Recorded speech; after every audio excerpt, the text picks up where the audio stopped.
stuff for you? No, I'm gonna go.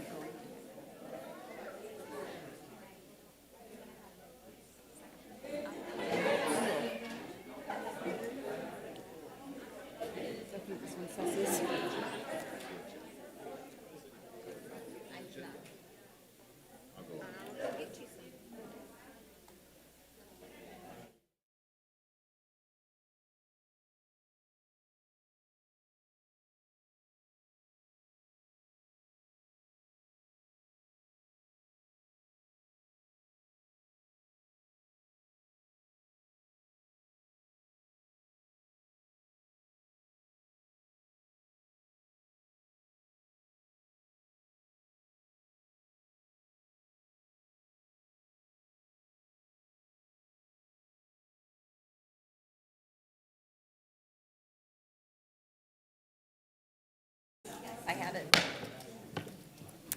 This special meeting of the Judson Board of Trustees is hereby called to order at 5:01 p.m. I'm very pleased you've taken time to join us this evening. In compliance with the State Government Code on Open Meetings, tonight's agenda has been appropriately posted. These proceedings are being video and audio recorded and will become part of Judson's permanent legal record. In order that the tape adequately reflects these proceedings, please silence your mobile devices and refrain from talking while others are speaking. Once again, I extend to each of you a sincere welcome from the entire school board. Thank you for your interest in Judson ISD. We have established a quorum, and will you please mark your presence?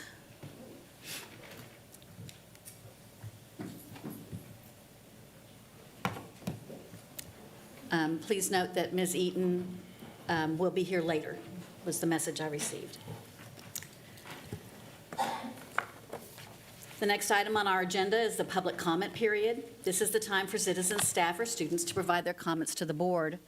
A meeting that is open to the public under the Act is one that the public is entitled to attend. However, the Act does not give the public a right to speak at such public meetings except to address their grievances through the proper channels. As a courtesy to the public, the Judson Independent School District Board of Trustees allows time for public comment. Statements and questions from the audience will not be permitted during other portions of the meeting, so make sure you sign up for public audience if you have comments to present. Each speaker will be limited to 3 minutes to complete his or her comments. As the presiding officer, I will strictly enforce the time limit. Also, profanity, yelling, inappropriate, uncivil, or discriminatory comments will not be permitted. In accordance with Judson ISD Board Policy BED Local, in the event your comment, in my judgment as the presiding officer, constitutes a complaint or charge against an employee or officer, it will be necessary for me to interrupt you, ask you to stop, and direct you to seek resolution of your complaint through the district's appropriate formal grievance policy, DGBA for employee complaints, FNG for student or parent complaints, or GF for public complaints. By law, the Judson Independent School District Board of Trustees cannot lawfully discuss, deliberate, make comments, or make a decision on any matter raised in the public comment period, which is not specifically listed on the board agenda for this meeting. If you have any handouts to distribute to the board, please hand them to the secretary to the Board of Trustees next to the podium. With these cautions in mind, we'll now be glad to hear the general comments. Marilyn McKinney, you're first.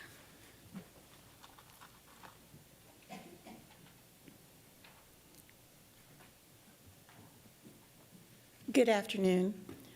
I would like to remind you that state statute says you can cut work days for teachers, school nurses, librarians, and counselors, but you cannot cut their pay based on that. You must pay us for a 187-day contract, whether we work 187 days or 174.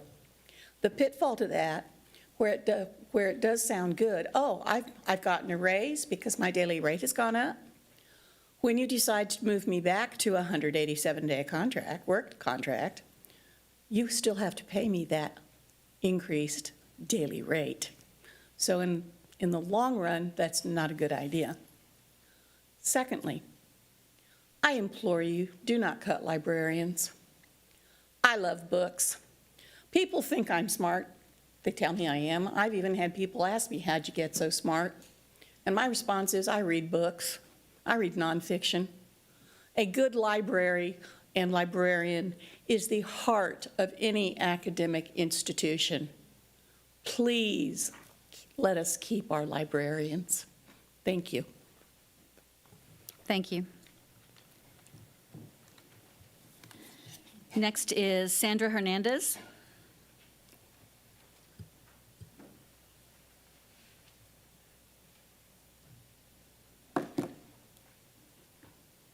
Good evening, ladies and gentlemen.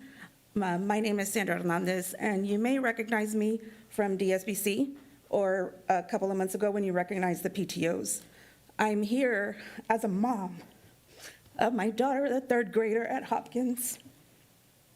As a kindergartner, the academic teacher, Miss Novotny, saw a glimmer of her strength in math and art concepts. She asked her teacher, Mrs. Cruz, and me if we could pull her for tag. Without hesitation, I remember being in GT, so I said yes. She's participated every year since. And without fail, when she comes home from school on academic enrichment days and tag days, when I ask her how was school, she says everything that she did that day instead of just fine like she does the other days. In first grade, she was under Miss Potter, and that's when she learned to love math. As a self-designated classroom mom, I saw Miss Potter working with the children that needed a little bit more help, but she never stopped paying attention to my daughter and her other classmates. It's no wonder she was named Novice Teacher of the Year, her first year of teaching.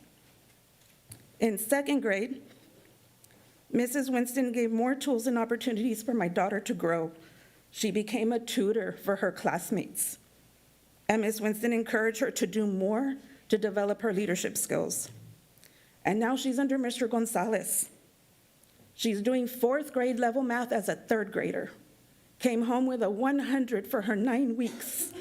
And I'm emotional because I love these teachers, so I apologize for my emotions. Mr. Gonzalez is now creating a bat pollination garden at Hopkins, and so that they can learn more about science. With Miss St. Pierre in the library, she's a librarian in training. She did the book, the Blue Bonnet Reading Challenge.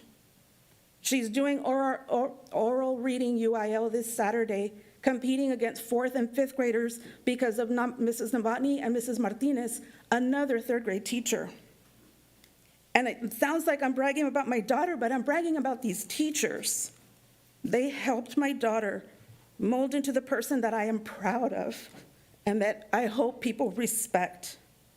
I'm a single mom, and with their encouragement, it makes all the difference.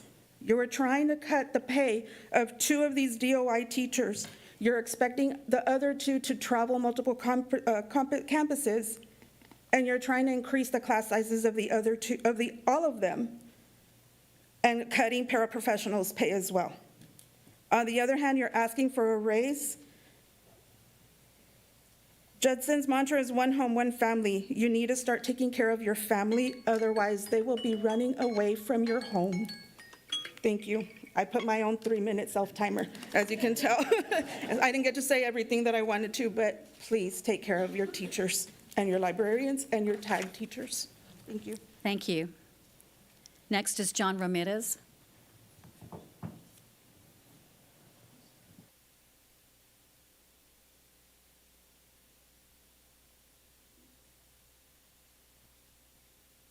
Good evening, board members. My name is John Ramirez. I'm an academic enrichment teacher at Rolling Meadows. All right, wanted to see if y'all understood what enrichment was.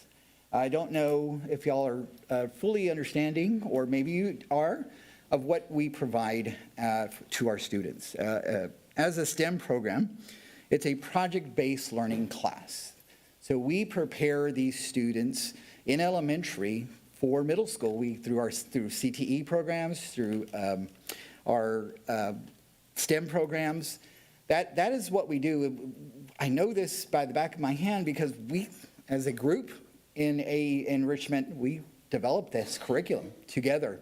We wrote it, and so now we know that it's vertically aligned with middle school and high school, so that we're preparing them at that level. So enrichment brings value to our students. I know that they enjoy it. You could ask any other parent. You just heard one parent right now. They enjoy this class. And I can't see us getting rid of this program. It is such an important tool for our students to use to develop them. It lets them think critically. And I think that's important for our elementary students. Enrichment and GT go hand in hand. It's peas and carrots. So changing that is we're going to lose so much that we've accomplished over the last 4 years. I know COVID, I understand that we're not in COVID anymore. However, every student on our campus receives this instruction. Not just GT students, every student receives this project-based learning. And so when they see the GT students doing their projects, they get that enjoyment as well in enrichment to do projects just like they see in GT. And I think that brings something to our students that's very valuable that we don't want to lose as a district. It actually keeps us competitive with other public schools and with other charter schools. If we got this program, we might lose, right? Parents that said, why is my child here? There's no value added to it. And we don't want to give parents an opportunity to find an excuse to leave this district. I believe enrichment and GT are important to this district. I went over some numbers that I wanted to discuss about possibly cutting down GT to 6 teachers. Currently, there are 1,700 GT students across the district. 680 of those are in elementary. Cutting it down to 6. I'm so sorry, but that is So your sorry. 3 minutes.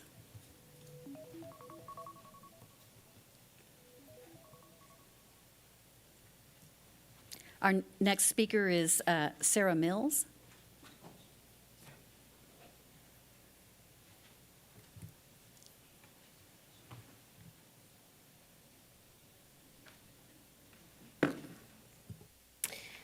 Good evening, Judson ISD School Board, Cabinet members, and Dr. Fields.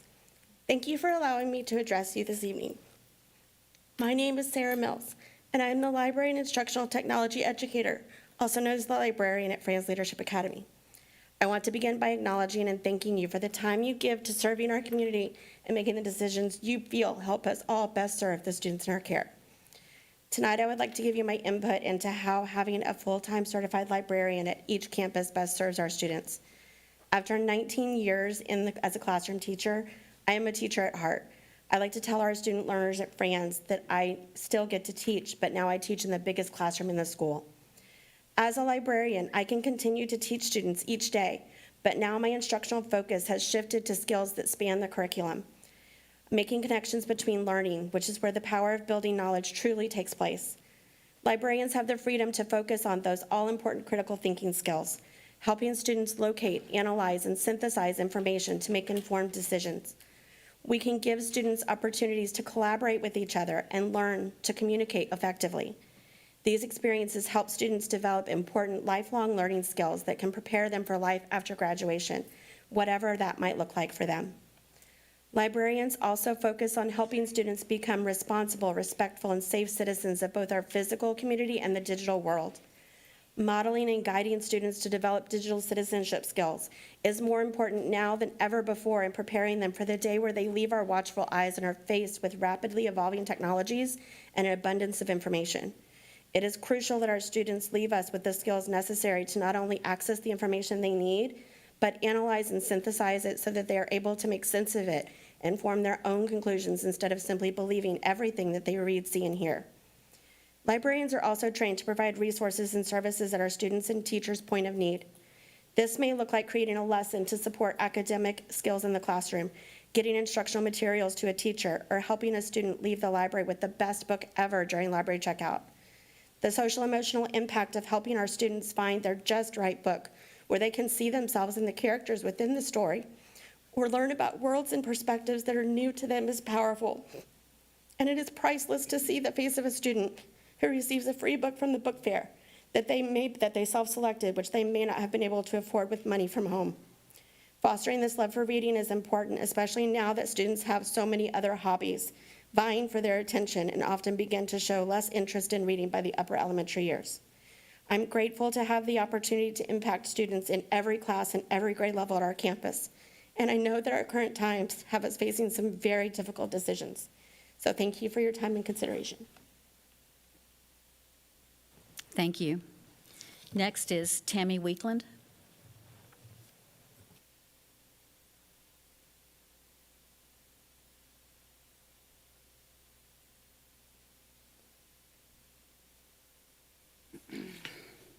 Good evening, members of the board. I won't say that balancing the budget is easy because we all know it's not. Difficult decisions have to be made no matter what. There are going to be unhappy people on either side. Tonight, I speak not just as a teacher in this district, but as a parent. My colleagues have or will address the concerns of educators, so I'm here to speak from a parent's perspective. I don't have to manage a multi-million-dollar budget with funds coming from different sources and trying to figure out where to allocate them. But I do know what it means to make hard financial choices. When my family faces a budget deficit, I ask myself, are there redundancies? What am I paying for that isn't benefiting us? What can I do without? But do you know where I look last to make cuts? Anything that affects my child's growth, her education, or future success. I don't take away what helps her learn, develop, or become a better person. I make the hard decisions for myself before I touch anything that affects her future, because I want her to do better. I want her to be better than I am. You may view this district like a business, but the children you serve do not. Even businesses know their customers and strive to meet their needs, because if they don't, customers leave. Too many student services are on the chopping block or being looked at to be greatly curtailed. Services such as GT teachers, librarians, enrichment, and even class sizes. I'm sure there are many, many others. So I ask you, when you cut services that students need in order to succeed, who are you truly serving? If you want Judson to thrive, you must serve this community professionally, transparently, and with a commitment to student success. Increasing class sizes is not going to benefit students in success. Cutting GT and enrichment services and librarians is not going to lead to student success. The children in this district are our future, our world, our community. Will you be responsible for dimming their potential? As you make your decisions, please remember who you are here to serve and support. I also want to continue John's. So we have 680 students in the elementary schools across 21 schools. And if you're cutting all the GT teachers down to 6, you're asking us to serve over 100 students per teacher. Okay? I am at a school that has 88 students on my roster, and that's a lot. And you're asking us to do way more than is going to be beneficial for our students' success. If it doesn't happen here, now, when will it? Where will it? Thank you. Thank you. Next is Rachel Ramirez.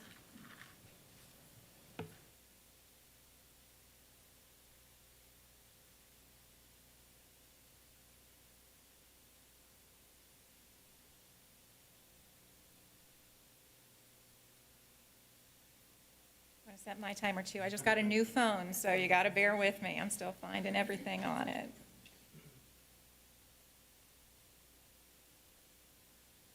Thank you so much, guys. All right, so my name is Rachel Ramirez, and I'm actually the GT Enrichment Coordinator over at Coronado Village Elementary.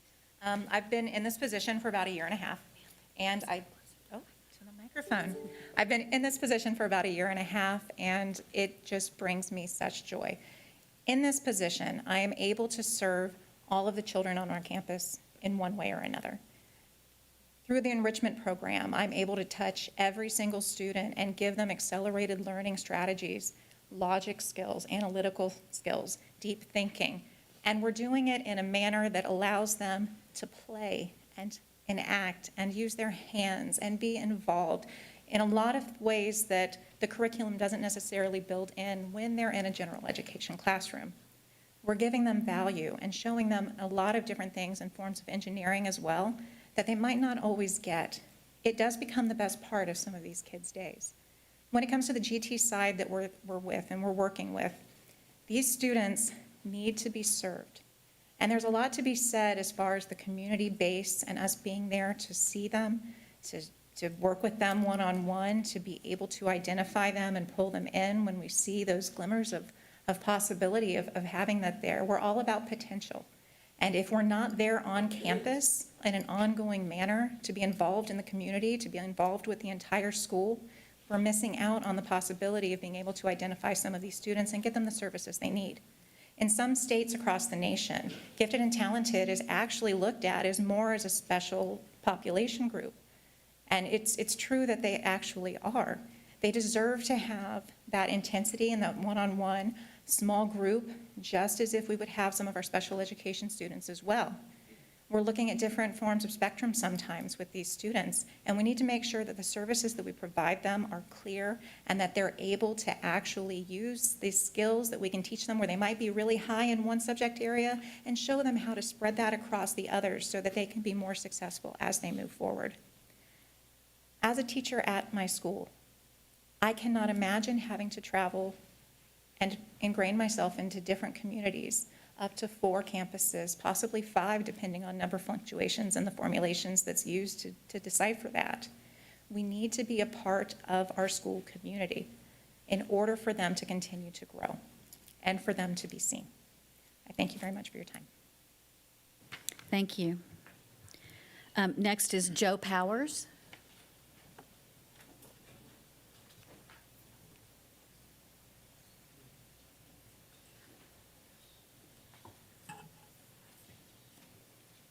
Okay,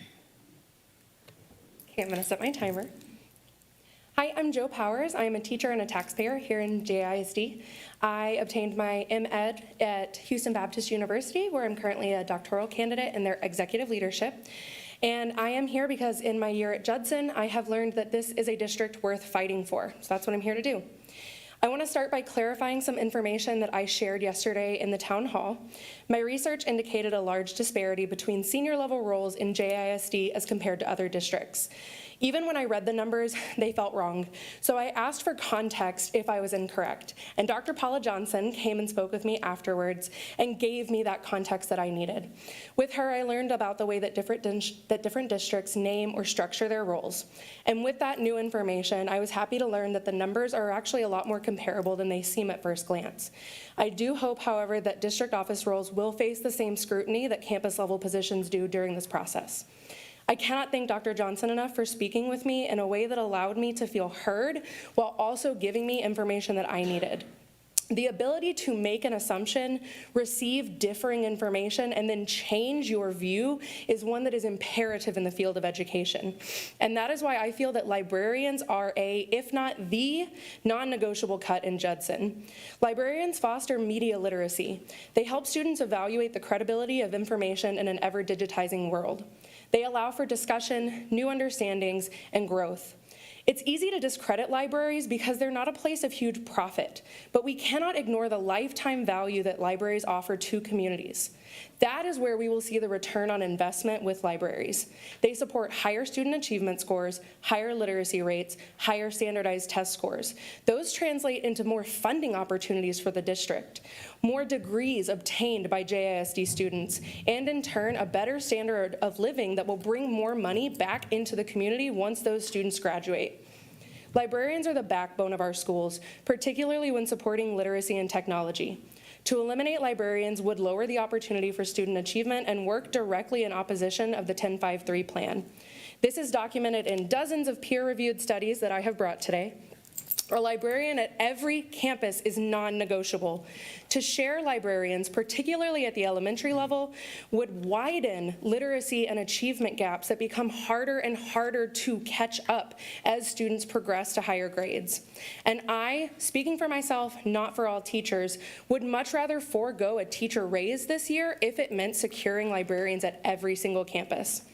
I hope that the cabinet and board members will listen to what is shared here today and embody the grace and open-mindedness that Dr. Johnson shared with me last night. Please understand that we are afraid, not just afraid of losing jobs, but afraid of the impact that it will have on JISD students and communities. I ask for your compassion, empathy, and understanding, and I ask that you issue contracts for librarians that reflect their knowledge, skills, and value. Thank you. Thank you. Next is Jody Burton.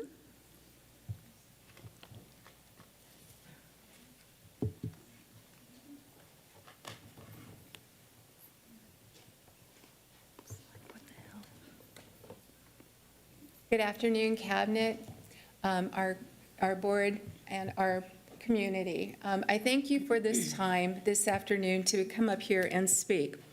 I've been with Judson ISD for over 27 years, in education for 35, and this is my second time of coming up and speaking. Last time was when I was working at Hartman way back when. I have been attending board meetings faithfully over the last 6 or 7 years, including budget meetings, now town hall meetings, and I have made the decision to be an observer. And I finally have made the decision over the last 2 weeks I can no longer just be an observer. I must speak out.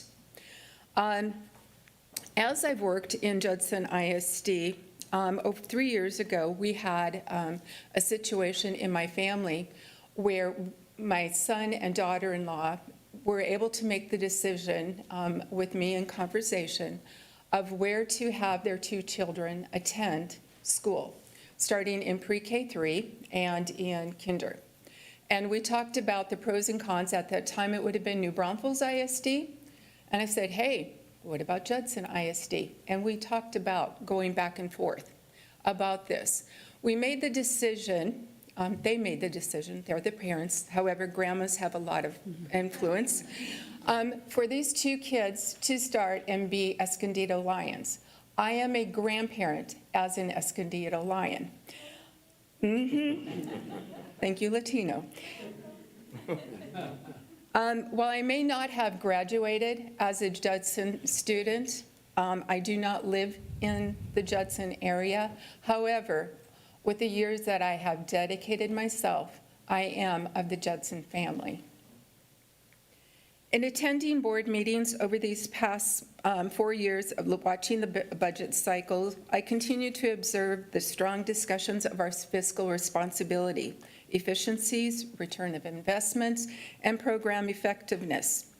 It continues to frustrate those of the Judson family that we are looking at the central office or anybody who is at a 220. We've been moved to 226. We've been moved back to 220. We're now currently at 226, and with the conversation of possibly being moved back to a 220. With this effect, it will greatly affect our TRS. We are part of TRS just like our peers are that are on the campuses and in the classrooms. And this is going to great effect, not just as a lot of times it's like, well, that's going to affect the directors, but it's okay, they can afford it. It's also going to affect our coordinators, our specialists, and our secretaries that work with us and keep this district afloat. The district cannot, it can't stay afloat with just, and I'm not downplaying, our campus classroom teachers and paraprofessionals. I was one of those at Coronado. I'm sorry, Am I that was over? time. Yes, ma'am. Oh my gosh. Okay. Anyway, I do thank you guys. I know it's not easy to make these decisions. Thank you. Thank you. Next is Samantha Waller.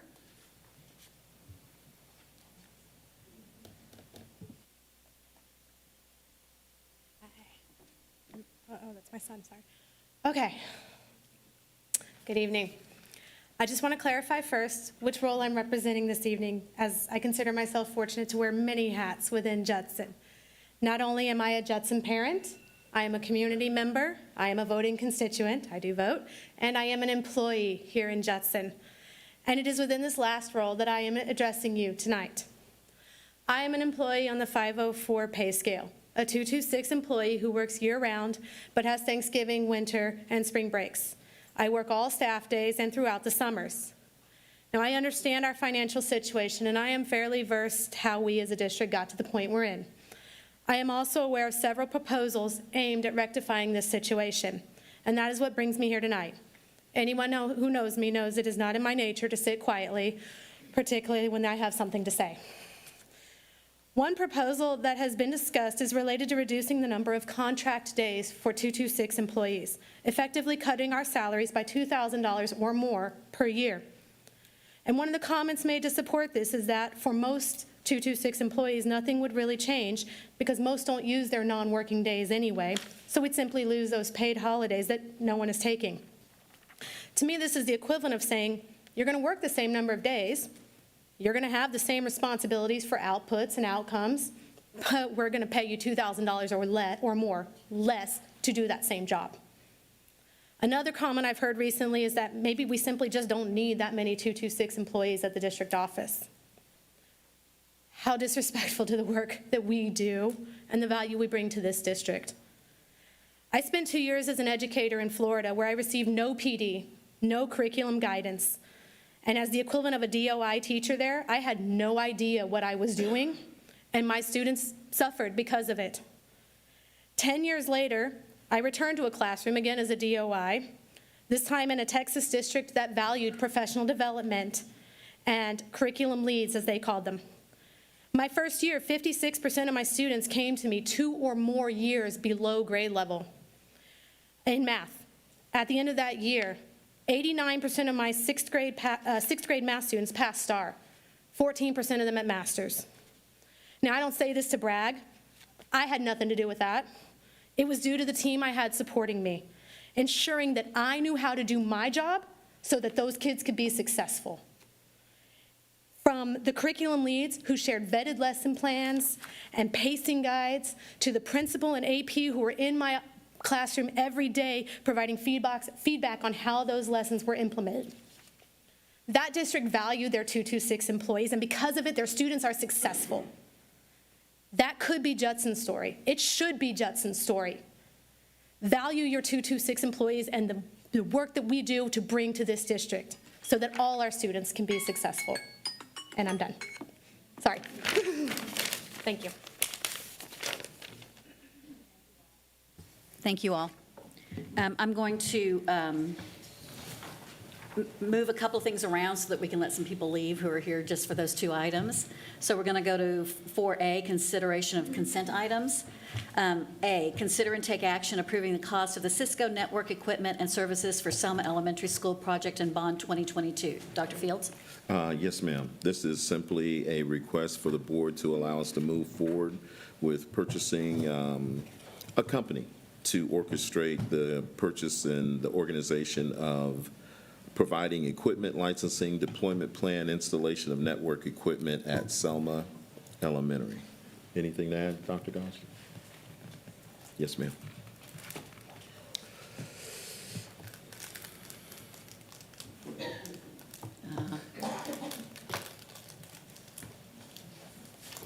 I'm sorry.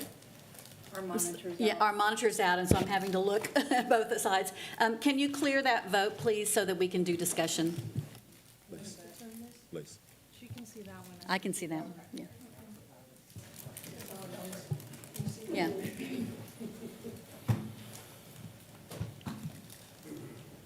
All right, discussion is up. All right, Ms. Stanford? Just a quick question. Are we on budget or over or under budget on this item? Just wanting to know. I would say on all items associated with the construction of both of the schools, we are on time and under budget. But Dr. Okay. Gosh, would you add anything? So this is the standard equipment that is required as part of the actual building. And so it is part of the guaranteed maximum price that's typically provided when you do a contract for a school. So we simply provide the procurement process that is approved by the district to use, and we give that to the contractors that were hired in order to complete the building. But this is within the budget we set. This is within, we're within. Absolutely. It's within the budget, yes. Thank you. All right. I move that we approve the cost of the Cisco network equipment and services for Selma Elementary School project and bond 2022. Second. Second by Mr. Salinas. Go ahead and vote, please.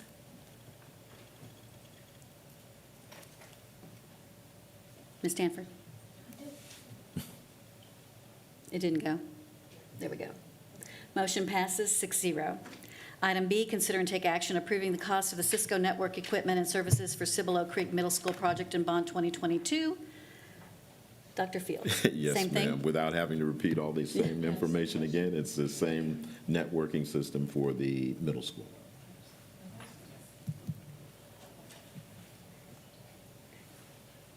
All right, so I move that we approve the cost of the Cisco network equipment and services for Cibolo Creek Middle School project in bond 2022. Second. Second by Ms. Faulkner. Go ahead, please.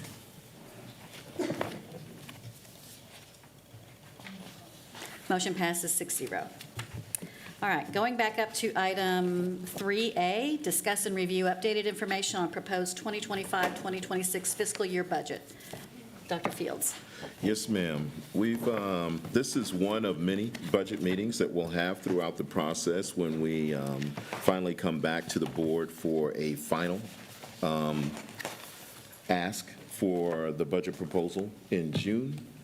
What we wanted to concentrate on tonight, and if we could go ahead and put the PowerPoint on as we go through, is that the agenda of the things that we wanted to cover are just some budget assumptions, things that we did last year, things that went into this year, how we're moving forward, and how those things will relate to what we're going to do next year. We also took the time to meet with quite a few of the principals. We haven't completed that process yet, to do campus allotments, where we've identified areas where we'll apply personnel to campuses and to make sure that we're in alignment across the district as much as we can be. There are certain things that are specific to a particular campus, so we might not be able to follow that structure, but for the most part, everyone will receive the same full-time teaching or full-time, what is it? Full-time equivalent. Yeah, full-time equivalent or full-time employees. Then, we also met with our departments, had them come in with the hopes of them bringing to us what they felt like we could do in terms of decreasing their budgets. And surprisingly enough, they were more than ready to come in and say, hey, we could do this, we could do that. And we were able to change some things around, so we'll be giving some recommendations, or we'll be letting you know what we're going to do going forward in that area. Then we also want to cover our general fund, child nutrition, and INS budget projections for the 25-26 school year. We also want to talk about tax rates, because we've heard that come up quite a bit. So we want to look at our tax rate and possibly in comparison to some surrounding districts as well, and then open it up to any questions that the board may have. So at this time, I kind of want to turn it over to our finance and business department, and I've asked Mr. Guerra and Ms. Martinez to sit up with Ms. Davis so they can speak from their areas. If you guys need them to, they can go to the podium, or they can just sit there. I'm thinking this may be a lengthy presentation, so I was thinking they'd probably do better sitting down. So if you guys could go ahead and start. All right. Thank you, Dr. Fields. Yes, sir. Okay, so like you said, we're just getting in the middle of the budget season. Our cutoff for campuses just started this month, and we'll start looking at our initial budget projections, our revenues. We all know the legislators are still in session, so there's a lot of bills being tossed around. I think there was 600-plus bills that were pre-filed even before the session started. A lot of them had to do with school finance, so it's kind of that hurry up and wait game, as we said before. So, but some of the assumptions that we're already making for the 25-26 year is to show that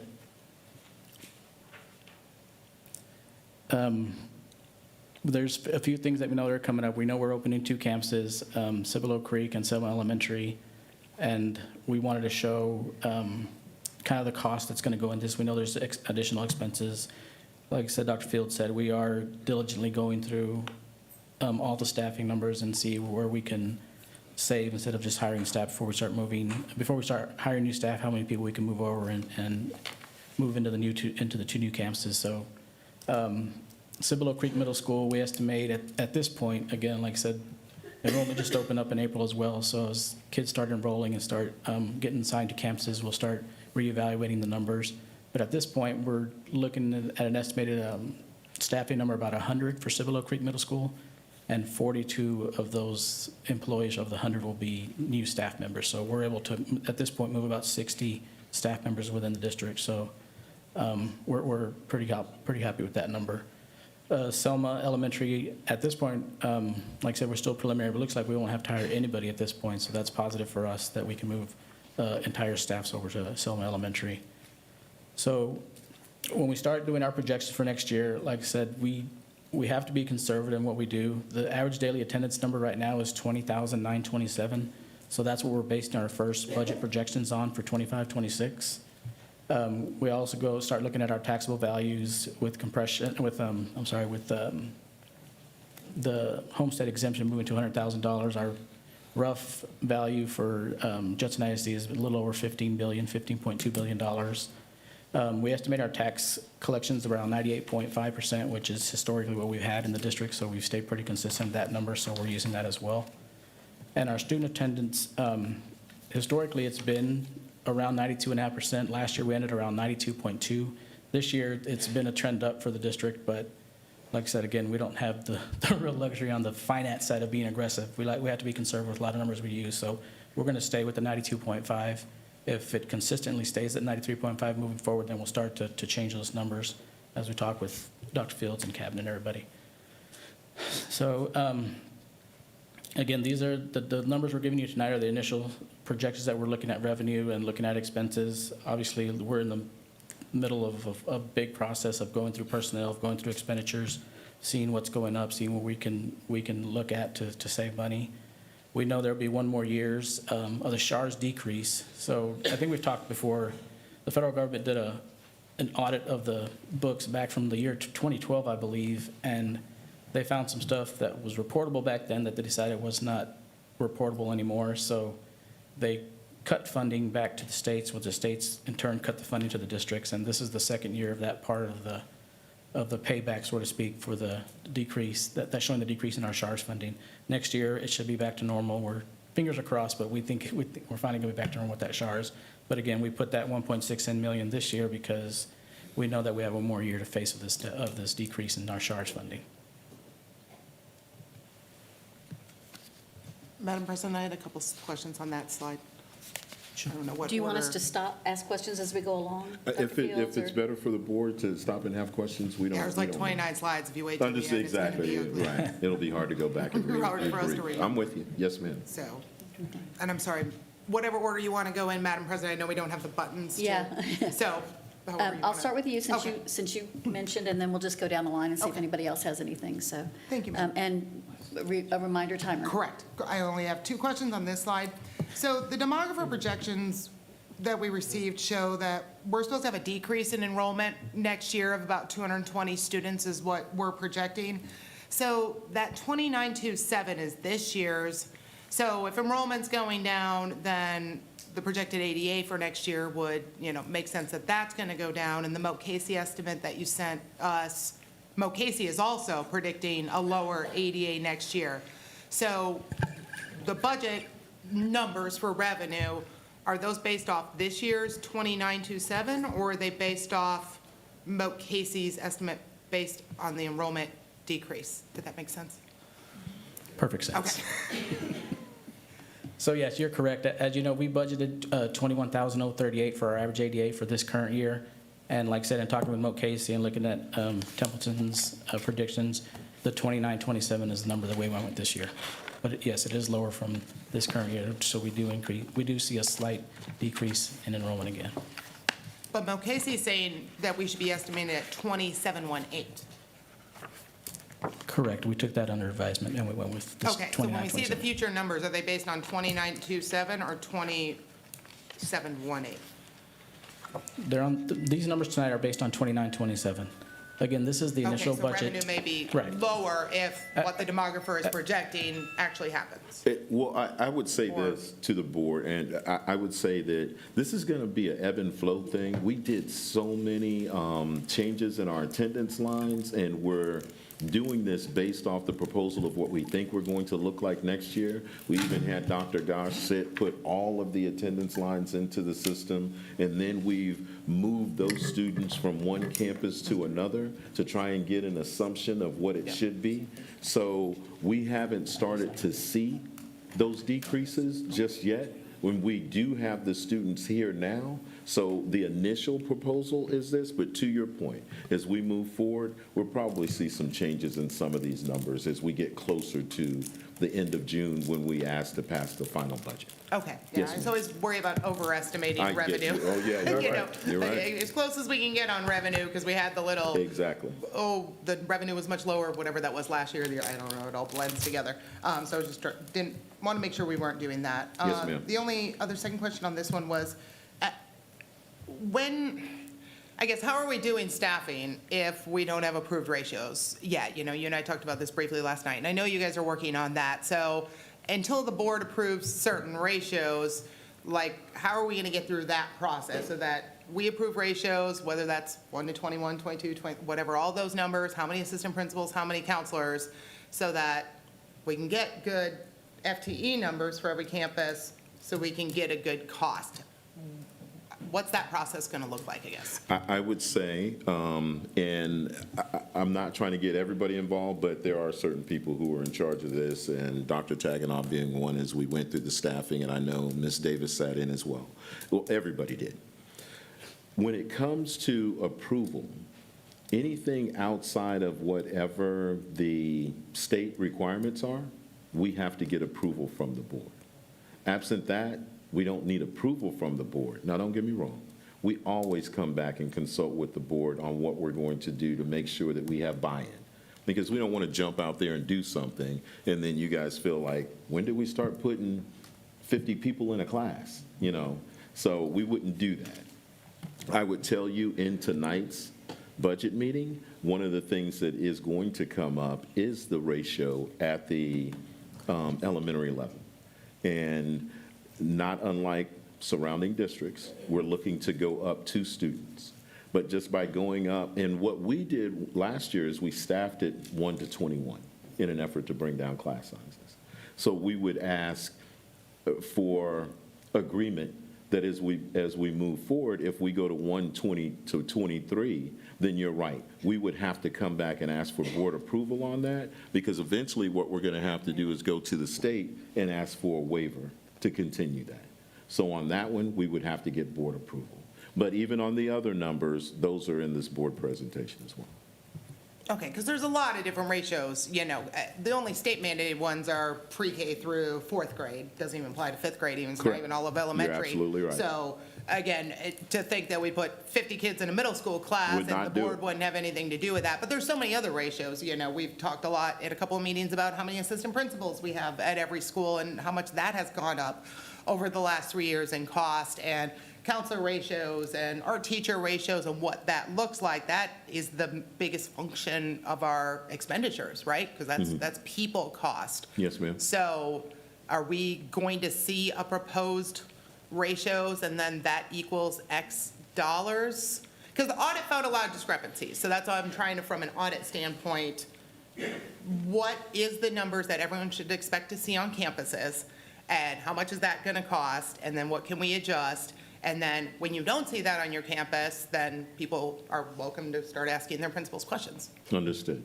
So, Dr. Taganoff, do you want to speak to it? Or basically what we've done is we've sat down with each of the not each, most of our campuses so far, because we haven't covered some of our high schools and some of our elementaries.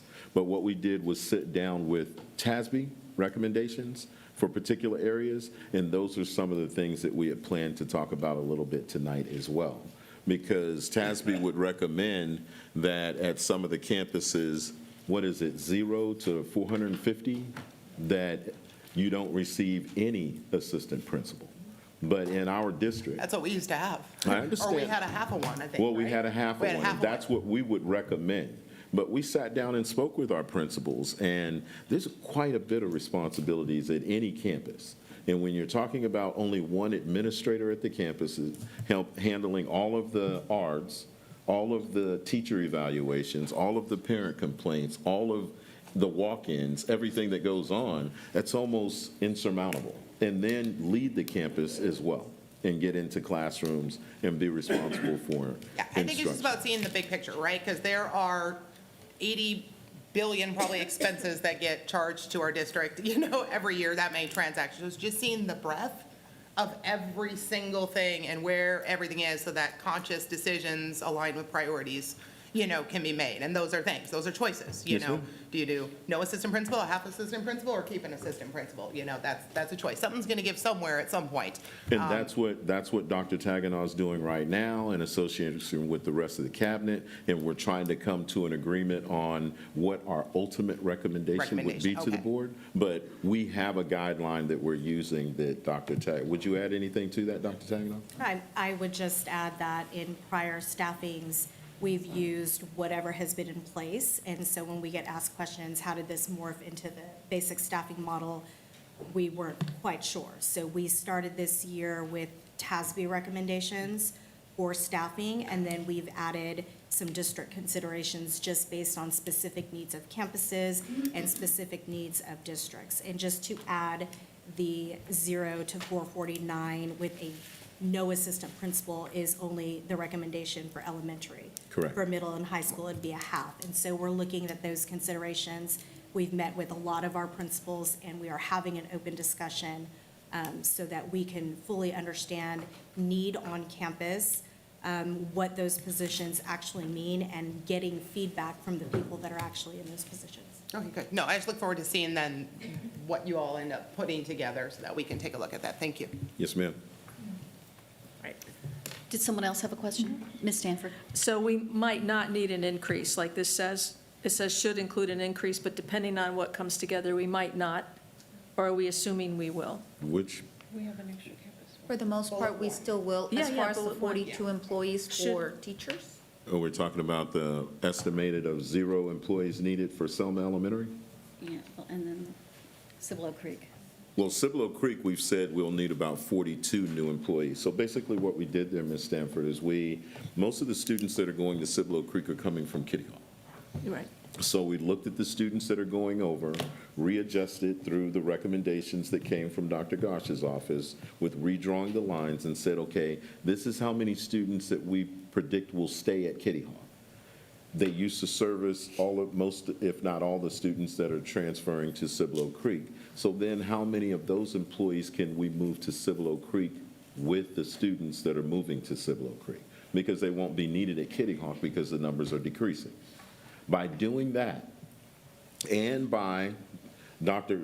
Taganow and Davis going through the allotments with most of the campuses that we've gone through already, we found areas where we can move FTEs from some of the other campuses and from Kitty Hawk to the Cibolo Creek area that we've already budgeted for. So now we don't have to budget for new employees at Cibolo Creek to the tune of only 42 new employees as opposed to the 100 that it takes to run the campus. And then when it comes to Selma, by moving all of the staff from Coronado into Selma, that changes it. But then with the amount of students that we're moving from Rolling Meadows over to Selma, being able to move some of those teachers as well, and it won't be all, because we've got classes still at Rolling Meadows, then we were able to, and then with the allotment, the campus allotment that we've been going through, move enough already budgeted FTEs to Selma to where we won't need any new ones. And that's para, I believe, and teaching, correct? So it's in flux, so we're waiting to see how it all We're saying shakes it's out. in flux. I would tell you that typically when you open up 2 new campuses, you have to budget for staffing it with an entire new cadre of teachers and employees to support it. But what we've done here is we've been able to truly decrease that amount of money that you would expect. Even Ms. Ryan's projection of what the staff cost was going to be with the opening of the new middle school was higher than kind of where we are right now. But again, these numbers are in flux. As we move forward, they may change a little bit. Right, okay. And then my other question was on the SHARS money, which reimburses us for Medicare expenses, right? For for student, Medicaid expenses for students. So I was just curious, with that decrease of reimbursement for one more year, do we have an idea of what our expense will be that's not good? Do we have like a history of what we expend? I know it's going to vacillate. The estimate that we put on here is about 1.6 million. So what we're saying is that next year, we anticipate being about did I say 1.6 or is it 1 point? Yeah, 1.6 This is million. 1.6. So I think what he's saying is that going into the following year, that won't be a decrease that we'll see in the budget of the 1.6, correct? Yes, sir, that's correct. Next year, we should see another 1.6. Right, I was just wondering for our budget this year, are we expecting we might be under in that amount? We already budgeted for it. We knew at the Okay. beginning of the year, I believe we budgeted 1.39 as a decrease of what we anticipated coming in because we were. Yes, you're right, and I think what you're kind of asking is that 1.6, that loss of funding, what are we going to do? Like, we're already underfunded as it is. The SHARS just kind of helps reimburse some of the Right. cost. We still foot the major part of the cost with our general fund, but the SHARS does help with that. So we're expecting to be underwater with those expenses, about 1.6. Okay. That's all I had. Yes, ma'am. Ms. Faulkner, did you have anything? Mr. Macias? Yeah, I wouldn't have paused so quickly because obviously there's a lot more to this presentation that you'll be diving into, Dr. Fields, but. First slide. Since we're stopping, I always have something to say, so we're going to say something. So my questions would be centered right around the student attendance. We see a variance between the ADA, average daily attendance, and student attendance. So it makes the question come up, what our current strategies are in terms of trying to get students back onto campus so that they're not missing. I don't need detail right now, but just the idea that are we optimal in those strategies for absenteeisms and so on in supporting it. And that 92.5 is conservative, but it's been around that ballpark. Yes, sir, at the end of the year it was 92.2, the last fiscal year. Okay. And then the additional questions based on in higher ed, at some point, they went ahead and started to eliminated tenured professors because it cost more. And so there was a lot of adjunct faculty that was put into it. I think that obviously for the sake of potential, looking to hire part-time people without benefits, you pay them higher wages, and it may be better. I just put that out there. We're not ready to talk about it, I know it, but I just want to make sure that that is in your mind, because innovation at this point of trying to reduce cost and looking for retired certified teachers or support could be an avenue for us to explore on the expense side. Again, this is the first time we can talk about it. And then based on vouchers, that enrollment, average daily attendance of 20,927, just for clarification, you've taken into account the potential reduction in enrollment based on the vouchers that are coming forward? Yes, we have, like I said, that's why we consult with Moat Casey, who's kind of connected in with the state and with the legislature as well as Templeton. And we, like I said, we try to be as optimistic as we can, but we have to be conservative at the same time. But we feel this is a good number for the district. So what's the percentage differential between where we were? Because again, the state is saying we'll see a 3% or less deviation in enrollment this first year. So is the difference between where we were and this 20,927, is it greater than 3%, less than 3%? What's that variation? It's a little under 3%. Again, we had 21,038, so we were already predicting a slight decrease in students as well. Okay. Like I said, if there's 3 or 4 and if they go down, it sounds like it's a lot, losing 300 kids, but it's really a 1%. So we're kind of in that range already where we're trying to figure there's going to be some reduction, whether it's just through losing kids or whether it's through the voucher program. Okay. That's all I have. Thank you. Thank you. Yes, sir. Mr. Salimas, did you have a question at this time?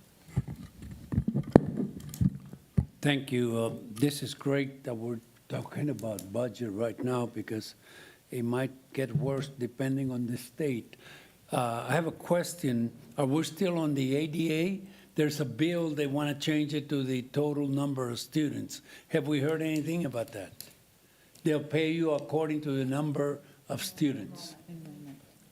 Yes, like I said, there was well over 600 bills that were pre-filed. I think those close to 1,000 now that have to deal with school finance. That is one of them. There's a hybrid where they want to give you funding based on enrollment for certain things like, maybe SPED or maybe bilingual, they might do that. But there's, like I said, there's so many bills and they vary throughout the time when they get through the houses before they actually make it to the floor. So we are watching everything and we're, like I said, we're hoping, I don't think something like that would happen. The best case scenario is they'll raise the basic allotment, which is trying to get some heat right now. So that's what we're looking at. I don't think they'll change it. It is antiquated, and I think some of the legislators know that because we're only one of 6 states in the United States that still pay off of ADA. Everybody else all the other 44 states pay off of enrollment, so that's a hope, but I don't think it'll happen this session. Okay, sir. As of right now, that's all I have. Thank you. Yes, sir. Thank you. Ms. Eaton, did you have a question at this time? Okay. Now I like to go through it first. Yeah, thank you. Okay, so some of the anticipated expenses, the major expenses that we know that are coming that we have to account for and that we try to budget for as well when we start doing our initial projections. We know our property and general liability has gone up significantly. I think we're showing a 10% increase, which is well over $300,000 for us. Just for perspective, maybe 6-7 years ago, our total liability insurance was maybe $300,000 or $400,000. Now it's well over $3 million. So it's just these continuing costs that continue to increase, and it's going to happen again this year. Energy and maintenance is going up. Obviously, energy costs have gone up well over 26%, and we are opening 2 new campuses, which is factoring into our decision-making when we're looking at expenditures. And the maintenance department itself, as y'all know, they've come the last 3 years and asked for more money pretty quickly on during the school year. So we decided to try to give them the money up front. This way, we don't have to come back so quick to the board. But we know historically, we've cut their budget and they've come back 3 years in a row asking for more money. So we know we'd have to either do it now or do it during the school year. So we're trying to put that out front early. Again, the 2 new campuses, we consider everything that goes into it from, personnel to electricity and everything that goes into getting that new campus ready for the new kids to get in there. Another thing that we obviously contemplate is staff. I know that's a big thing right now, but you as a board have the decision to make. Again, in our side, our job's pretty generic. I mean, you tell us what to do and we'll add it up and make sure we get you the numbers. So, do you want to do 1% raise, 2%, 3%, no percent? That's a decision the board has, but we do take stuff into that like account. 1% roughly is around a $2.4 million increase. So that's something for y'all just to consider when you start thinking about the staff as a whole. I just need to clarify, Mr. Guetta, this is not a recommendation for an increase in pay. No, This is just us trying to let the board know that if you were to consider an increase at 1%, this is what it would be. In easy calculations as you move up from there. But again, these were just anticipated major expenses that if this comes up, we are not recommending it. But if it did, we needed everyone to know the amount of money that we were talking about. I apologize. Go ahead. Yes, sir. And to be clear, and to the board, this is a district-wide 2.4 million that we're talking about. It's not a certain groups, not just teachers, not just administrators or anything like that. It is a district-wide for every single employee that's employed with Judson ISD. And then one more thing that we've been looking at is, insurance costs have gone exorbitantly high as well. We are self-funded right now, and we're exploring whether that's still beneficial to Judson ISD or should we go fully funded. So we're looking at a lot of scenarios, a lot of changes that we may have to do to accommodate and see what the best way to help the district moving forward. Yes, ma'am. Question. No, you want to start at that end? Yeah. Mr. Macias, I know you had something. Yes, on the previous slide, just based on the current House Bill 2 in the legislature, they're mandating a 40% allocation of the basic allotment to go towards teachers. That 2.4, that would include the 1%, has that been taken into account? No. At this point, no, because we budget on current law. We don't budget on future law. And that makes absolute sense. But obviously, that plays into everything, and it would be reduced, but we'd be mandated to give raises of that 40%. Absolutely. They're looking at 6,555 Yeah. to raise the base allotment to. The current rate is 30%, where 30% of that new money would have to go straight to teachers. They want to move it to 40%, and that's part of that bill. So we are already running numbers of that 40%. Normally 75% of that 40% has to go to experienced teachers. So they take that chunk of money and put it aside and say this is for teachers, and then they divide that chunk of money and say, well, these teachers get this much and the rest get the rest. And because I'm not clear on it, is it teachers, nurses, librarians, and counselors, the pay grade, or just teachers? The teacher turns nurses, librarians, and pay grade. So that pay grade? Okay, thank you. Anyone else? Right here. Is he, No, no. Did I hear you say when you mentioned about the property tax and I mean, the property insurance and all that stuff, that you've already factored in some of the cost of the 2 new schools? Or we're going to wait?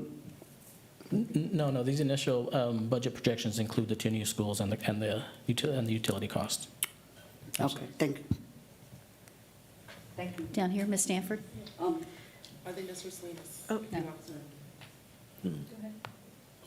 No, he was just calling my attention to Ms. Eaton. Okay.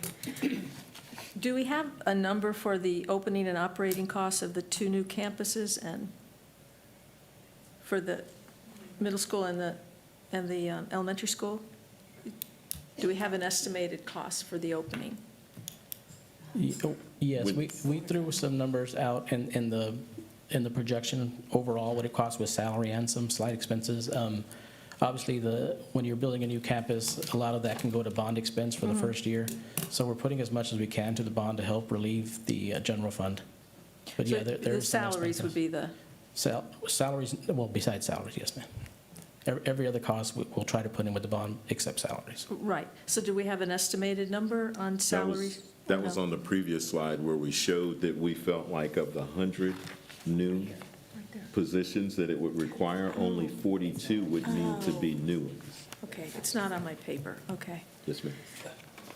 I see, okay. And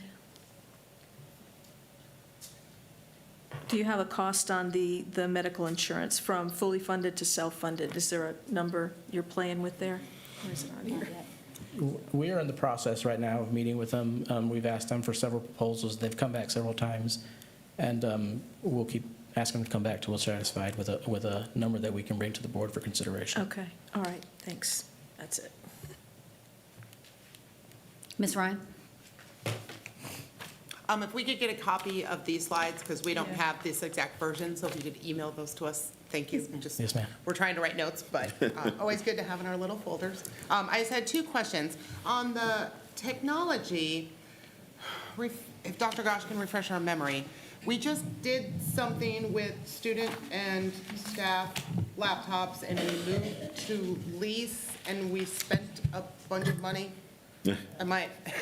You're right, Give me the Reader's Digest version. Is there is there a phase 2 of that then next year? Okay, so what we did with that is we are leasing the devices. And the reason for leasing the devices is when you look at it over the course of the 4 years, it's cheaper for us to lease them over 4 years, but it requires a payment. And so this reflects us just stating that in the past, we haven't shown a particular line item to say this is, staff devices and student devices. And so we were able to bring the cost down, but it's still equivalent to about $3 million a year for both components, it's about a $3 million payment for staff and student devices both per year. So when you look at it as a single line item, it looks really big, and we're just pointing it out here that is the bulk of what you see when you see that district-wide technology Okay, but budget. everybody's got their new devices. Everybody has the And when they break devices. it, we just send it back, we get a new one. Correct. For the most part. We're just paying our bill. Okay, so it's just the bill, and everybody's got nice, shiny new things, because we already approved that. Okay,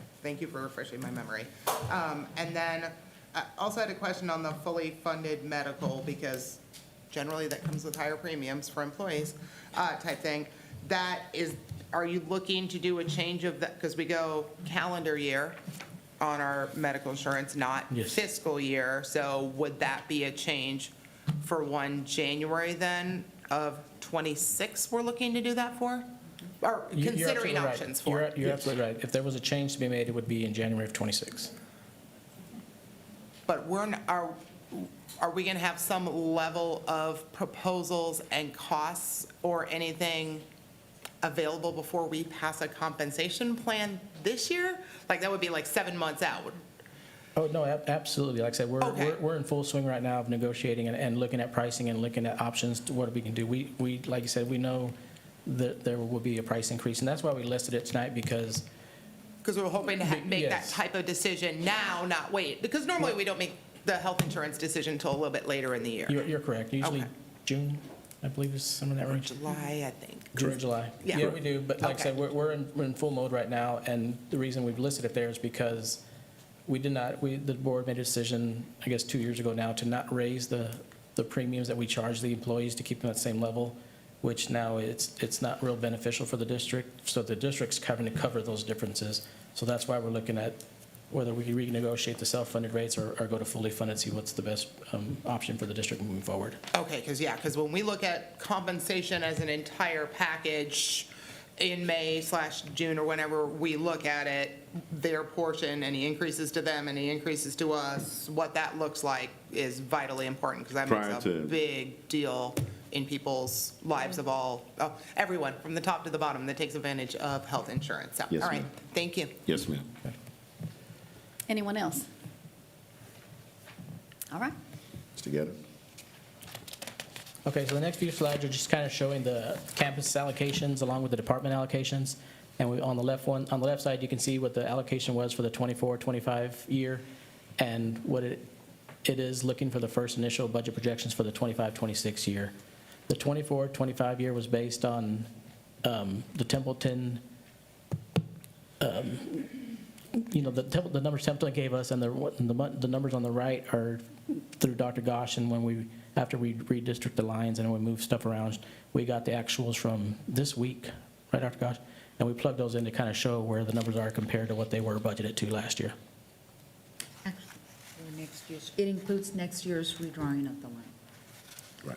I'm sorry. He said it includes the redrawing of the attendance line, so all of the proposals. hear her. Yes, ma'am. Gotcha. Yeah, and this is the middle school. You can see it's the same way. We use Templeton's numbers on the left and the actual numbers to date on the right side For clarity. for next year's budget for 25-26, yes. Right. For clarity, just so everybody understands, when he says the actual numbers for next year, those are the students we currently have that we are rolling over that we know are that can register for school in their new schools. That number's subject to change as students continue to It is subject to change. register and select school of choice, so it doesn't take those numbers into consideration yet. So we know, that's why we have our budget workshops throughout the year, that as we continue to provide further information in the budget workshops, you might see that number change. But what doesn't change is the per pupil allocation that you see designated for each of the grade spans. Middle school has an allocation of $86, and then we move to our elementary, which has a per pupil allocation of $78 across the board. Again, we're showing you a comparison of last year's compared to what we anticipate for next year, 25-26, using those redrawn boundary lines, not taking into account yet school of choice, but we know that those numbers will change. When we actually dole out the budget to the campuses in our Skyward system, we're going to use more accurate numbers than we have today. And following that, we have our department allocations. Yes, we do. Is there any questions on the campus thing or before we move forward, anybody? Okay. So the department allocations, we'll start with the superintendent. You can see he's in charge of the board of trustees, the internal auditor, Not quite, but I'm just saying. he's in charge of their money. He's responsible for your money. So the internal auditor, he has his personal superintendent account, he has a effective schools account, and the police department reports to the superintendent as well. We left the board's budget as is. We know with the election coming up, there's some costs that we want to make sure we account for that goes through the board of trustees budget. The internal auditor, we left at the same number as well. And really, we have about 10% cut to Dr. Field's budget and the other two budgets that are responsible for him. For the other budgets, we had any questions on that? Yes, go ahead.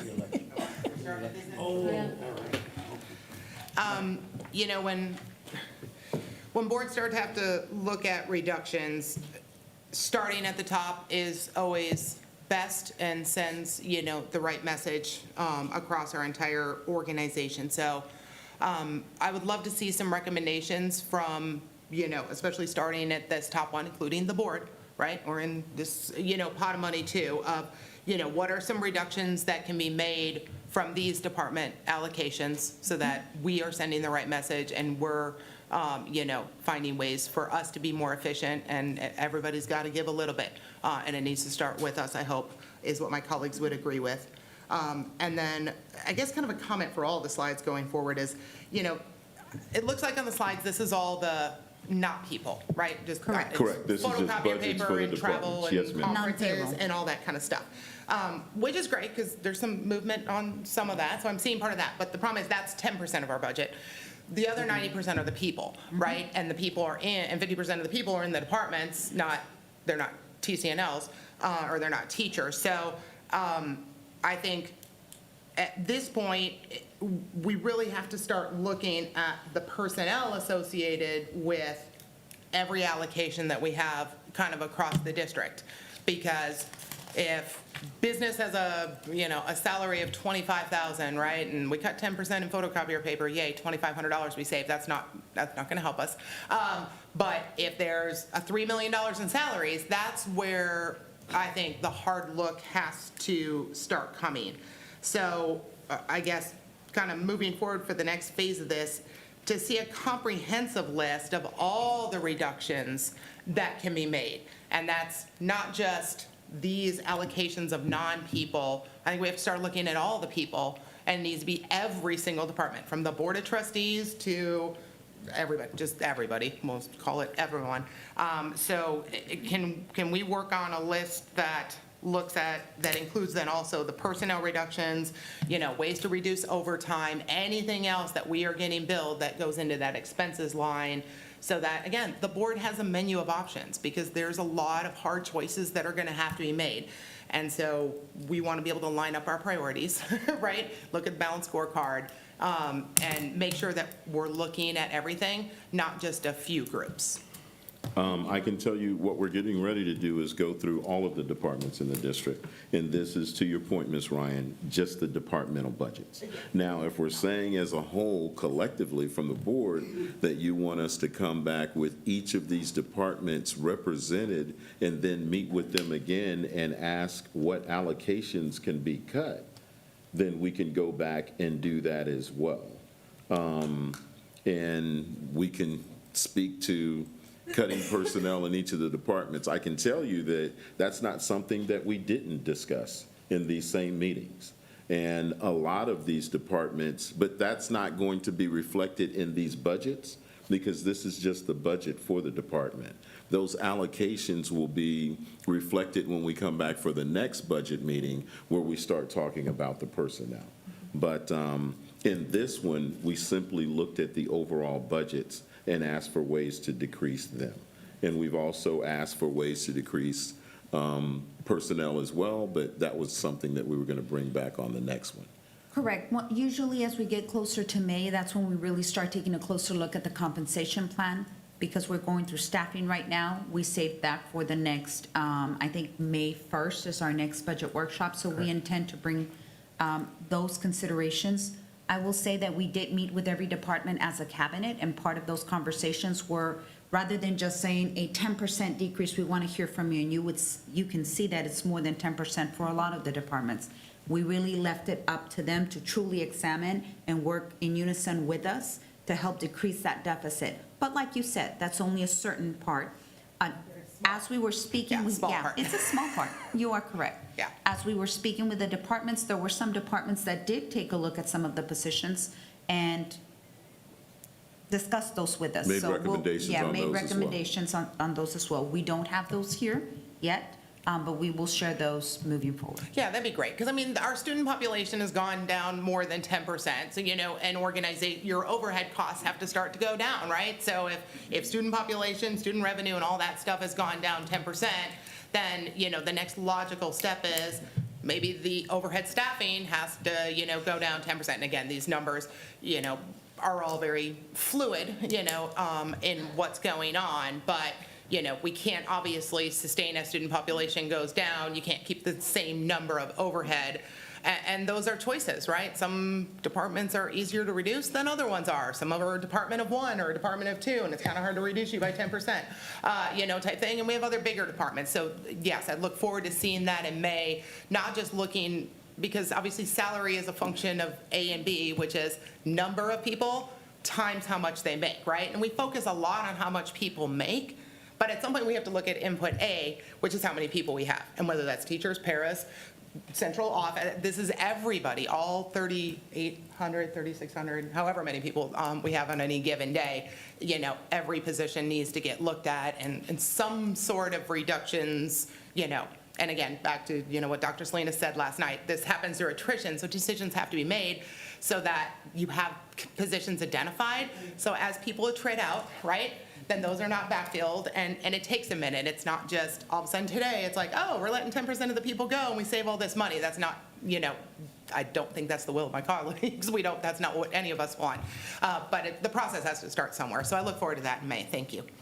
If I could just say two things. I do want to say to all of the directors, thank you so much, because this was a yeoman's effort in coming in and offering up and saying they came to us with things that they have the subject matter expertise, so they were really able to get to. When you see at the right of these slides, on mine, it was a reduction of $50,000. And you'll see that they get higher and higher as we go through. But I would also say that we have been looking at attrition since the beginning of the year, is my understanding, except for areas in which were hard to fill positions like bilingual and SPED. We've been looking at everything before we hire again. We don't just replace because someone left.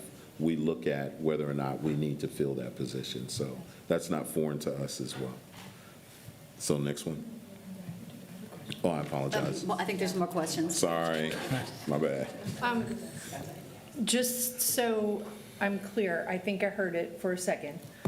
On the line item, Board of Trustees, that includes election costs, That's what I was going to say. right? Yes, Okay. yes, of course. And that's not cheap, No. No. right? In other words, there's no bonbons in there, right? Right. Because that looks like a high number. I mean, if I was looking at that as a taxpayer, I'd say, what are those boards, what are those trustees doing?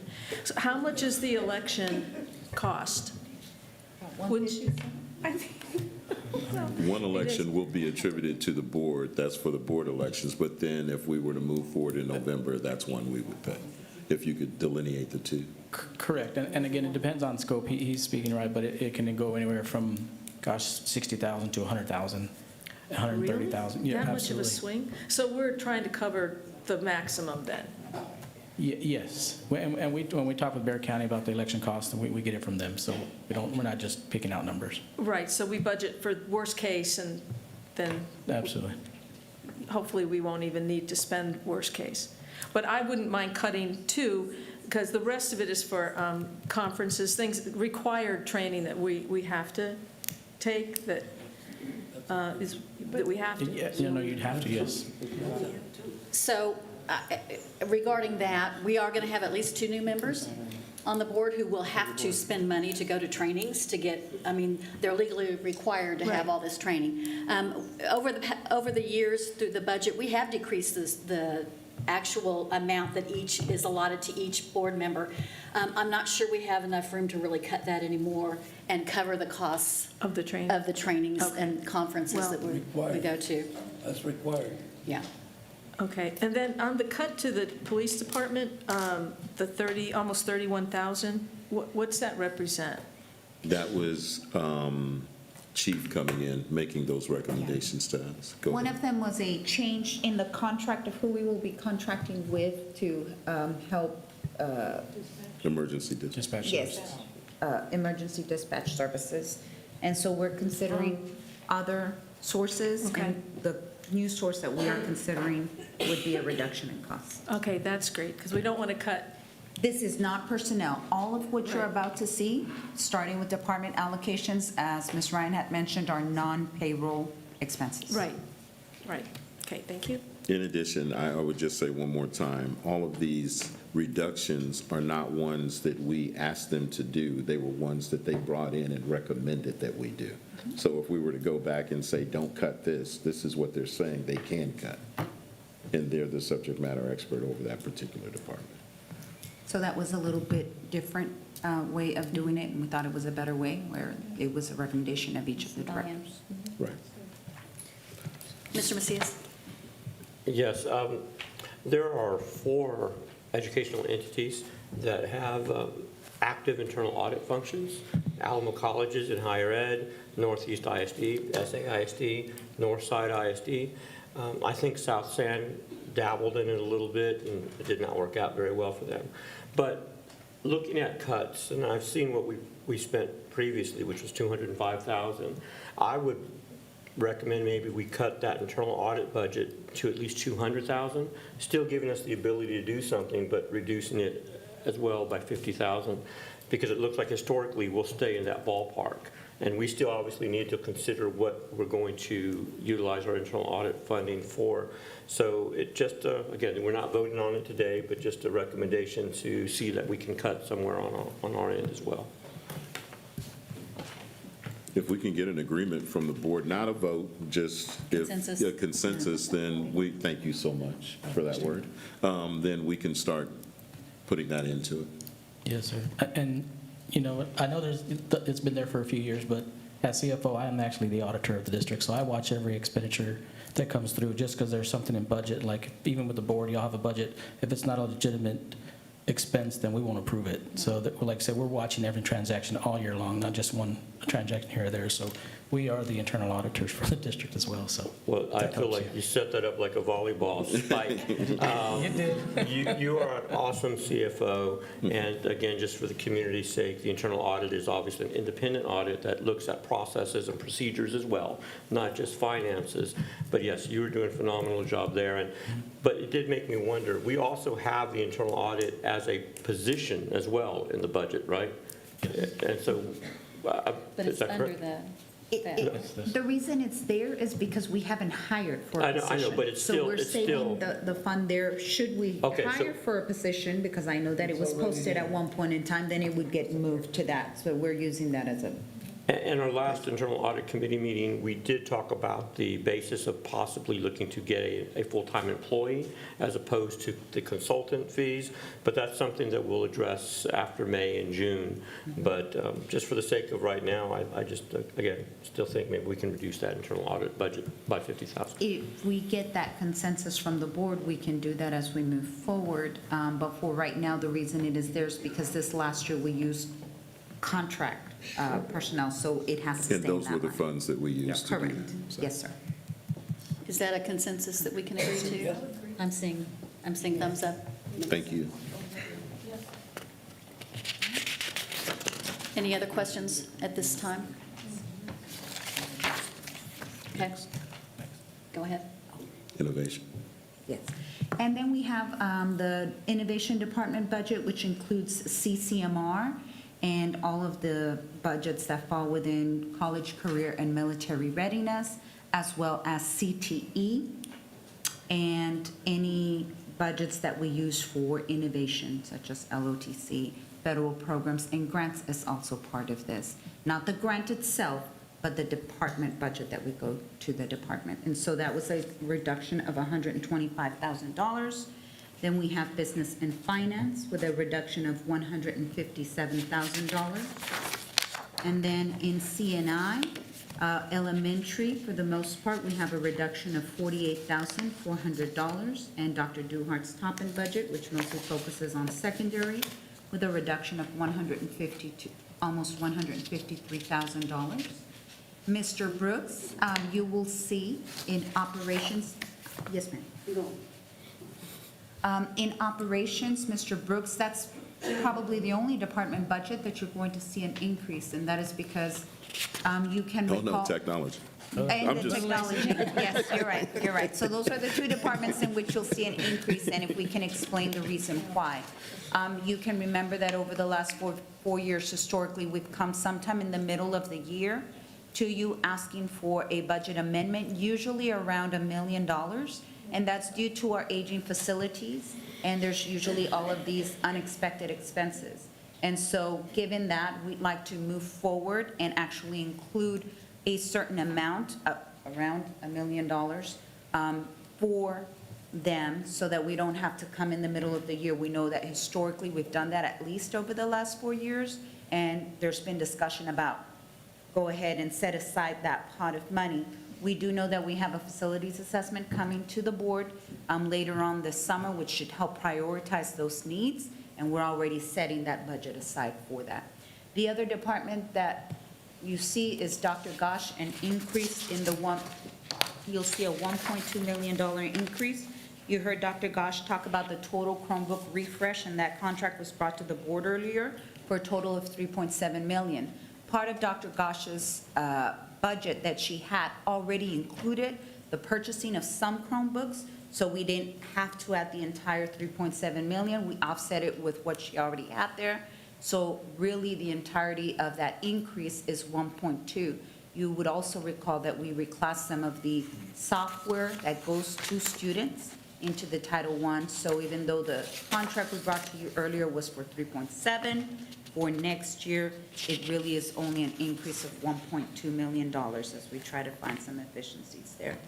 And finally, we have Dr. Johnson, and that's just a slight increase of $36,000 for that. And Dr. Kavanaugh, which is HR and Communications, is a decrease of almost $50,000 there.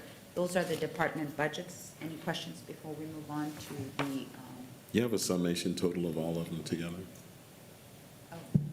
I mean, I'm sorry. We can share that. Gotcha, just- will do. In just 30 seconds. Yes, ma'am. Mr. Salinas, you had your hand up?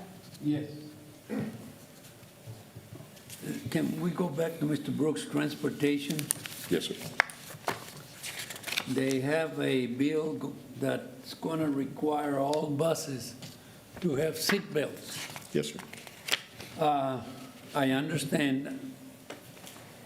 I got this information from one of the neighbors, found out that that one is going to be unfunded. That it's going to be unfunded. And he said, I hope you all start planning how you're going to take care of the buses. And I said, I believe they're given, according to the law, it's going to be 5 years. So you can get all the buses up to date. So if we don't get any funds, I think we're going to start talking about putting some money aside for seat belts, not all of them at one time, but at least there'll be a 5-year where you can do so many at a time. And then, of course, all the new buses will be, I think, fully with the seat belts. We won't have to worry about the new buses. So that's something we need to think about. Another unfunded, okay? Yes, sir. Absolutely. And the total for the departments is 37.6 million altogether. No, not the. Yeah, the savings. Oh, the savings. Oh, I'm sorry. Well, I mean, yeah, 1.4 million is actually an addition. The saving, it would have been 2.4, but they came in and helped reduce it about $1 million. So a summation of what we just heard in terms of the right-hand column of all of those seemed like it didn't add up to that much. I was just asking for, like, if you were to look at each of these slides at the bottom right-hand corner and determine what we were. Increases and decreases? Right, you're saying there was an increase of 1.4 million. Thank you so much. But all the departments, when they came in, the directors and all that, they helped reduce that almost $1 million. So Right. they did a very good job. Thank you, doing that. ma'am. Yeah, just one minute. Ms. Eaton had her hand up. Those new buses that we just purchased. They have seatbelts. Yeah, that's Yes, what I ma'am. thought. Yes, ma'am. Okay, so really, we just have to be concerned within that 5 years. The older buses. The older Yes, buses, ma'am. which they're already on the slate to be being eased out anyway for the new. Yes, ma'am. And the new ones coming with the seatbelts. So we don't have to stand out there with like the fire department with the little boots, you know. I don't want to give the impression that the amount of buses that we've ordered or that are coming in will replace all of the No, buses I that don't have. know, I know, but I To just wanna make Mr. sure that the Celine, ones that there will they- be some that we do have to go back and retrofit Right. if they come back. It should the policy. Because all the pass. ones I saw when I went, you know, when they started bringing have. them over there, I went to Yes, check them out and check out the new little login deal, had seatbelts. I was Yes, ma'am. very pleased with Yes, that. ma'am. Thank you. Ms. Ryan, you had something? I have one that's rhetorical because you can't answer it tonight. But one of our two bond propositions will, for the most part, be closed out this fall because we will have ordered all of our buses and built and opened two new schools. I mean, you're still going to be paying bills for years, so don't get me wrong on that part of it. But it would be interesting to get Mr. Hall's thoughts then that once we do like substantial completion and pay the majority of the bill and we know what retainage is, there's a lot of unallocated interest sitting in those. That we could use towards that purpose. Maybe the part of the maintenance, maybe some of that life cycle stuff. I mean, we have to look at a big, what we do with all the unallocated interest from all the bonds, because there's a lot of money out there, but let's just keep that somewhere in our brain as we get ready to close out Excellent at least point. one of the bond propositions. Perhaps some of that maintenance stuff, we can start feeding at least a little bit of it Yes, ma'am. out of the bond money, if John Hall says it's okay. In terms of transportation, are we changing anything with transportation next year? Sorry, let me explain what that means. Because I know you and I have had a couple of conversations about not our normal get to your normal school, then not get to your normal school type routes. Is the plan to kind of just keep it the same for next year? So the CTE buses are running from the same locations, the JSTEM is going to be the same, we're not busing to JCare, like whatever we did this year, is the plan to keep that the same for next year? Yes, ma'am. Okay. And the reason why is because we made so many changes in terms of the attendance lines that they're going to be drinking from a fire hose, just trying to make sure that we get all the students Yes. going where they're supposed I to. do not non-concur with that. I just Yes. wanted to make sure that these transportation numbers were based on the services you received this year. Correct. Are the same transportation services our Yes, family should be expecting to receive next year. We have not made any changes into how we transport. They just might be going a different location, but the pickup spot will be the same. Okay, awesome. Thank you. Anyone else? All right.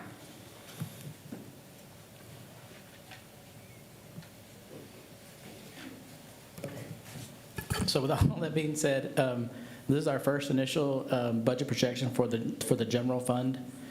We have our latest forecast as well for the rest of this 24-25 school year.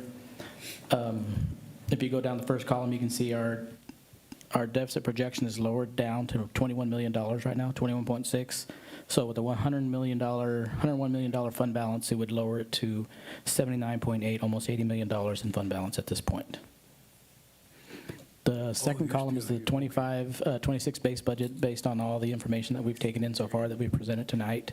You can open it up. And you can see what I want to point out is on the revenue side, you can see the changes because, again, we accessed the disaster relief pennies after Governor Abbott declared Bexar County a disaster area. So those pennies expire at the end of this fiscal year for us. So again, we have to base our first projections on what we know for fact that we'll have. So you can see the decrease in revenue, which shows why the deficits increased so much from this year to next year.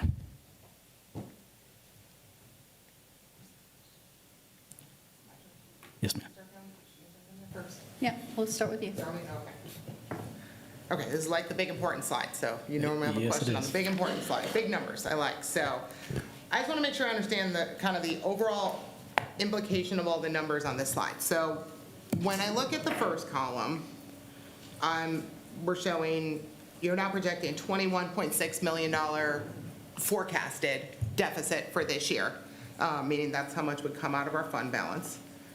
And then we set our board goal, we just passed our scorecard again, or adopted our scorecard again. Our board goal is to cut the deficit by 1% each year, which means we agreed to cut $216,000 from our deficit. which would mean our board goal for next year would be to have a budget that's no more than a $21.4 million deficit. So if I look at column 2 then, it's showing 47.9. So as we go on to the next slides for cost reduction slides, I just want to make sure I'm framing the problem set right. We're looking to get from 47.9 and we're trying to get down to 21.4 is our board goal. So we're looking for about 26.5 million in reductions that we have to make before we pass the budget in June then, if we're gonna meet our board-approved goal. And then I do have a follow-up question on fund balance, but let me stop on that one. I just want to make sure I'm reading that correct. I would disagree, and I'm going to let you guys jump in, but I want to start off by saying that we started off the year with a $36 million deficit. And then as we got into the year, we started making proposals like the disaster pennies. We went out and had the audits Well, I think done. those were before, no, that was before we passed the budget. No, that was part of this. The disaster pennies were effective this year, for Correct. this year's Okay. budget. Then we went out and did the audits and came back with one with 2 million, another one with 2.5 million. So if you were looking for the decrease, you would be looking from the 36 million. And as you can see here, this is a considerable amount more than 1% of a deduction from the original, what we projected to be the deficit for the year.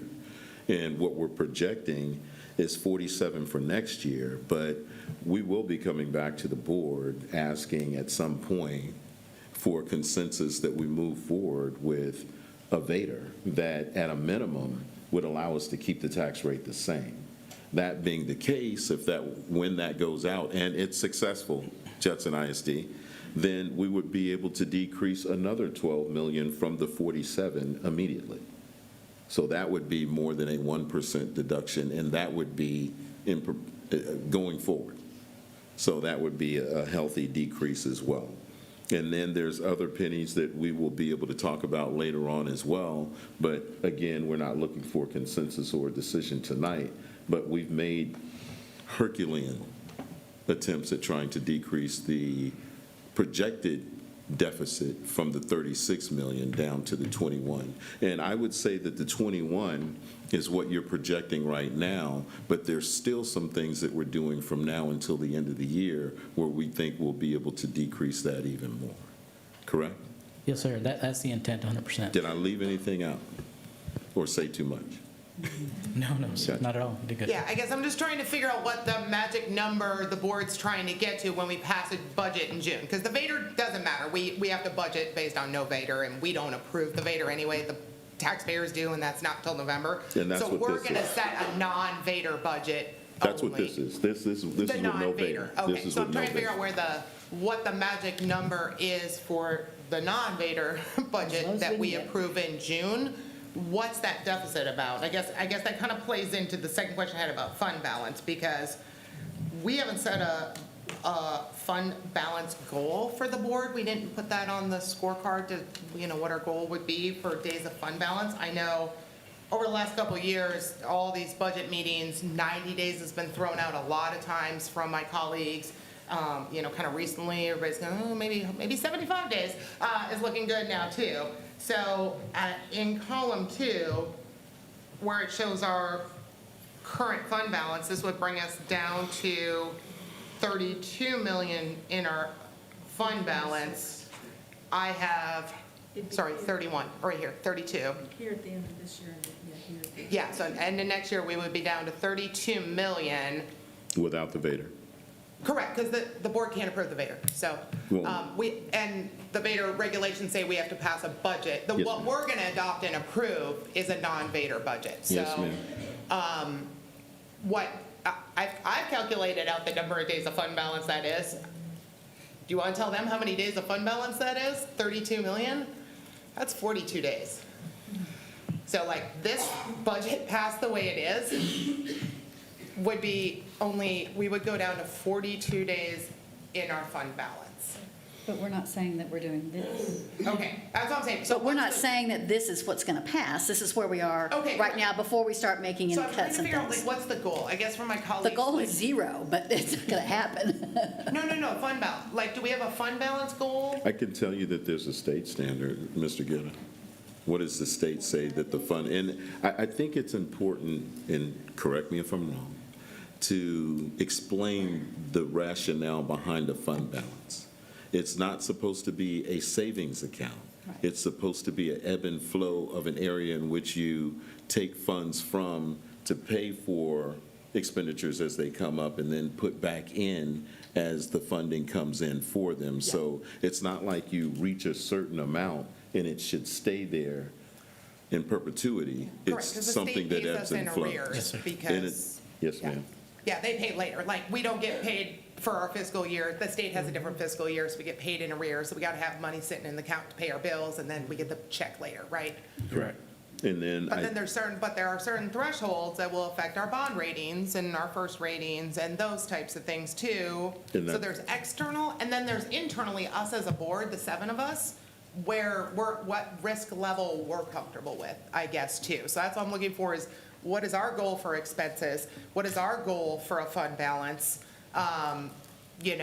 Going into this, just so we give you guidance on what to bring back to us, right? Like, we don't want you to bring us $1 million in cuts if we were looking for $5 million in cuts, or whatever that is. I think we owe you some guidance, so that the next budget or the next meeting we have where we're gonna start making decisions, like, we're actually ready to make those decisions, and we have a really full menu of everything that could be reduced, from, types of toilet paper to, high-level positions, whatever that is. I just want to make sure we have a list and then know what the goal is, so that we can pull our community and look at priorities, the standard stuff.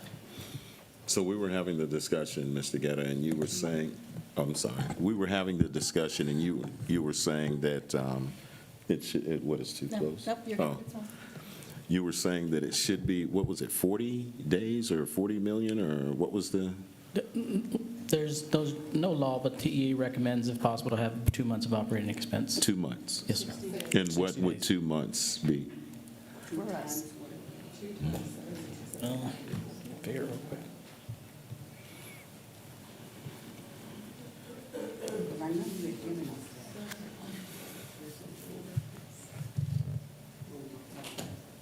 Yeah, about $45-46 million. There you go. And I know we have to approve it without the Vader, I get that. But when the Vader becomes successful, because it would be keeping the tax rate, let's say it was just keeping it the same, then what would that be to? What would then be the projection? If we kept the rate the same? Mhm. Again, this year it infused a little more than $12 million, so we'd get at least that $12.2 million again this coming year. So that would lower it from 47 to 35. And then that Instantly. would make the deficit at the end of next year, based on just that projection and no other ones, at about? Put us close to 44 million. Thank you, sir.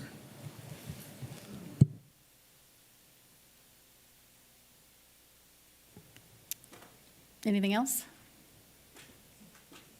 Were you finished, Ms. Ryan? Oh, yes, Madam President, I'm sorry. Making sure. Yes, I'm good. Mr. Macias? Yes, I obviously hate all of this, right? We shouldn't be having to be in this predicament, but we are. And, I've taken some criticism, because I've been very vocal about, why are we worried about a bond rating if we can't pay for teachers in the classroom, right? We're not going to be building schools if we can't do the fundamentals of providing teachers in classrooms. So that has to be the priority. I don't want us to utilize our entire fund balance, but without support from the state, increasing our basic allotment, I don't see a pathway. Hopefully in 2 more years, we have different legislatures and we boot these guys that are not focusing on education out of office. But for right now, we have this situation, and I like what we're doing, where we're headed. It's showing a decrease. Obviously, we'll learn more about the Vader at the appropriate time, but it's certainly in our arsenal. And right now, we just need to kind of get a focus on sustaining operations for next year, and looking at things the year after, and we have an ability to do that. So I guess I don't want to get hung up on how much we have here or there, because right now the goal is to make sure we're providing education for our children, and we do that to the best of our ability. So it looks like even though we did the math, we would still be within that safety net for next year, and then we got to do all this again one more time. So I guess in all fairness, I just want to say thank you for all this very hard work. I'm sorry that our Judson ISD community has to go through this exercise. This is uncharted territory, to be quite honest. And yeah, you're right, Ms. Eaton. It's multiple districts across the state of Texas that are going through this. So that being said, I guess I will eagerly await more of the presentation. Thank you. Ms. Faulkner? So, Mr. Macias, we have been here before. As a teacher, I remember being here, and it was really bad. Every Friday, HR was walking in, 3 more teachers were gone that Monday. It was bad.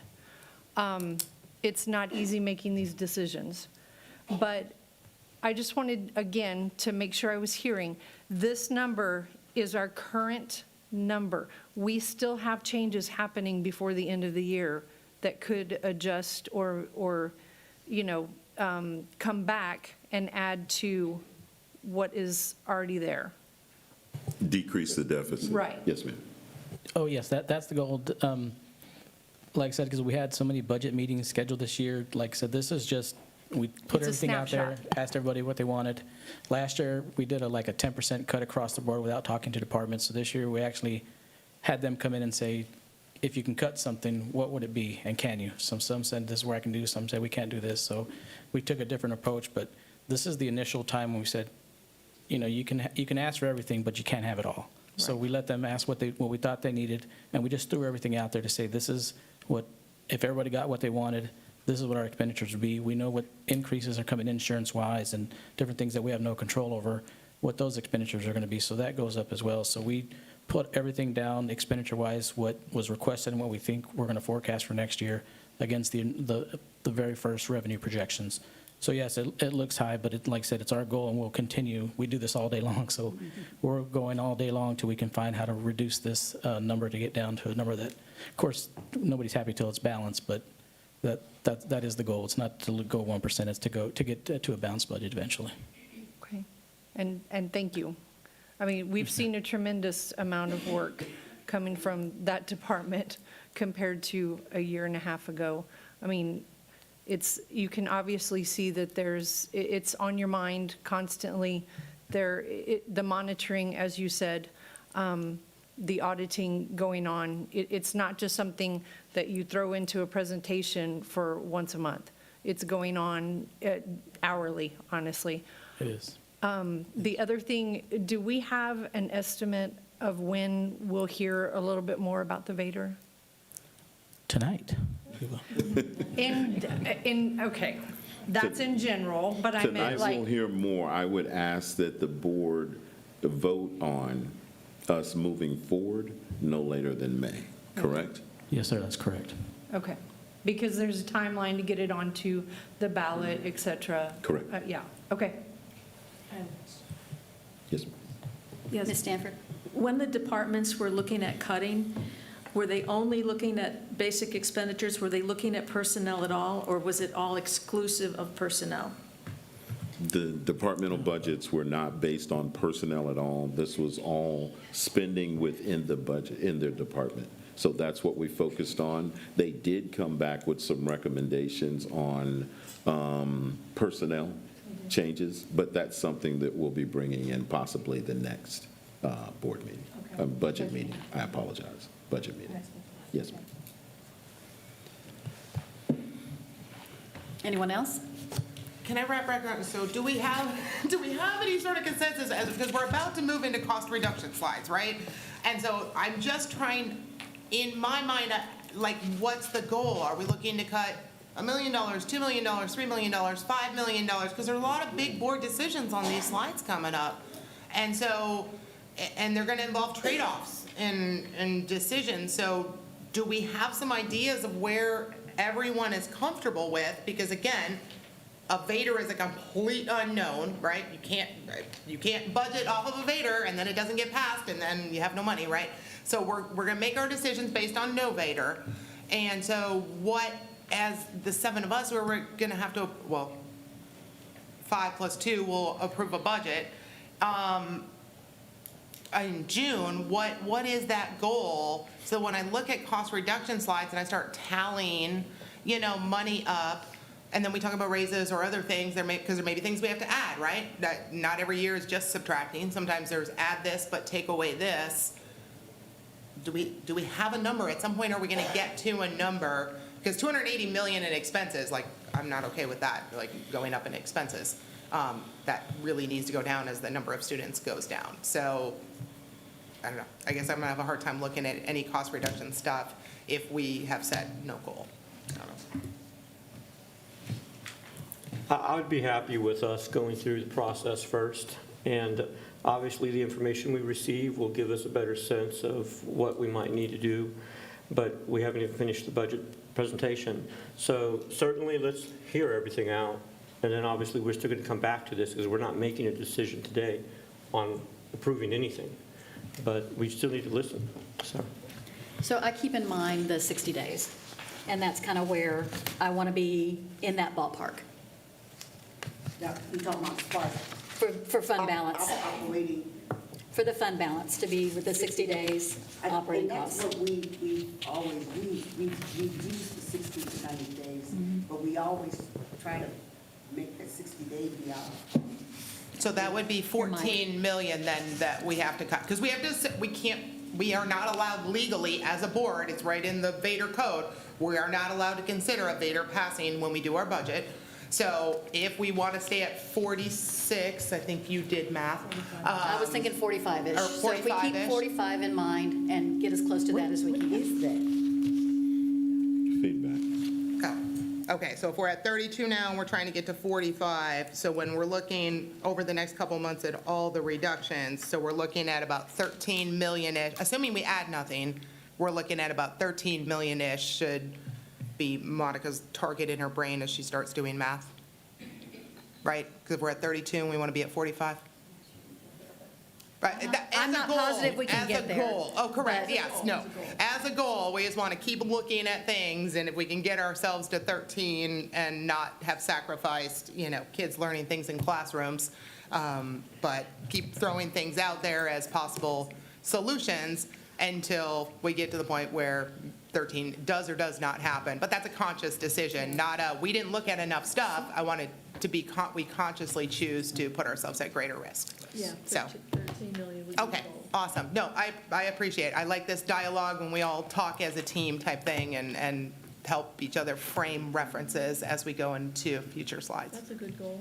So, And I agree. If we save 13 million by the time we get here next month, it's not going to stop there. We'll keep going as much as we can. So I agree. School finance is incredibly complex as it is. And we said this morning, we can give you the actual enrollment this morning, and then we can pull it at 3 o'clock, and it's going to be different.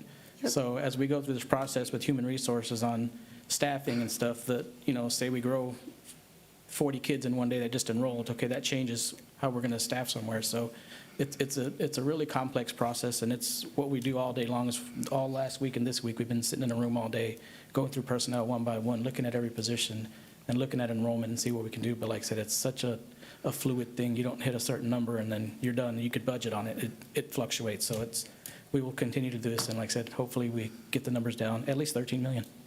Yes, ma'am. thank you. Yes, everything is very dynamic. Anyone else? Okay.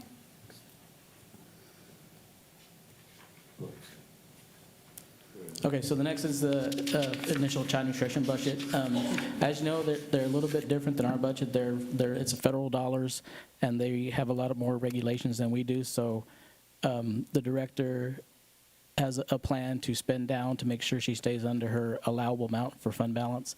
So again, what happened this year is strategic, and what's going to happen next year is strategic as well. And then our debt service fund. We have a debt book that lays out our payments for the next 30 years. The payment, as you can see, for the 25-26 is $55.6 million, and that's where we project as revenue right now.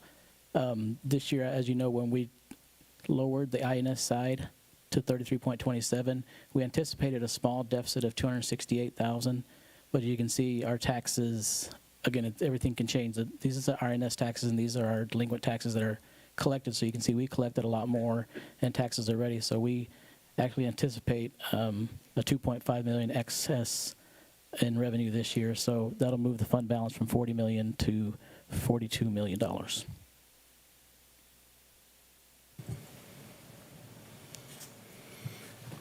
So again, as Dr. Fields talked about earlier, when we started the 24-25 budget, we had a close to $36 million deficit. We did access, with board approval, the 3.5 disaster pennies that lowered it immediately to 23.6. We contracted with some attorneys who did some property value studies for the district where they challenged the values of houses and the properties in our area. And if it's beneficial to the district, they file an appeal on our behalf. And we filed 2 appeals this last year that generated about $5.1 million, which lowered the deficit to $18 million. So you can see it went from 36 to 18 by the time we started going through the year. Currently, the deficit, was this before our latest projection of 21 was 23.2, and you can see, as we told you a little earlier, it's actually 21 now, so it continues to decline for us, and like I said, that's our goal throughout the entire year. But the bottom 3 points I wanted to point out, when it dropped down to 18.5. Before we go into the bottom 3, can I say something real quick? Yes, sir. I just want to say real quick that this is a menu of things that show what the costs are for particular areas. It would be my preference that we not focus on cuts and we focus on increasing revenue to the district as a way to decrease the deficit. But these are the areas and how much they cost. So if the board is looking for opportunities to cut 13 million, these are the areas in which you can say, this is where we would cut the 13 million. So as we go forward, please spell that out.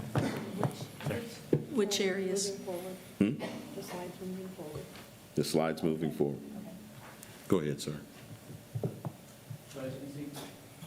The budget was $23.2 million deficit, and the reason it went from 18 to 23 is because, as you remember, the day we adopted the budget in June of this last year, we decided to give the teachers a 1% raise, so that was that $700,000 increase the day of the budget adoption. And then, as you know, with the self-funded insurance, we asked for a $3.6 million increase to help cover the deficiencies on the self-funded side. And again, just to show you what we ended with last year was $101 million in our fund balance. So this kind of shows you our rate. The total tax rate is $1.03, and it's broken into 2 buckets. And the M&O side is how we operate. It's everything we do to maintain and operate as a district, whether it's salaries, any kind of supplies, utilities, transportation cost, anything for the classroom is in the M&O bucket. The INS bucket is how we pay our debt and how we build schools. And they can't be intermingled, and they can't swap, and they can't do anything like that. But these are the 2 buckets that add up to the rate that we have as a district.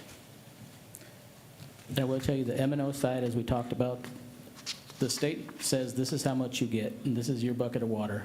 So the way we tried to explain it was the only way to make that bucket bigger is to raise the tax rate, is to get more kids, or if the state passes legislation to move the basic allotment. So, just because our expenses went up didn't mean we could charge more for kids. It's set by the state and it's standardized. So the only way we can truly change that M&O side is if we do a Vader to raise the tax rate, if we get more kids, or if the state raises the basic allotment.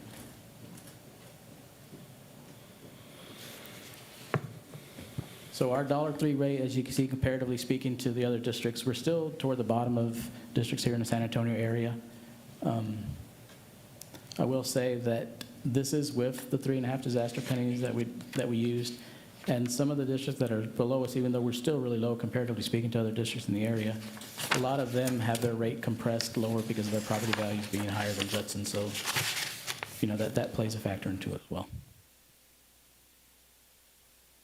So can I just add something? So for the public, I want you to know that the legislature requires districts to compress their tax rate. It's part of one of the laws that passed to make sure that taxpayers are getting a value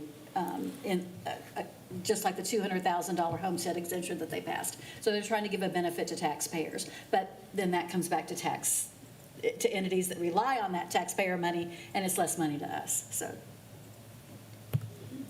Yeah, if you don't mind me taking on that, Madam President, yeah, that's why I didn't really understand the point of this slide, because like this is not within generally school board's control, because, you know, a big portion of this tax rate is set by the state, right, the maximum compressed tax rate, and the other half of it is set by the voters, pretty much, because it's related to the bonds. So, like, if you look at Comal's tax rate, you know, it's like, you have to realize there's literally billions and billions of dollars worth of bonds that Comal has passed, their voters have passed. So, you know, these numbers, you know, are interesting, but there's not a super lot of control that school boards really have over this. A lot of this is either state, most of it is state or voter controlled. So,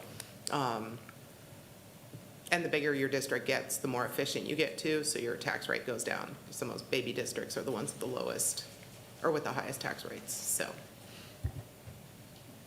But Yes, ma'am. as I understand it, though, our rate automatically, right now, we're at 1.0346. Yes, ma'am. In November, if the Vader were not to pass, we would be at 1.0046, correct? Yes, no? Did I get that wrong? Yes, and it could be lower because they haven't set the state hasn't set our rate yet. Yes, we're near the floor already, but it might compress a tiny bit more, fractions of a penny. Fractions of a penny, though. Oh, it could and be. Fractions of a penny is what we're predicting for the further compression. Part of what we would like to point out is that our $1.03 tax rate that we have this year did remain the same even with the disaster penny. Right. And so if you look at the history of the tax rate in Judson ISD, it has compressed. The Vader proposal that we would put out and that we've discussed in the past has been to keep the tax rate the same at $1.03, not necessarily to increase our tax rate. Correct, but that, again, we have to be careful with our marketing, especially with some of the bills that are going through right now about language that you're going to be allowed to have on Vaders and all of the electioneering and other, you know, truth and taxation type things that come out, is that the rate is one thing and your assessed value is a completely different thing. So while a rate may stay the same or a rate may go down, those rates are set by the state, very specifically related to what the taxable values are doing in your area. So when taxable values go up in Bexar County, which they've done, that's when you see the state compress. In order to keep all of you in the audience who live in the district and everybody watching at home, is to try to keep your tax rate as close as possible. So by adding the 3.5 cents this year, you know, it's on the M&O side, you know, people did end up paying more on their M&O, even though the rate went the same, because Bexar County's assessed values went up a smidgy last year, not as much as out of control as they were. So, yeah, I think educating the public on how their tax rate is calculated and how that turns into a tax bill is very, very important, because it's not just the homeowners. In fact, they might almost be less impacted. It's the renters that are impacted, because renters don't get a homestead exemption, and that landlord passes on every single dime of tax increase. That's going into your next year's rental renewal. And if we look at, and trust me, I look at property tax records all the time, and if you look at the number of homes in our area that are all owned by corporations, you may see your families living in houses. A lot of those families don't own those houses. They're renters of those, and there's no exemption on them. So when you start to raise a tax rate just a little bit, it's not just on a $200,000 house with a $100,000 tax exemption. It's on a $200,000 house with no homestead exemption. That's getting billed at the full. And guess what? That's where our families live. That's where our teachers live. That's where our paraprofessionals live, and those types of things. So, and then we also have generational homes too. Well, a lot of our older areas of the city, those houses are owned outright. So the only bill that is paid is property taxes and homeowners insurance. They're not even paying a mortgage because that house has been passed down. So all of a sudden, an incremental increase in that property tax bill is statistically huge. if you have a passed-on generational home, which is going to be an old Converse, an old Kirby, and a lot of our older neighborhoods, and the young families, the grandkids move in and take over the house type thing. So, yeah, there's just. Did you have a question or something, Ms. Right, oh, I thought we were talking about the Vader. So, yeah, no, I just think there's a We lot haven't of. gotten the proposal yet for that, so. Oh, okay, nope, that's all I had. Thank you.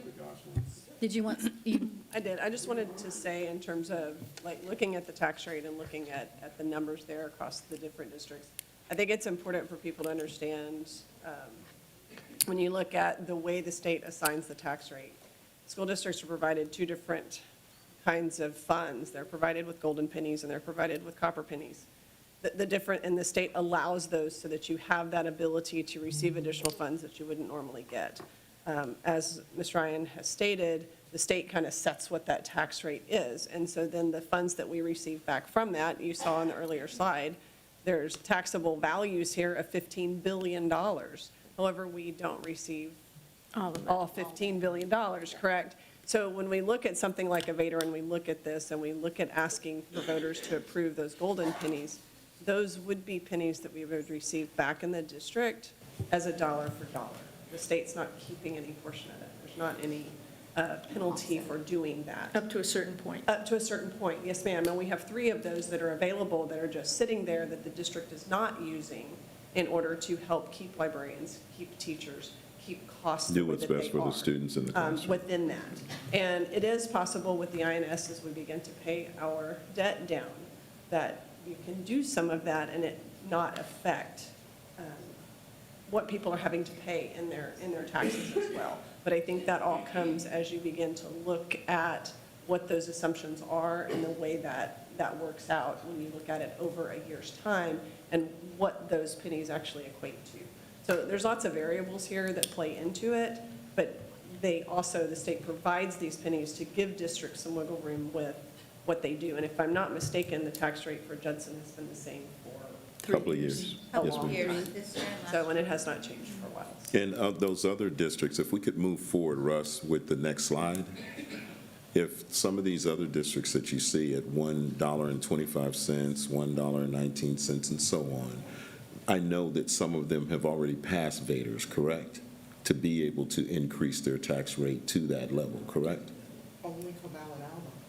But even Comal, which you said had a huge tax base, and when you look at a north side, a northeast, and an Alamo Heights, you're looking at a tax base that's huge in terms of the value in those districts. Well, yeah, and Comal and Alamo Heights are also the 2 that are recapture districts. So when the state starts recapturing your money, that makes block walking for a Vader real easy, we're because not- that's all you say is Austin's stealing our tax money, and they can show that, because Comal has to pay money to the state. Alamo Heights has to pay. They get $0 from the state like we get type thing. So that's why the only 2 that I'm aware of on here that pass Vaders are those 2, and that's because they were recaptures. You're right, Ms. Ryan, and that's why theirs are so low. But when it comes to Comal, there is a level of golden and copper pennies that we can use where we would not become a recapture district. It's just there for us to do what's best for the students and the teachers in the district. Oh, no, I'm not saying we'd So- become a recapture. I'm sorry, that wasn't what I meant. I meant it's easy to get voters to vote for a Vader if your school district is a recapture district, because the marketing they use, because I live around the Comal line, so I hear all their marketing stuff, is that they say the state is stealing all of our money via recapture, so vote for a Vader. So that's why most of the districts you've seen that have had successful Vaders are districts that are recapture districts. We are not and will never be, because our tax base, 15 billion sounds like a lot, but that's not nothing. So we are not a recapture. I'm just saying it's a harder sell, and some of the failures that occurred in the last election, a lot of those Vaders that failed were in districts that are not recapture, and the ones that were successful are in recapture districts. So again, just other things to consider, because a Vader is going to cost us a lot of money, and if it doesn't pass, then it costs a lot of money for nothing, so. I don't think that the level of funding, I'm going to back off. Go ahead. I just want to say that this is all starting to sound really circular in terms of what we're talking about. I'm going to support revenue generation for our district. Right now, you'll see us talking about cuts as we go through. We're in a situation where we have to make hard decisions and possibly cut. If we're able to raise our revenue through this, I'm 100% behind it. Whatever we have to do, the mechanics behind it, this has to happen. And if it doesn't, next year we'll be looking again at cuts. I've heard a lot from employees who want to stay employed, and I get it, but they also want to continue to do their job. And I hate that we're going to be talking later about increasing our student-teacher ratio in the classroom. I've been in this boardroom saying we need to lower our student-teacher ratio. But we are now in a predicament that we have to entertain those scenarios. This tax rate will help us. And so there's no other discussion, there's no other need to even go in this circular motion. Let's support it when it's time, let's get ready, and that's it. I just want to reiterate that we're asking right now just to keep the tax rate at 1.0346, not to go up, but just to keep it where it is. I know. Ms. Stanford? Yeah. Just as a matter of interest, just so y'all know, or the public knows, a recapture means you reach a certain point where the state says you're now getting too much money, you have to send the overage back to us so we can redistribute it to other areas. So that's what we mean by recapture. And you'll hit that point, that level at some point, and then then you don't get to keep the money you're earning or you're making. You have to send it back to the state. So there's kind of a magic line there, right? And we're in that line, so those three. We are nowhere near that line. What I'm saying is we're, Oh, yes, you're absolutely, I apologize, Ms. Davis. We are nowhere near that line. We are inside of it, so whatever we go up, that money comes back to the district, Right. back to the students, back to the classroom, Right. back to us making education more available for the students in Judson ISD. Right. so those 3 pennies are considered golden pennies for us, and they would not be subject to recapture. We would be able to utilize those 12 million that we generated this year, and all we're asking to do is to be able to generate that money again for next year for our students and for the district. So we could focus on that, and that's really what we're trying to do, and that's our Right. request. And what I was going to say, too, is from the town hall last night, I've had a chance to, and thank everyone that came, I have had a chance to look very briefly and quickly through all the feedback, and I would say about half of the ones that addressed tax increase were in favor, and roughly half were not. And we have another town hall April 10th, and after compiling both of those feedback sheets from both town halls, I will do a full and complete report on what everyone had to say about what they want us to do and what they want us not to do regarding our situation. But there was support for a tax increase. That was one of the suggestions that I saw come up. I don't think anybody knew. All right, next.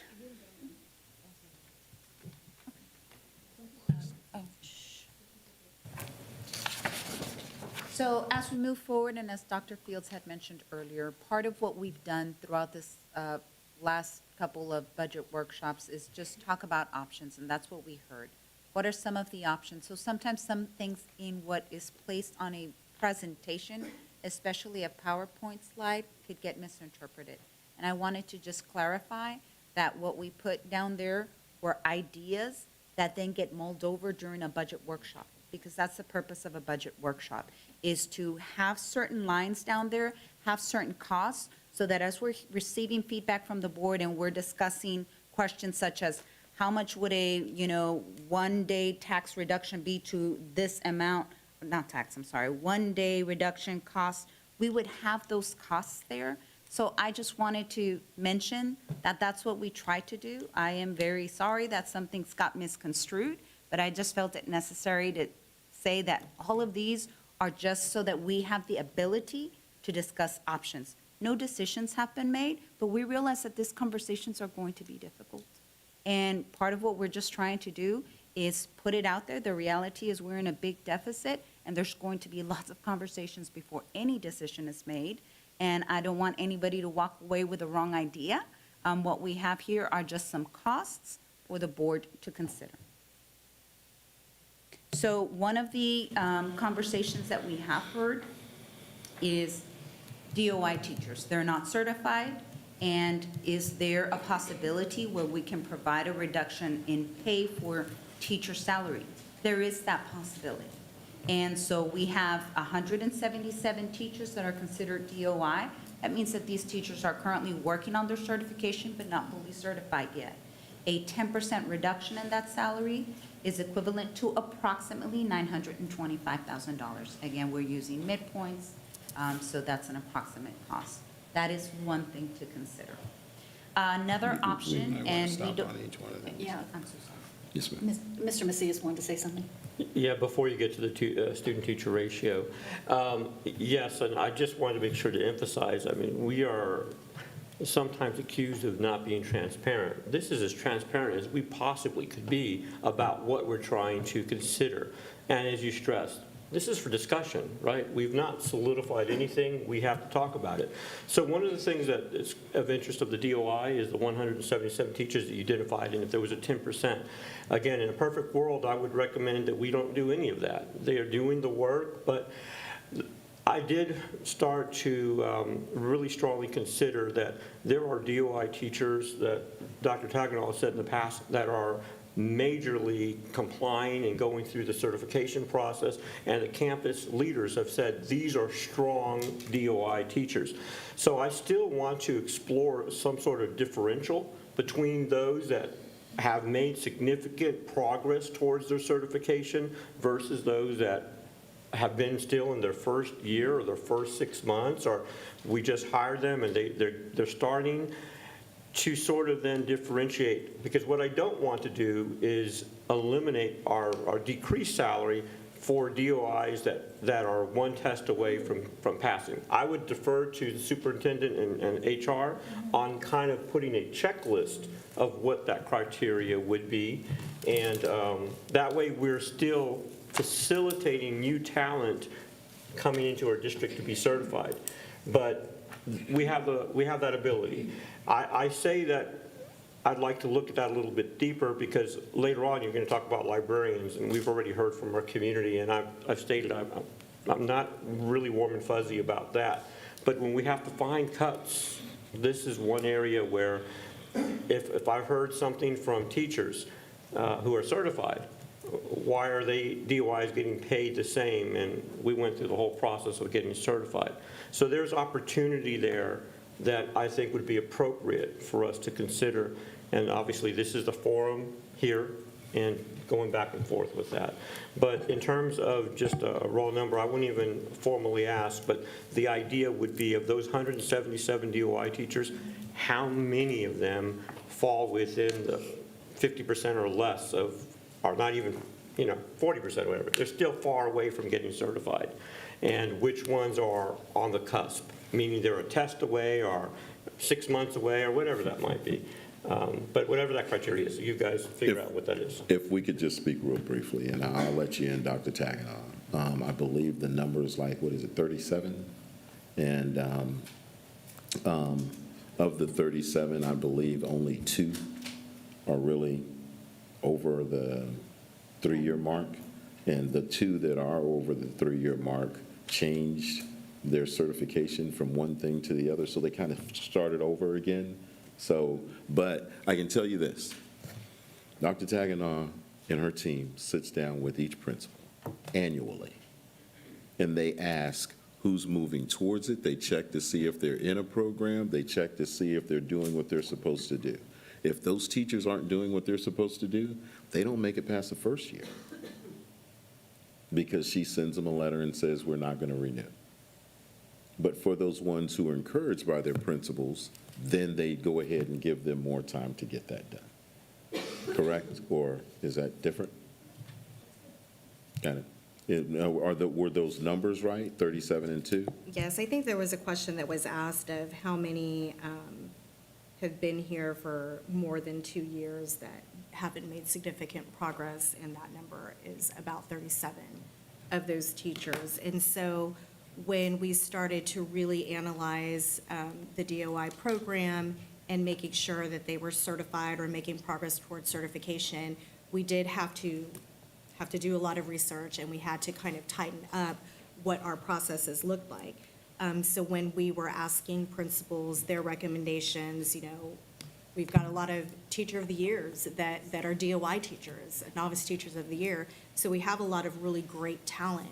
But when we look at what it takes to actually get a certification through an alternative program, it's different per program that you're enrolled in. It's different per person. And so when we're looking at how many years have they been with us as a DOI and they're not certified yet, well, there are some circumstances that you do have to consider and give grace to, such as a change in a program from one to another that would cause a significant delay.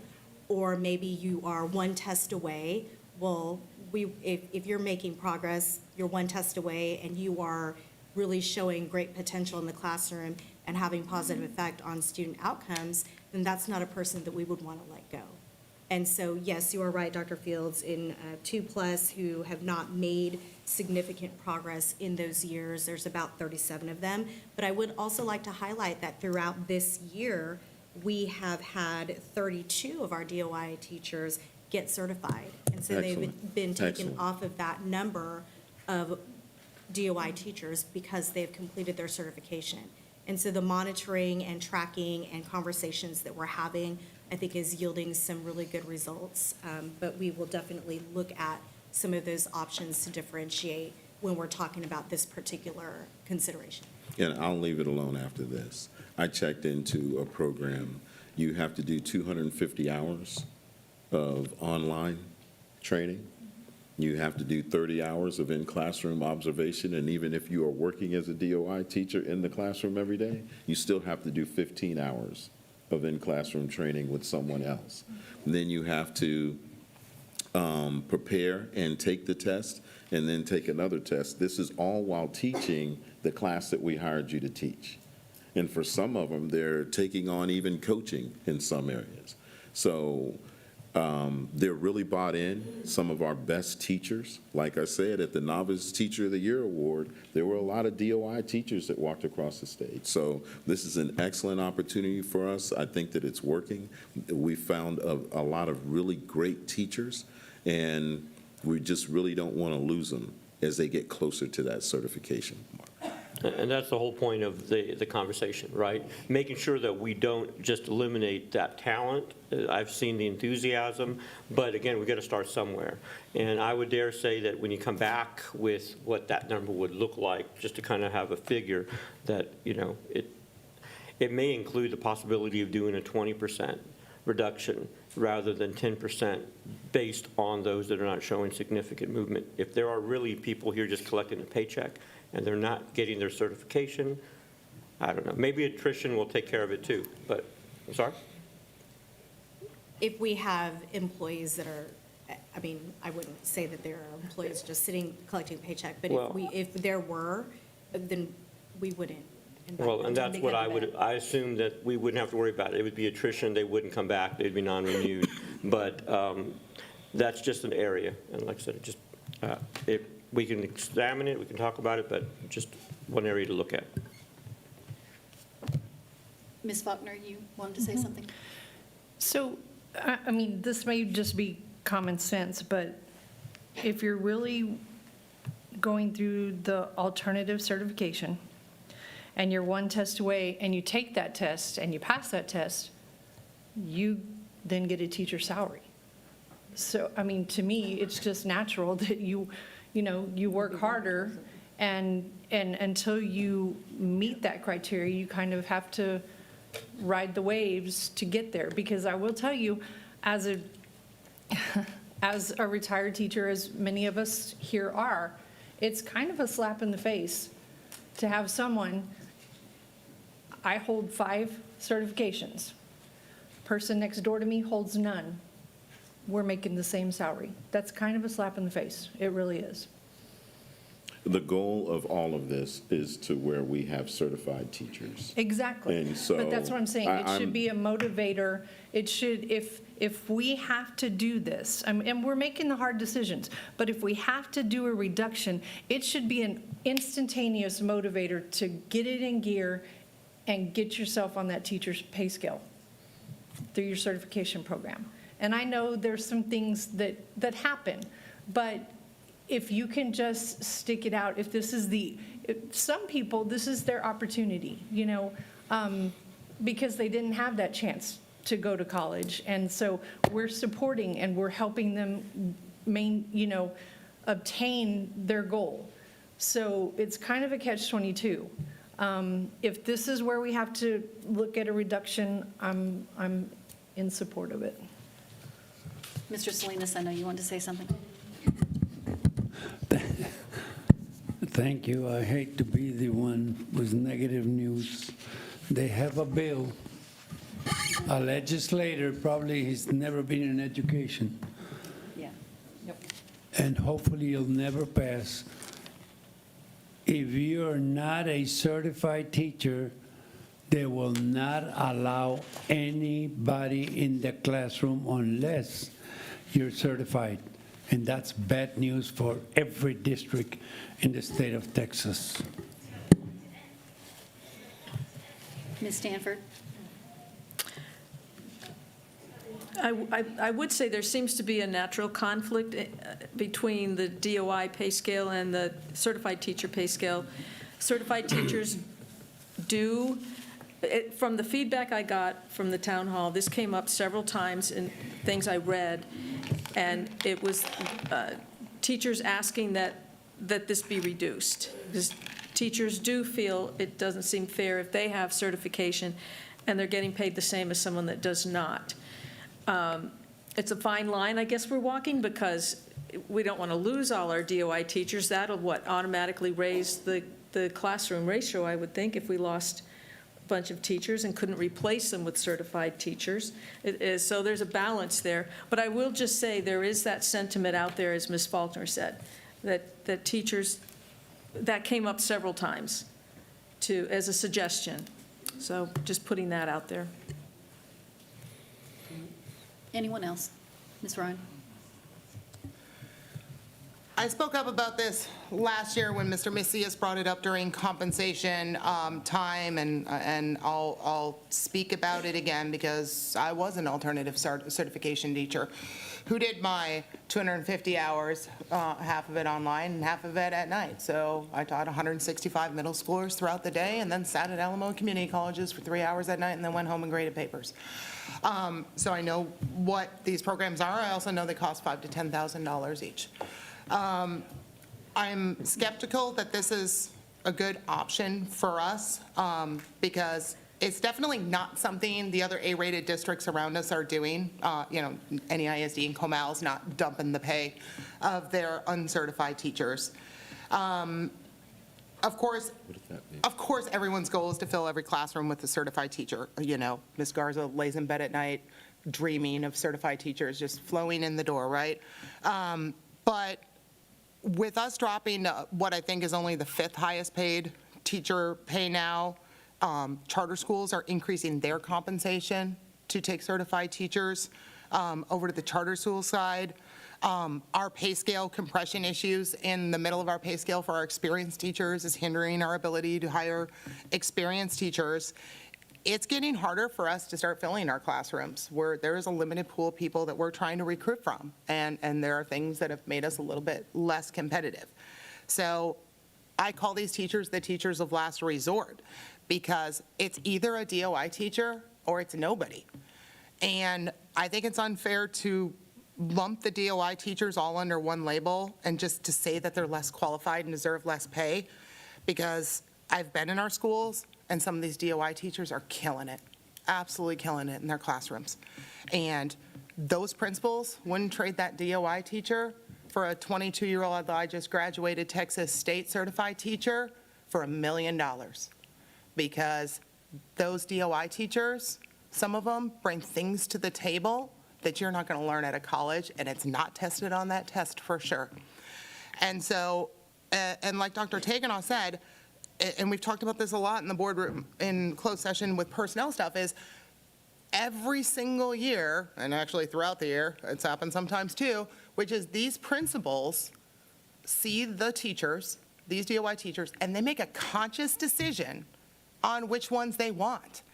So if, the principals are saying, I want this person back they're killing it, they're teaching my kids, we're going to help get them through the certification, and this is who we want, then we got to trust their judgment that these people are out there teaching kids.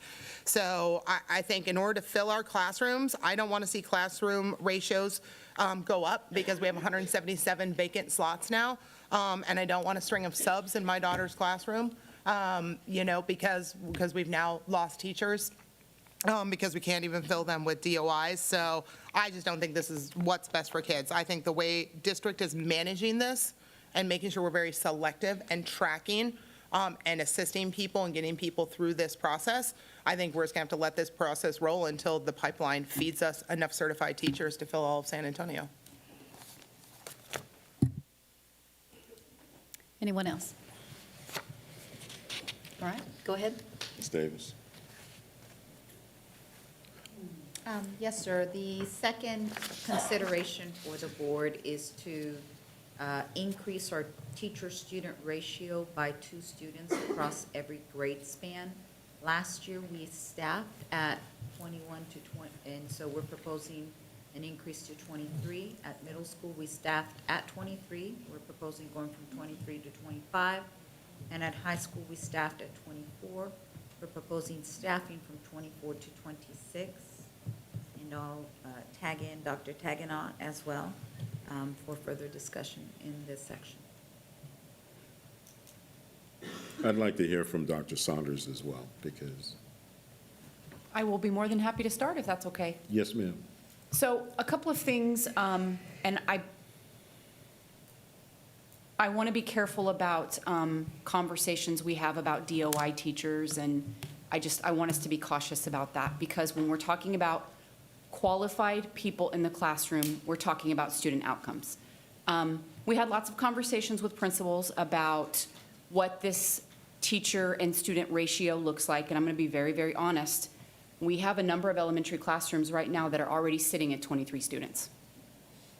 Because trying to find a teacher right now in April, we have to weigh the cost of bringing on a teacher, splitting up a class, trying to build a new classroom. So at this point right now, we have a number of elementary classrooms already sitting at this number. And I understand it may not be desirable for some teachers to hear 21 to 23, but the reality is this is not an outlandish number. And when we're talking about 5th grade particularly, there is no cap in 5th grade. So when we talk about these ratios in elementary, as a reminder, pre-K is mandated 1 to 11. So when we talk about that in Judson ISD, we talk about that as 2 to 22, because we have a certified teacher and a paraprofessional. And then when we talk about kinder through 4th grade, we have the conversation about the 23 ratio. Now, principals were very honest with us about there's a big difference between a 1st grade classroom at 23 kids and a 4th grade classroom at 23 kids. And we took that into consideration. We also took into consideration a lot of our schools are built differently. So some of these older campuses, like Woodlake Elementary, for example, their square footage in a classroom is a little bit different than maybe Rolling Meadows, which is a newer campus. All of these things went into consideration. When we talk about principals having the ability to build class lists, we do have to have a number assigned to how many students are in that classroom. So when we're talking about 21 to 23, yes, for teachers, that's a little bit of a, that's a little bit hard pill to swallow, but the reality is we have a lot of classrooms sitting at 23 right now, and a little bit more than that in 4th and 5th grade. Dr. Toppin, can you speak a little bit to middle and high school? So in middle school, we're already sitting higher than 25 in a majority of our classes. Again, with the higher you go up in your levels, the more specialized the person has to be in order to teach math, in order to teach science. And so even though we've hired DOIs, there's a lot of training that has to do with the content and whatnot. So when we can't find a certified math teacher, you are going to bump the classes, because at the end of the day, we're talking about student outcomes. At the high school level, and I can speak to this as a high school principal, 26, that was very rare. At a high school level, you're usually talking about 30, and then if we try to keep it under 32, that's like a measuring stick. But sometimes if you only have X finite number of teachers and we're only going to bump every teacher by 1, sometimes the class can sit at 31. And talking with the principals, they completely understand. what we're talking about. They also understand the challenges that we're in. You can't have tested grade levels and not have the right people in the classroom and expect your student outcomes to be a certain way. So this is something we have discussed pretty much all year long, because all year long, we either getting teachers or losing teachers, or somebody who's here one day, gone the next day. So you have to make sure that we're willing to, what is the best scenario for our kids? And if going up by 2 is the best scenario for our kids, I think we have full support from our principals.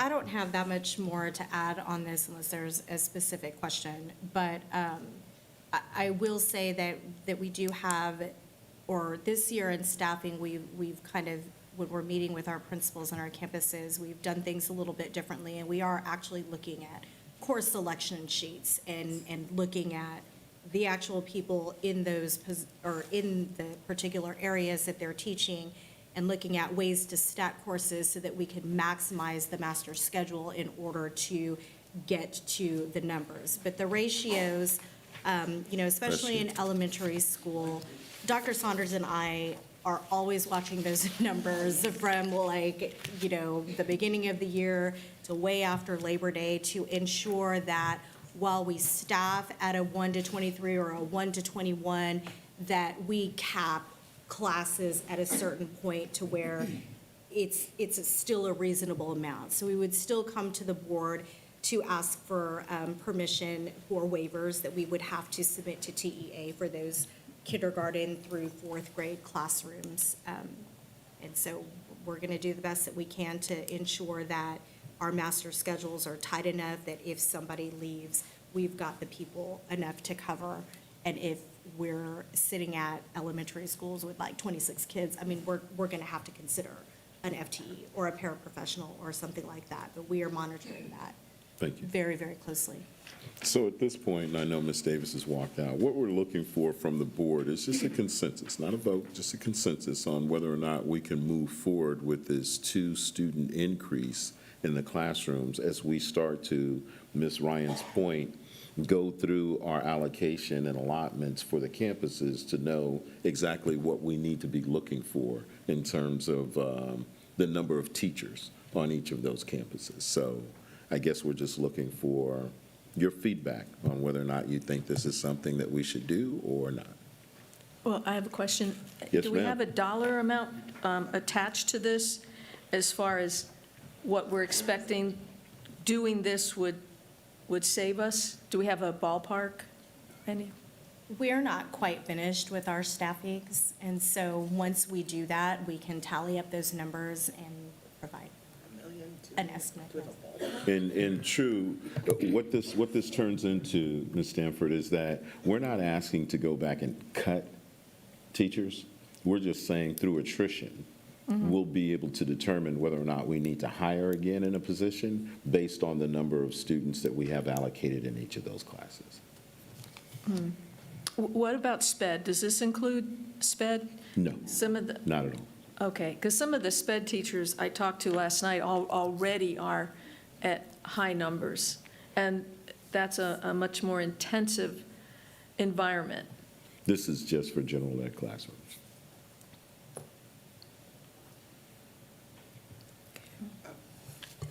Well, I don't like it, because having been there, sometimes it's just that one kid that makes all the difference in the world, but I do understand.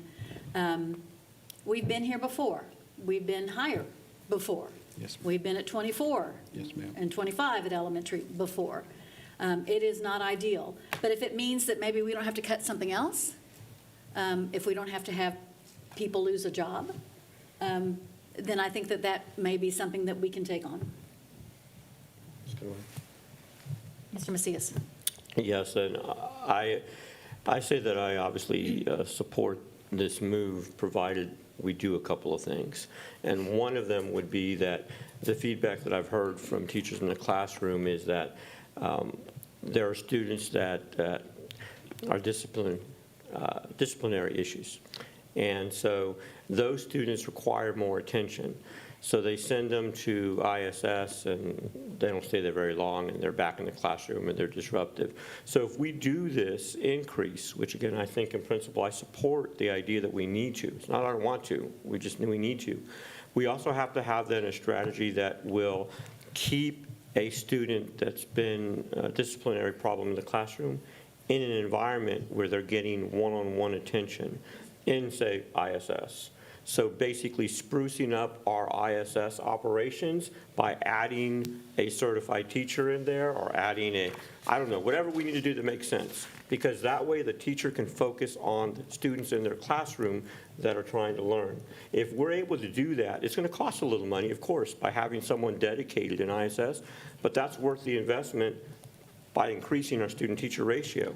And I think it'll allow teachers to manage their classroom a little better. Right now, I understand we're not as strong in that area, but that's an opportunity for us that I think that will balance this and make it work. Yes, sir. Ms. Faulkner? So, Mr. Macias, I disagree. What you, in my brain, and it's very late, I'm sorry, that was a huge contradiction. And I think that decision is a campus-level decision, and it is really not up to us. It's an administrative campus level. We can certainly put the message out there that this is a caveat, but we certainly cannot direct how the campuses handle their discipline. I mean, we can put things in place, but we cannot, yeah, it's late, sorry. No offense at all, Ms. Faulkner, I understand. And I guess I don't want to micromanage a campus, but maybe just setting the opportunity, allowing campus leaders then to make that decision. But we obviously as a board need to fund that initiative. There has to be some allocation or strategy from our end, and maybe that's the consensus. But certainly, Ms. Faulkner, I agree with you. Allow the campus leaders to make a decision if they need to do that. Ms. Eaton? I understand the rationale behind what both of you all are saying. And I have to be honest with you, I'm amazed. When I was in school, especially middle school, and I remember this because I was somewhat of that kid. I was that one, you know. You probably came in the room and I was in the corner with the gum on my nose, okay? Because I knew I wasn't supposed to be chewing the gum, but I wanted the gum. And it was always after lunch, so I was that one. That part, but if we had a visitor come in the room, it was all straight lace. The teacher couldn't tell, she couldn't convince somebody that she had a couple of people in her classroom that, you know, didn't act right because we behaved. And I've gone into a couple of our middle school classrooms and I might as well have been, well, I wasn't anybody to them because because some teachers can just give them the look. And everybody was, you know, but then some, you know, didn't have that Mighty Mouse control. They need, there needs to be something in place, because I don't think ISS, they call it, I don't think that's cutting it. Even if it's something, you know, like have mom or dad or grandma, grandpa, somebody come to school with them the next day.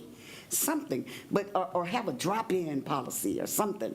But some of these little kids, you know, I love them, but they be taxing our teachers. They be taxing them.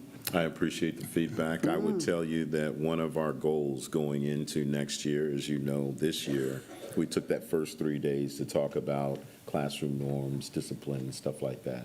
We're going to go into classroom management in a major way, especially for our DOI teachers, some of our newer teachers, to make sure that we're all singing from the same sheet of music. Yes, Lord. When it comes to how the management of the classroom is supposed to go. And your alternatives, the things that you're able to do to maintain structure and discipline in your campuses as well. But I don't want to get too far away from the considerations. So, Well, yes, I do ma'am. too, me too. Ms. Stanford? Okay. I would just say whether we agree to increase the numbers or not, we need to take that approach with discipline. It's still an issue, it's still a problem. Teachers don't feel they're getting the assistance that they need. It's still a disruption in the classroom. It's still interfering with student outcomes. So whether we go with this or don't go with this, we still need that.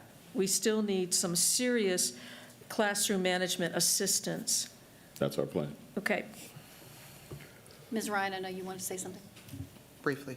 I just, when I hear that 21 turned into 23, my concern is 23 turns into 25, 26, 27 by April, right? That if you staff at 23, that's the problem, is it's never 23. Do I need to think it needs to be all the way down at 21? Probably not, because the state funds us for 22, right? That's the magic state number is 22, so I'm perfectly fine at elementary at 22, and I know we do the best we can to adjust, and kids don't come in even dozens, and if they did, it'd be a lot easier to do master schedules at the elementary school level, right?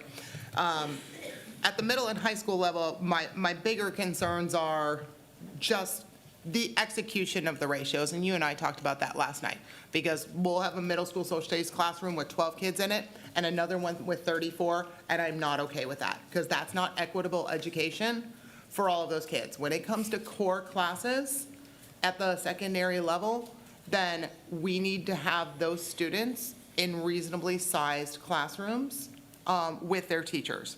And whether that's 23, 24, or 25 at middle school, again, those numbers fluctuate a little bit, or 24, 25, 26 at high school, I'm okay with those. I'm more concerned that we actually execute those so that when I visit classrooms in different schools, I'm seeing similar size classrooms so that all kids are getting, the attention that they need. And I know, and there's a little flexibility too. Comal used to up their honors numbers by a couple of kids in order to lower their non-honors classes by a couple of kids because it was just a little bit easier to teach 26 honors, but better to have 22, non-honors kids. There's all sorts of strategies with that. But elementary, I'm very concerned with going up to 23 because I know mission creep would potentially bring that up to 24, 25 real quick. So I'm not really comfortable with anything above 22 for that.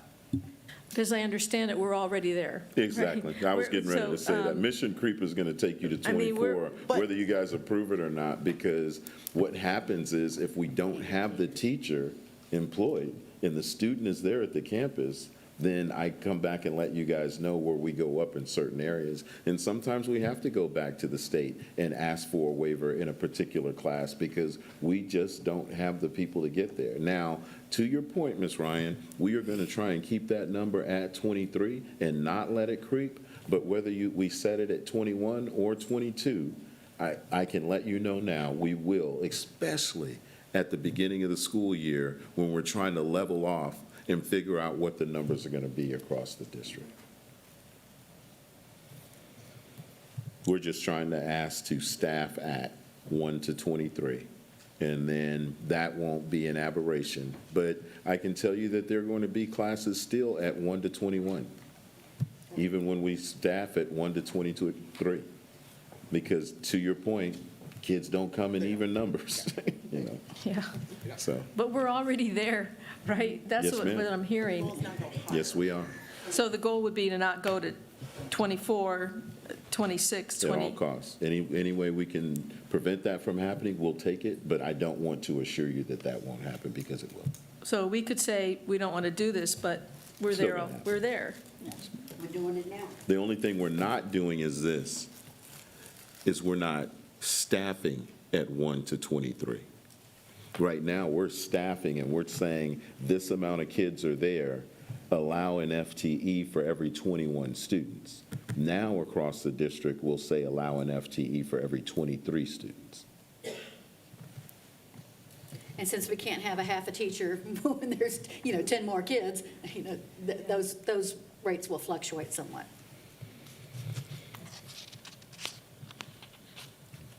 All right. Thank you. So you got the next one, or you want? Yeah.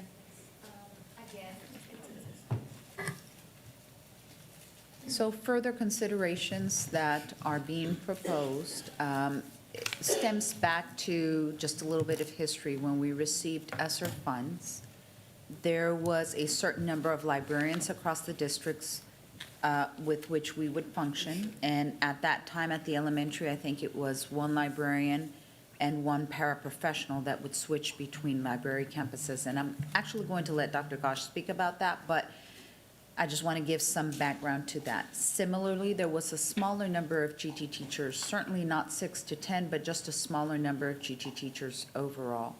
When we received ESSER funds, we were able to do so much with that funding.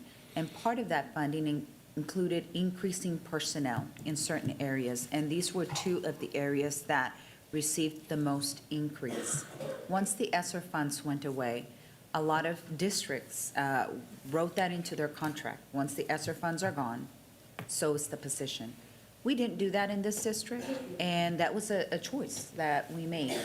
Now we find ourselves in a position of a deficit, and that's the reason why it's brought as a consideration to the board.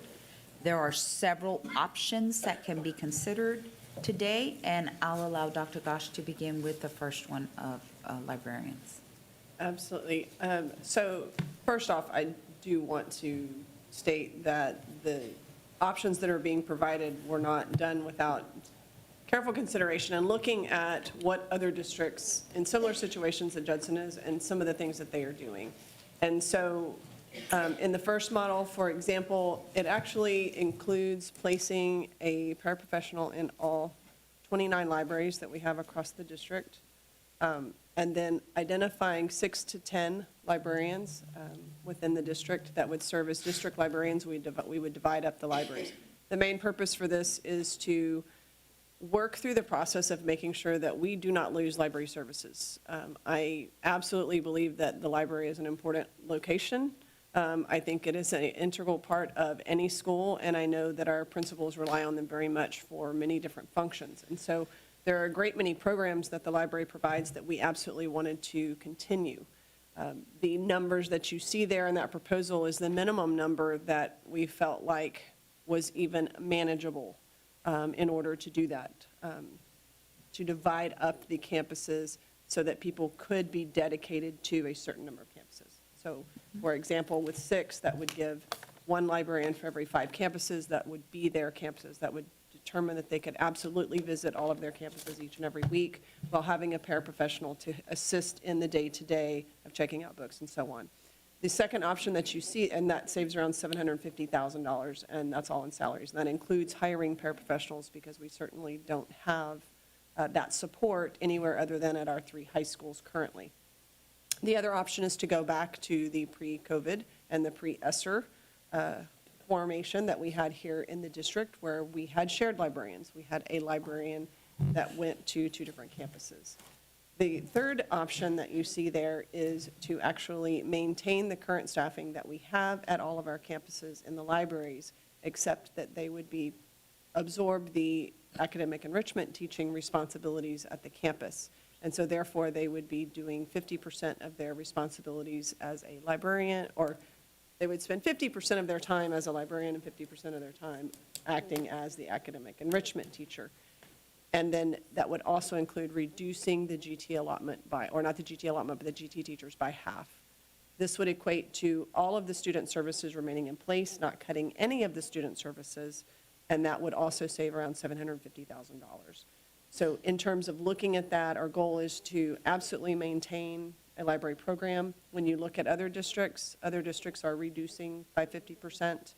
Some are using the model where they actually have one librarian to 8 to 10 campuses, which I can't imagine trying to do. And then, of course, we have many campuses in the area that, or many districts in the area that do share librarians. So these are just options that are available, and we are open to any questions. Before we move on, I want to say that, to Dr. Gosh's point, we feel like every campus should have library services. And this dilemma is not unique, again, to Judson ISD. I believe Northeast ISD is going through the same thing at this very same time. I will say this, though. In the tag, or the librarian enrichment teacher, That would be a savings of how much? $750,000, that's the third option you see there. It's somewhat of a hybrid of the third option that you see in this presentation. So It wasn't posted in the original one, but it was one that surfaced would it recently. require a decrease in the other academic enrichment teachers if they're being paid out of title and GT? It would. The first two options that you first saw on the slide only included the first two options for librarians and the two options you saw for GT. So that third option you see is really a hybrid of both, in which we could maintain services, all three services. We could maintain librarian services, we could maintain AET, as well as maintain the GT services. I'm not saying provide it in the same model as we do now, but if we were to just focus, for example, at the GT reduction, there's no way that we could reduce GT teachers and still ask teachers to split campuses and to still do the AET curriculum or the STEM curriculum. But I think people would probably understand it a little bit better by saying So STEM. does that mean that there would be then a GT representative at every campus? Yes, but not full-time. It would be split if you're considering the third option that's listed there. All three services would be provided. The GT teachers there would still be a reduction through attrition on that. And the GT teachers would focus solely on providing GT services. Then we would ask the librarians to take on the academic enrichment or the STEM curriculum service provision. I do need to make one point of clarification. Yes, ma'am. Academic enrichment teachers do not exist at the middle school and high schools. So that third option would be at the elementary campuses for the Yes, 20 ma'am. elementaries. At the secondary level, we would keep the library program as is. We would have a librarian at every middle and high school, and at the high schools, they would also maintain their paraprofessional. Got it. So option 3 there keeps all librarians, and so our secondary librarians would continue in the role that they have right now. Nothing would change. It would just change the responsibilities of the 20 elementary librarians to correct. split those duties. And it would still be the $750,000. And it would still be $750,000. So I apologize for forgetting to mention how that affects the secondary program a little bit differently than the Yes, ma'am. elementary program on option 3. I guess I'm just trying to reassure everyone that we're not talking about taking away academic enrichment or GT services from campuses. Correct. We're limiting that. Correct. They're correct. So what we would do is just focus the services just directly for the students. When Esther came along, we switched the role of a GT teacher. A GT teacher previously was only servicing GT students. There was no such thing as academic enrichment in Judson. And when we were able to add one person that was stationed at each campus, what we also did to budget effectively and utilize the teachers to the greatest extent was include something that we developed as academic enrichment, which was a STEM-focused, problem-based, and project-based curriculum. If we are to reduce the number of teachers as a consideration point, then we would ask that they just focus on servicing the students. So instead of providing academic enrichment for all, the GT teachers would just focus on providing GT services for their number of identified students.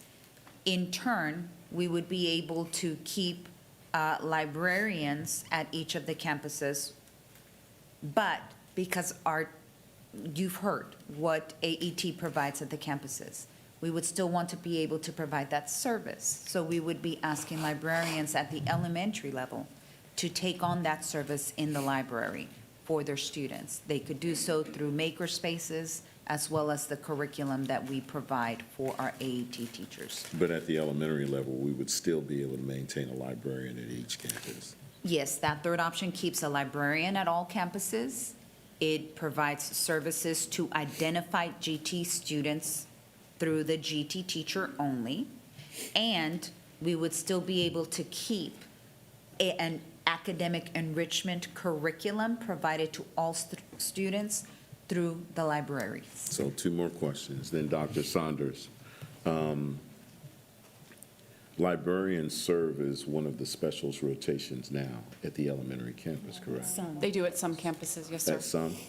So this would kind of be, if they're doing academic enrichment, this could be, hey, now it's a part of your responsibilities. I literally just told Dr. Gosh, the beautiful thing about the third option is it creates a placeholder for librarians to provide these enrichment lessons that they're talking about. We've had librarians come up today, we had librarians last night talking Right. about wanting to be involved in So now services for kids. It it's a creates that requirement of the placeholder position. for them. Yes, sir. Then second question is, if you have title funds that go to your campus, then I don't know if this is you, Jody, or Larry, then can I purchase academic enrichment? One of the things that we Person. currently have as an option for all of our campuses is they receive a certain amount of campus allocations for title funds. If the campus has enough money for staffing, they can purchase certain positions. Academic enrichment would be something to be considered and can be done through the campus-based staffing for certain positions. So if that became a priority for the campus, then they would have the funds then. If they have the funds available, they could use that to, Yes. Would Earn that be the position. correct? And Ms. Burton is confirming. there you go. So in this way, Board, I guess what I'm trying to say in all of this is that all of the librarians would stay. We would create a position for them to provide academic enrichment to the students on campus. And for the academic enrichment teachers, if that's a priority for the campus, then they would have the title funds to be able to purchase that for their campus. If they wanted to do it separate from librarians. Right. And we would still see a decrease of $750,000.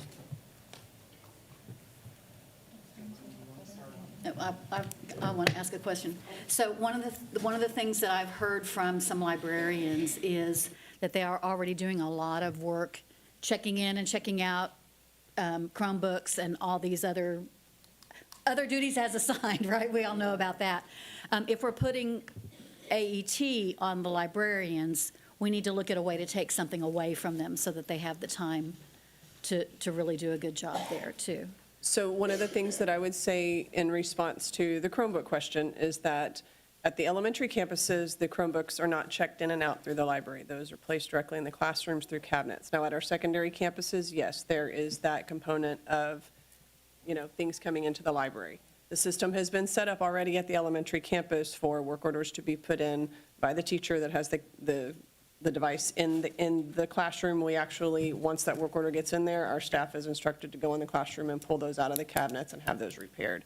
So that should not be an issue. Now, in terms of things like library inventories, assisting with classroom libraries, textbook inventories, things like that, those types of responsibilities would need to remain in the library as part of that. This last year, we did work on editing the library job description.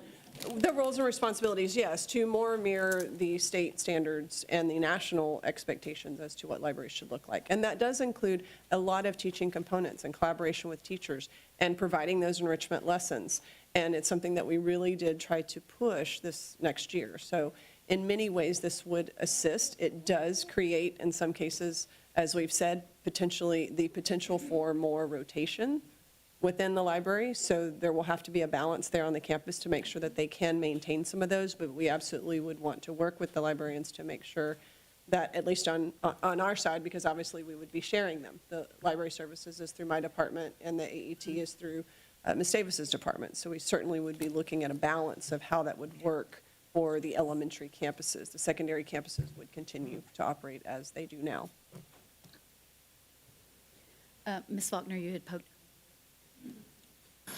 So just to recap, because this sounds almost too good to be true seeing the text messages that I've gotten, the fear-mongering over the last week about cutting all these positions. The third one, we would have a GT teacher that would share 2 campuses, which we've done in the past. We've done in the past, right? Yes. I know. I know. Librarians would remain, Yes. but they would just pick up the additional duty of teaching the Enrichment. enrichment. Only at the elementary. Only at the secondary elementary. would not. Okay. Okay.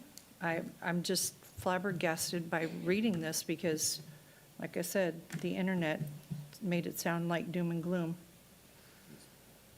Do we lose any GT teachers in this? Through attrition? Eventually. Through attrition. Attrition only. Ms. Ryan, I know you wanted to say something.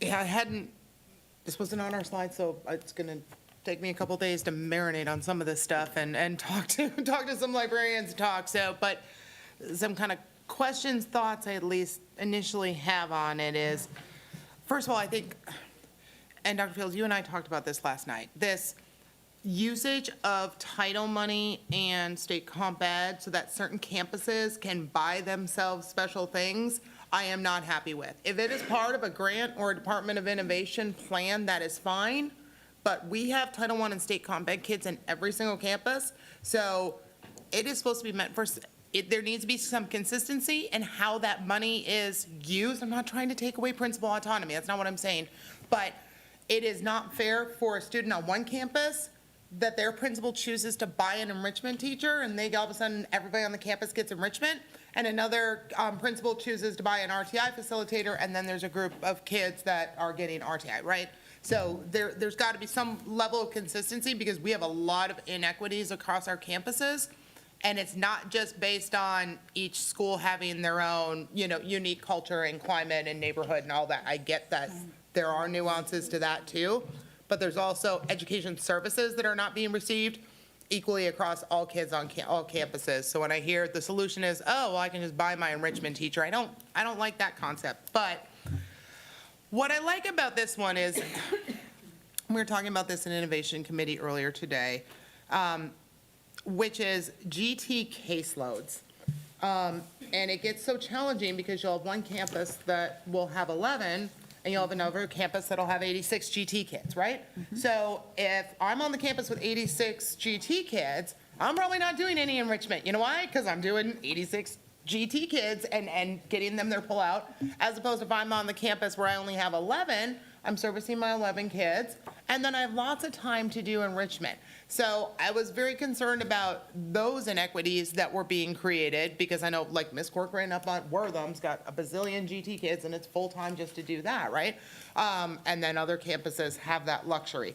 So being able to balance GT services by actual caseload of number of students, that may mean there's only one, Wortham gets their own, right? Because they've got so many kids, and 3 campuses may have to share because they got 30 or 40. So I love it from a caseload standpoint, strictly from a GT only part. But then we have some great librarians, we have some great GT, and we have some great enrichment teachers who teaching kids across an entire campus, STEAM and STEM and all of those other things.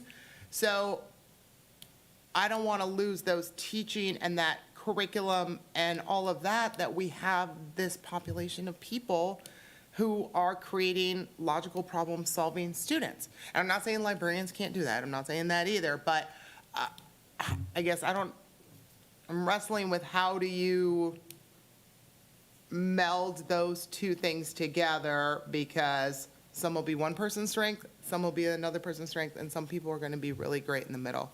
But then I think you're also going to have a caseload issue too, because if I always use Wortham because they're really big, or you can use Escondido, whichever. Escondido librarian is doing librarian stuff, well, they got to hit on some kids. Well, they get one librarian enrichment, but then I'm going to pick on France because we talked about you at the Innovation Committee. You've only got 300 students. Well, guess what?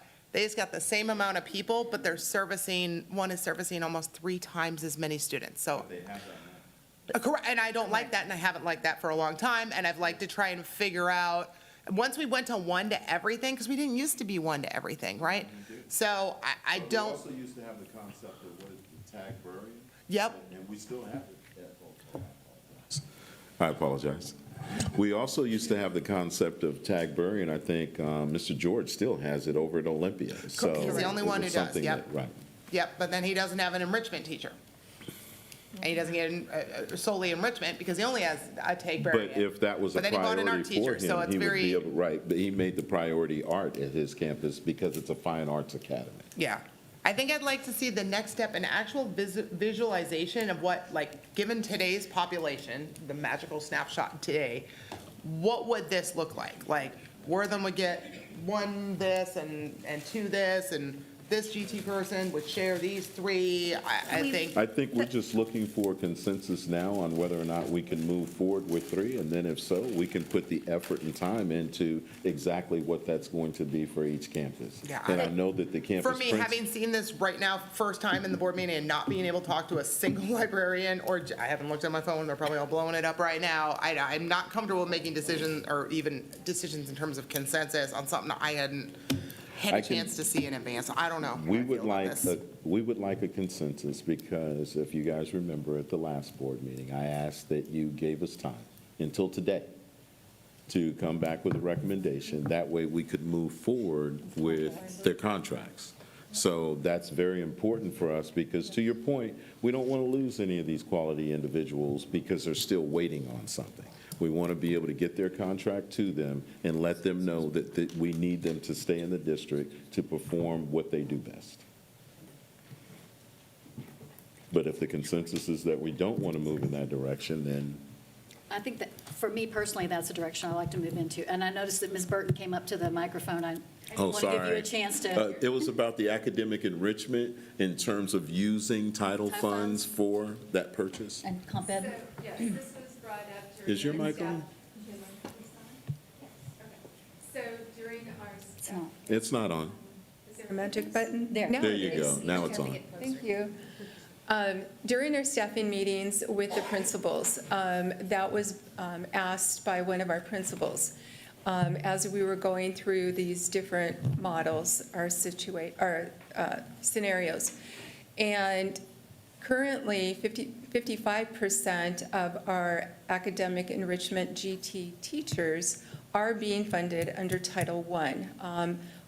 On the district side, not the campus allotment side. So that this program is not affecting the campus allotment when they're looking at both either Title I or state comp ed. And so if we go forward with this, we would continue, if we're going to continue with academic enrichment, which we're seeing an increase in referrals and identifications over the past 4 years. Mr. Holmes has been tracking this, so it is being effective. The beauty part of it is that these GT lessons are being implemented at all of our Title I school-wide campuses for all students. And that's the beauty of it. I'm a very strong advocate of this program. Yes, ma'am. Did you have any questions about state comp ed? I know that came up too briefly. I know titles up there. You said 55, can we just clarify what you said? You said 55% of 55%. GT positions are funded from Title I, or did I miss here? No, so it's one position, it's one person, but 55% of their salary is under Title I because of the academic enrichment side. Each person's salary? Yes. Yes. Okay. 45% is under the GT state allotment.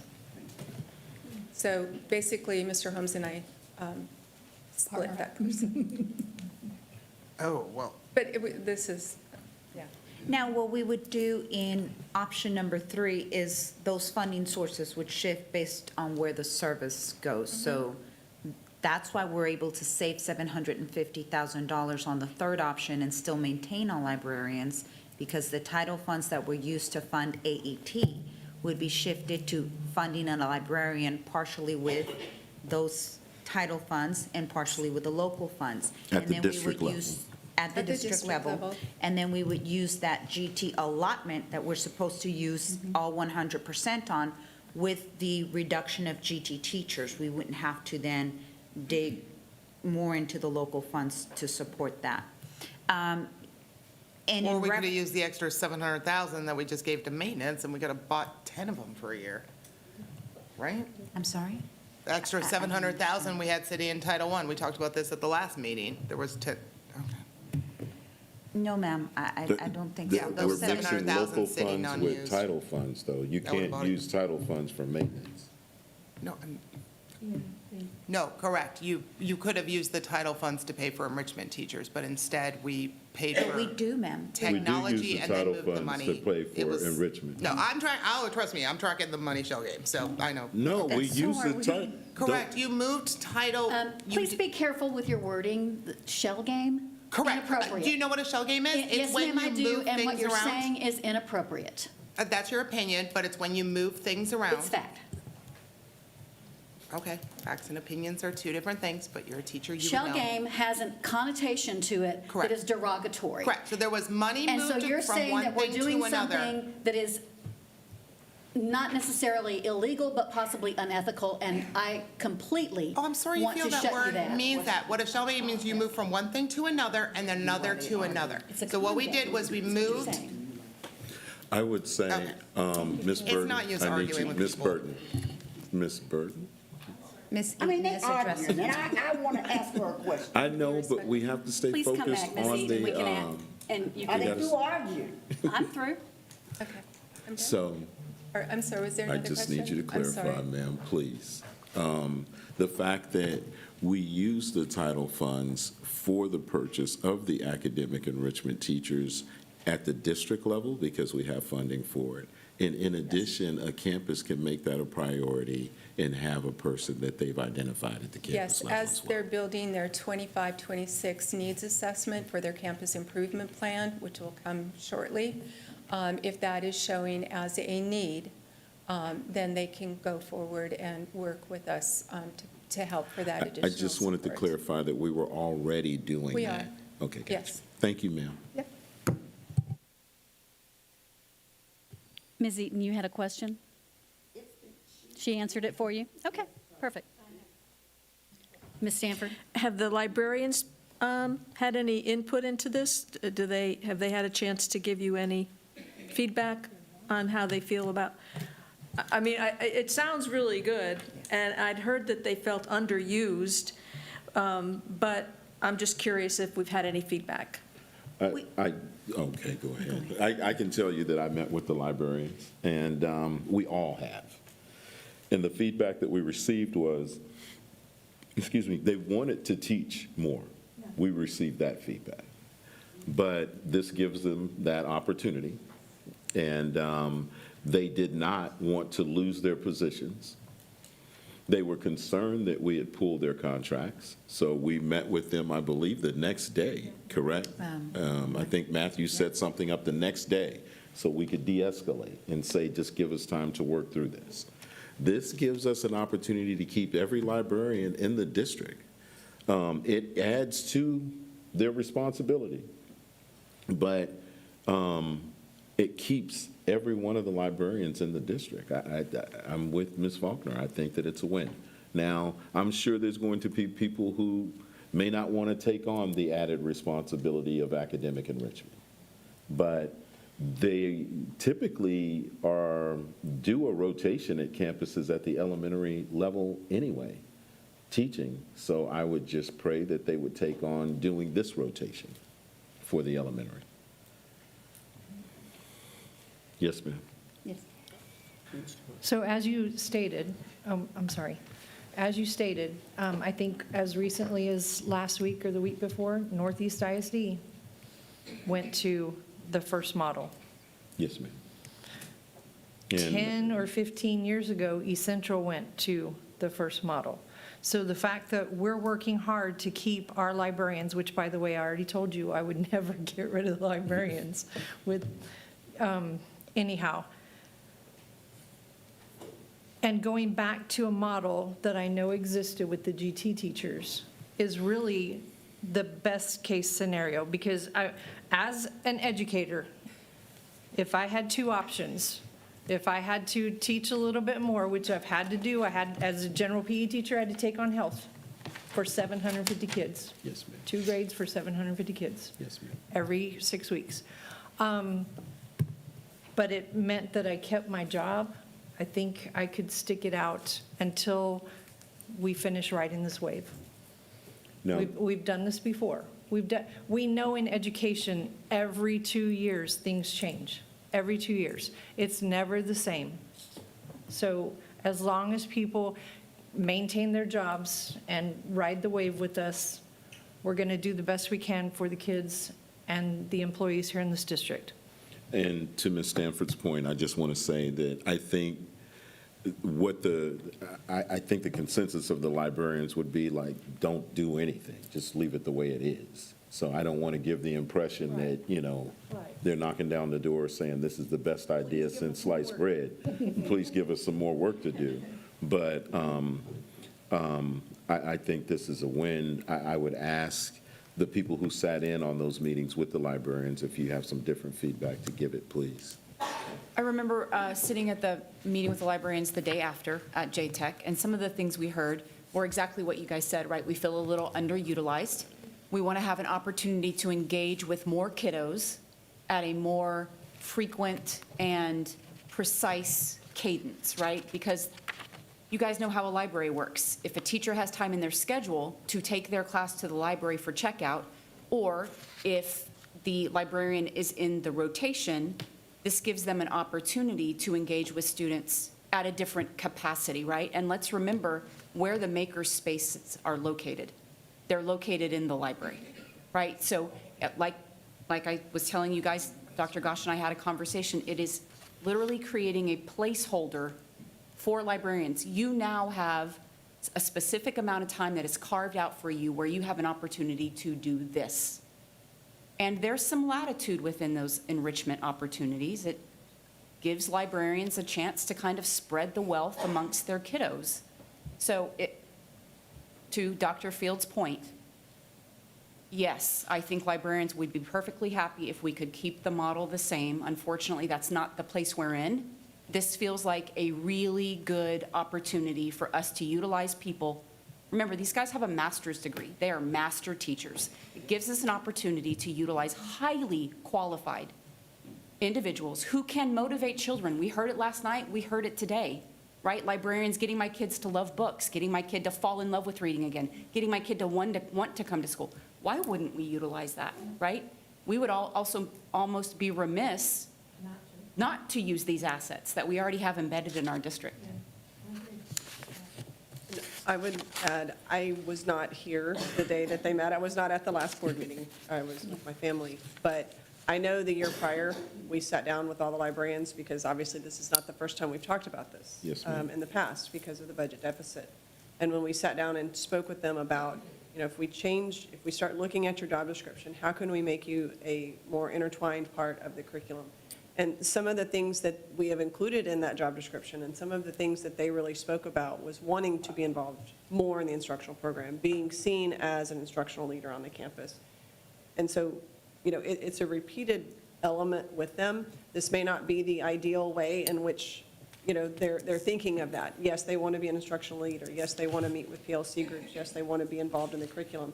But with the makerspaces that we have, and when you look at what academic enrichment is, it opens the door to be able to do some of that, to tie that to what is going on in the classroom.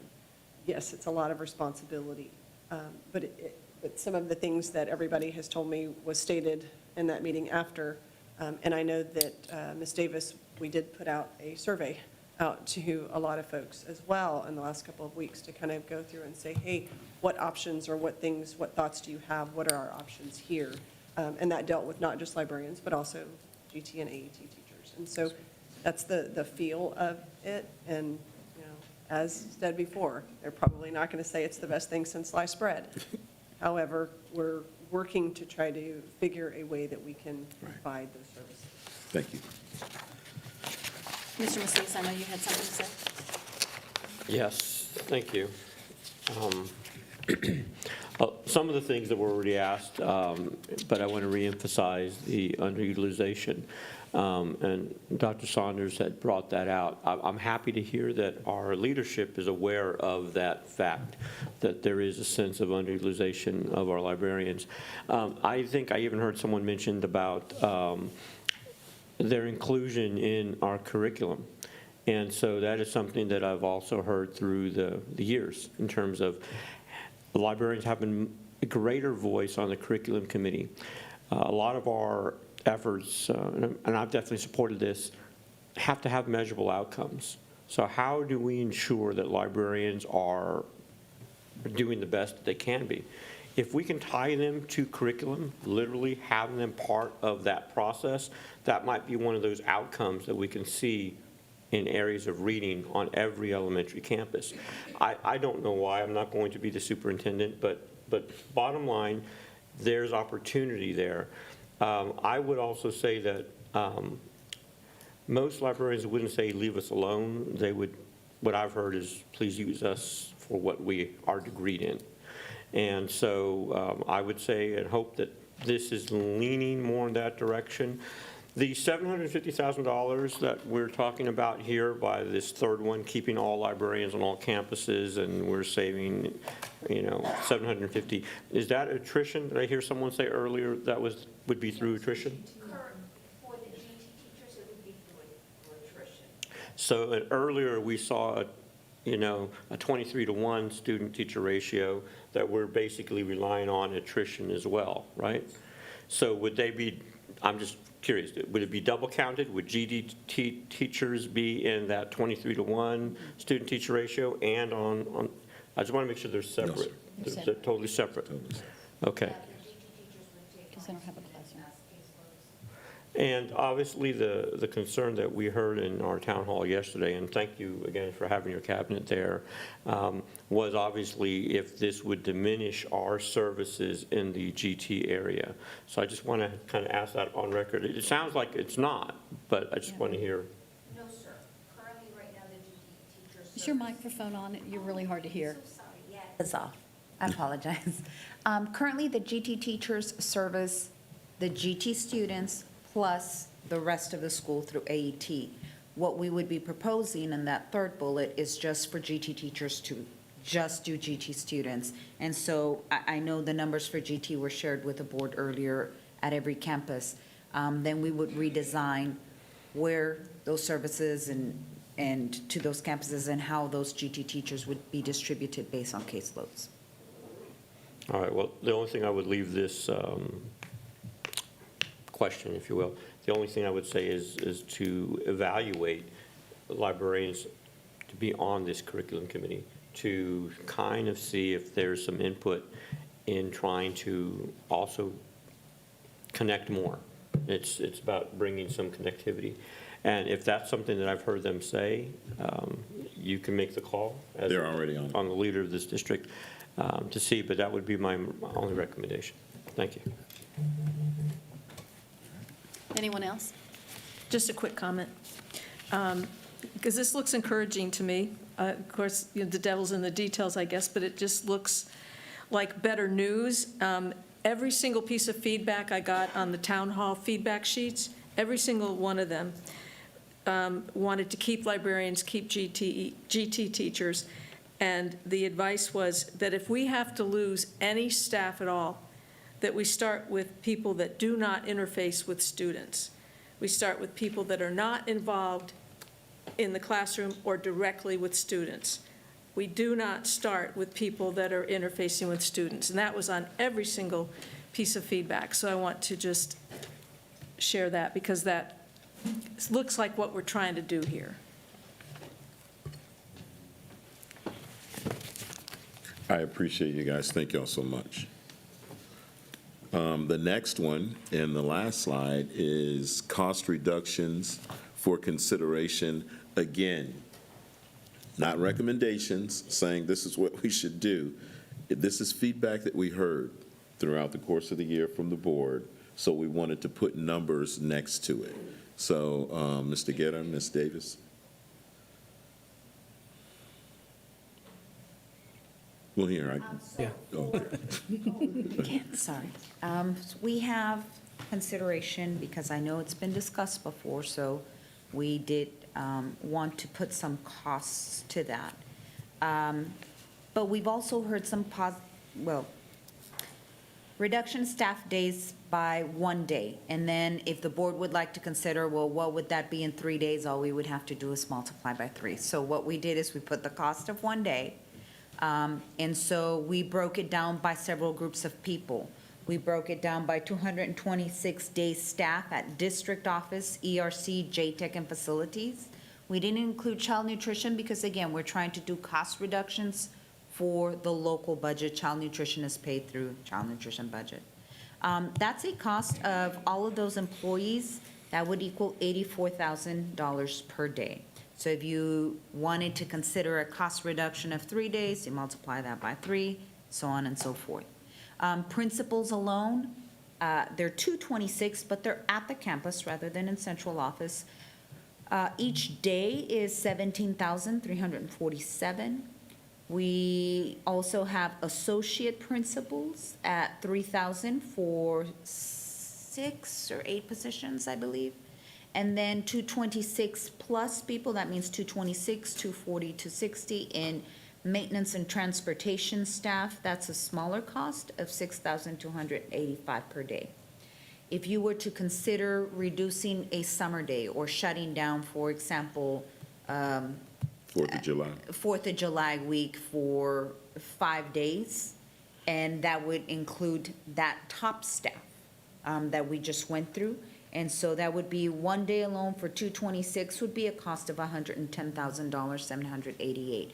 If you want to consider shutting down all of the 4th of July, one of them's already a holiday, so that would be like 4 days. And so you would multiply that number by 440 approximately.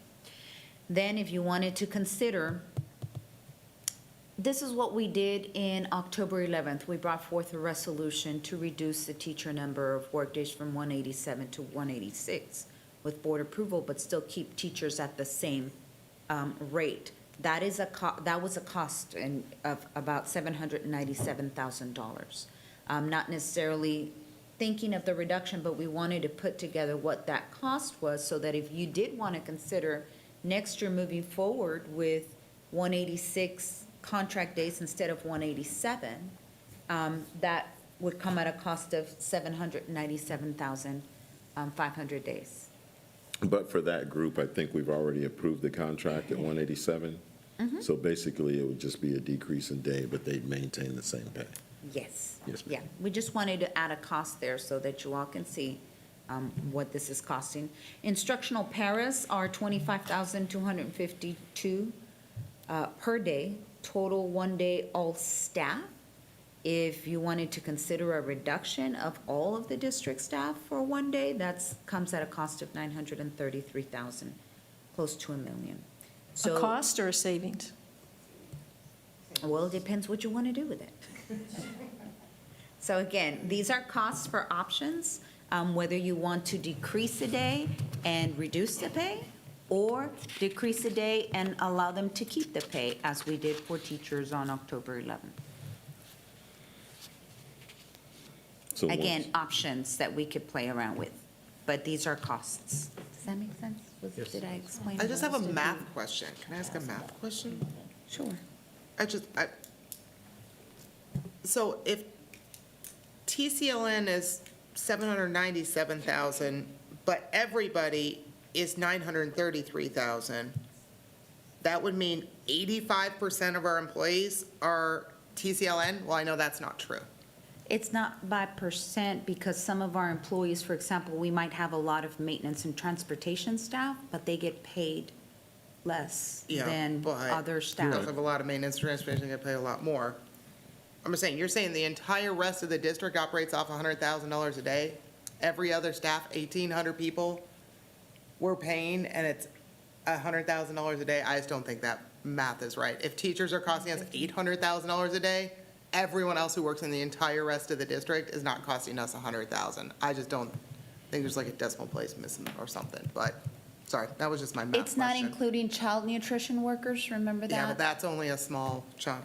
I'm talking there's 480 We will people be on the glad to 500 double check scale. these numbers and send you any corrections if there is any, but we'll be glad to double check these numbers for you. And there's a lot of different work schedules that are below 226. So this is only 226 plus, 226 and above. Oh. So the bus drivers, all of them, they're not included? Oh, okay. there we go, there. I knew there had to be a math explanation. Thank you. All right, so just the 226s. Now the number makes a little bit more sense. Thank you.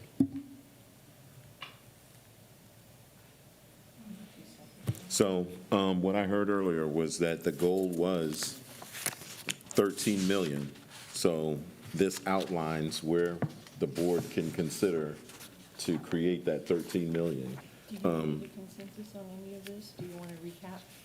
On that last slide, that's a menu for the board to look at to come back with recommendations. We've given you what those days are. So if the board is interested in cutting in that area in the next board meeting, I'd ask that, the next budget meeting that we have, if you could come back and give us recommendations for decreases in days or what you want to cut to get to the 13 million, then we are more than ready to try and put that calculated out and then give us a path forward on how to get that done. I personally would prefer to maybe discuss it like we did the prior slide, so that for the next budget workshop, y'all can bring us some options and we can see some hard numbers, because otherwise we're just falling further and further behind. I would tell you that these are the options because they give you the amounts. I don't want it, are we looking for me or the administrative staff to come back with $13 million worth of cut? Because that's what the board would like to see? Because my goal to decrease this deficit is to generate revenue, not cut to a balanced budget.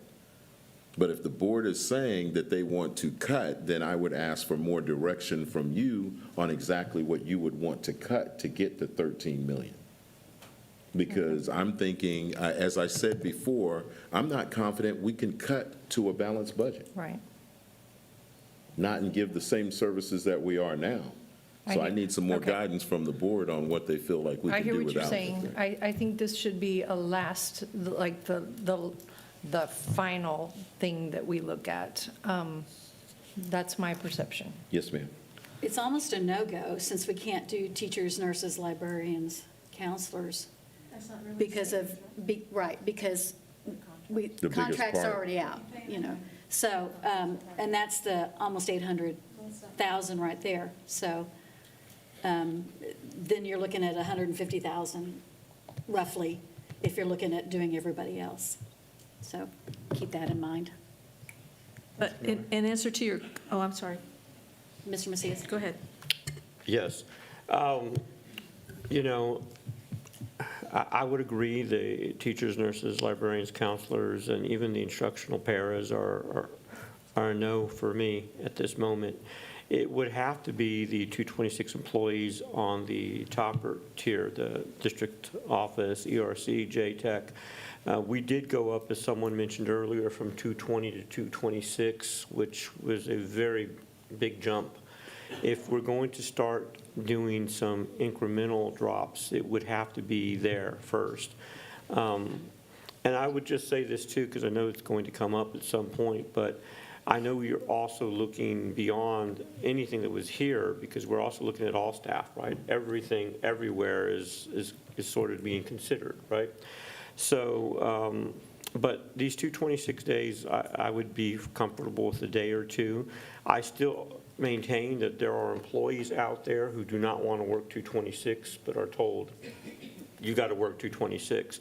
And those are the ones that, I think you brought me 4 or 5, whatever, but you weren't like really encouraging people. You're like, do you want to? But if you literally gave them an opportunity to say, we don't want to do 226, give us all July 4th off, they would reduce their days. I still think you need to be stringent about really extending that olive branch to them, because that'll save us money in the district. But I would say a day or two on this top, because we're really trying to find support and reduction, and that would be at least one avenue of reduction. The maintenance and transportation, I guess, are those for planning periods? Or is it maintenance because they're doing maintenance on facilities because no one's on the campus? They Tell me a clean the little bit about- buses, they restore the buses. A lot of times there's cuts, rips in the seats. They'll go through, sew up the leather on the buses, do all of the maintenance, tire rotations, getting everything inspected, getting ready for, and then the route people are just working overtime right now. trying to reroute all of our students for our new attendance. So, Well, then I would just say, obviously, that sounds like a need. And it's the smallest, it's one of the smaller areas per day anyway. But your evaluation, you can come back. It looks like where we really will get best bang for our buck would be in the district office, ERC, JTech, and facilities. And then I would also ask the principals, can they take a day off or a day reduced, or are they saying we really need this day? I mean, I want to make sure we set up our principals for success, and obviously you can make that determination better, but that would be my recommendation. we'll come back with a recommendation at the next budget meeting. Not 13 million, but we will have recommendations definitely on the 226. Ms. Yes, ma'am. Stanford? So in answer to your comment a few minutes ago, Dr. Fields, I think we have to do a combination of cuts, and we can't do all revenue. That won't cut it, that won't do it anyway. I would agree. So we have to do the cuts too with as little pain as possible. Yes, ma'am. I would like us to revisit the differential that we changed, I think, last year, where we brought all APs and principals to the same salary, whether they were at a smaller campus or not. There was a pay differential. I'd have to defer to Dr. Tagana or Ms. Davis on that. I'm not There clear. were adjustments that were made to the pay grade salaries, so, but I'm not understanding I thought what that- your that request you- is. We used to have small, medium, large yeah. campus and A, B, C, Oh. and I think they all got squished. Yeah, into that, just that one. recommendation came from TASB's pay audit, that we don't have those differentials, and so we just switched that to not have a differential based on TASB's recommendation. But we could go back and consider, that would be something that would cut. I'm just suggesting that we look at that again. So are you suggesting that we would then cut assistant size of the principals? Based on Campus. size. So cut their. Decrease their pay based on size of the Their campus. pay if they're at a smaller campus? Yep. Something to look at. So- Yes, Just a Yeah, couple no. of things, Yeah. if it's okay. yes, ma'am. Principal and AP? Oh, I'm so sorry, I'm just getting, I'm trying to understand so we can put together this. She's saying that we should reduce pay based on the size of the campus for the principals. Like we did before. And then Dr. Saunders is wanting to give some. That's why we you. can't do that. So just a couple of things, and Dr. Fields, if I go off the rails, just give me a look. I'm So good. up here on, I just want to point out on that top line, and I'm going to come back to what you're saying in just a second, Ms. Stanford, but I would be remiss if I did not say this. That top line, the 226, district office, ERC, JTech, and facilities, I just want us to be really clear. Not everyone who works in this building is a director or an executive director. We're talking about coordinators, and we're talking about specialists. Secretaries. There was and secretaries, Right. thank you. There was a comment made last night several times at the town hall about paraprofessionals or teachers living paycheck to paycheck because of the rate of their salary, and so a decrease in their days would mean that it changes the way that they live. That is to be said for every employee ever in the history of working, period. But we do have individuals in this building, at the district office, at JTech, at facilities, that one day out of their salary could mean the difference between making a car payment, a rent payment, a house payment. So I just want us to be very careful when we say 226 for anyone who works in this building or the building next door or JTech or facilities. And if that was out of line, I apologize, but I just want us to be careful, not to paint everyone in these buildings with the same brush. Right. And then we have a conversation about principals and APs and counselors at smaller campuses. I want us to also remember, just because you have fewer students doesn't mean your responsibilities are less. Your responsibilities just look different. You're still required to do the same amount of ARDS and 504s and LPACs and service students and T-test teachers and all of those things. And we're talking about smaller campuses. Sometimes the needs of the students look different as well.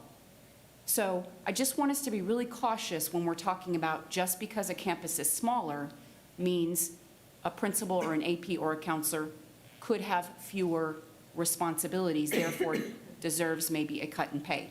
That's almost the equivalent of saying a teacher who has 23 kids in their classroom as opposed to 17 should get paid differently. their responsibilities are no different. The outcome expectation is exactly the same. So I just want us to be correct. I want to say one more thing, too. We are a team in Jetson. And I want everyone to know that if we do come back and say that district office staff or the 226 are going to decrease their days by however much, even during that week of the 4th of July, whatever it is, I want to be able to reduce my contract by that many days as well. I don't need my contract to come up on the agenda as something that we need to talk about. I just want you guys to understand that if the people that I stand with have to lose 3 days, I want to lose 3 days too. It can't be that I have them out there asking for something that I'm not willing to do myself. So just putting that out there. I wasn't quite, the paras came last night expecting that their pay was going to be cut. They didn't understand it was a one-day thing. They understood. It was never recommended that way. All we did was put on the agenda information we wanted to talk about. That's why we were hesitant about putting it for public view, because you can't really interpret it until we talk about it. That's why we didn't want people scared and concerned. But Dr. Zaganoff. I just wanted to clarify that the tiers of campus, like small campus and numbers, was not for assistant principals. It was only for principals. Right. So just point of clarification. But I also wouldn't recommend it also based on our TASB salary study results as well. Ms. Faulkner? So I think taking money away after we paid for a TASB study is a redundancy. Secondly, a lot of these people on that first line, as you said, are not directors. As a matter of fact, I have friends who work in this building who have made the jump to be a part of a department and are getting paid less now than they were as a teacher. So I will not back. This will be a last resort, cutting any day. I know that I've said it can be done, but we can't lump people together. And I certainly will not take away money when people are getting close to retirement, when people, it affects your outcome. And that number you have when you see your retirement paper is from now until the time you die. It doesn't change. So I'm not gonna sit here and mess with anybody's eternity. I'm not. And I've heard from people in this building that if we make a cut, they're going back to being teachers. Because teachers are paid more in this district than the people who work in this building and make decisions. And that's not right. We are still trying to figure that out. We have worked hard, and we have relied on TASB and all of the surveys and everything we've done in the last 20 months that I've been sitting here. So I don't want us to start unraveling. I think we have a good basis. I think this last slide is a last-ditch effort.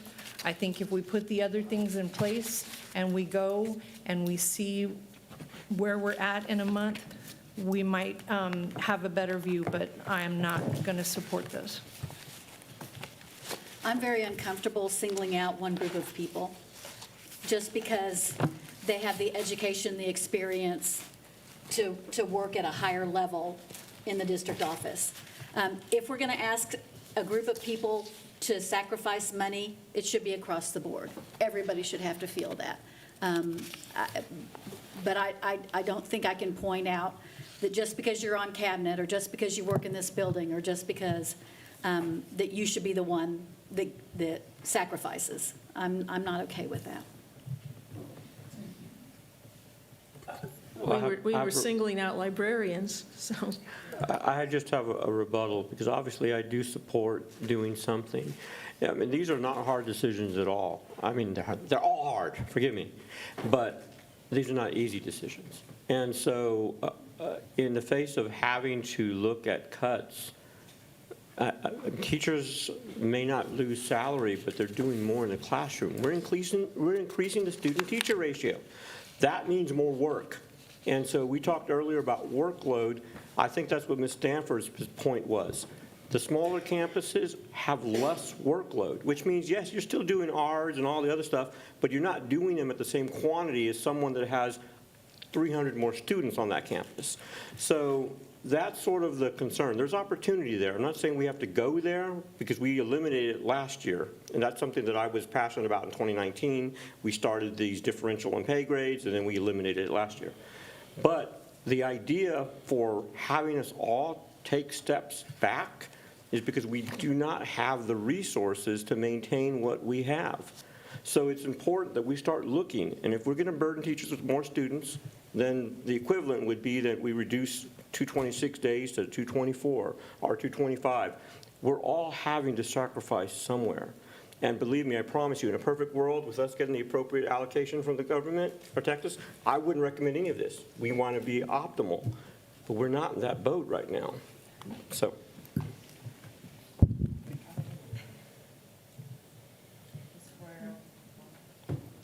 Oh, Ms. Ryan?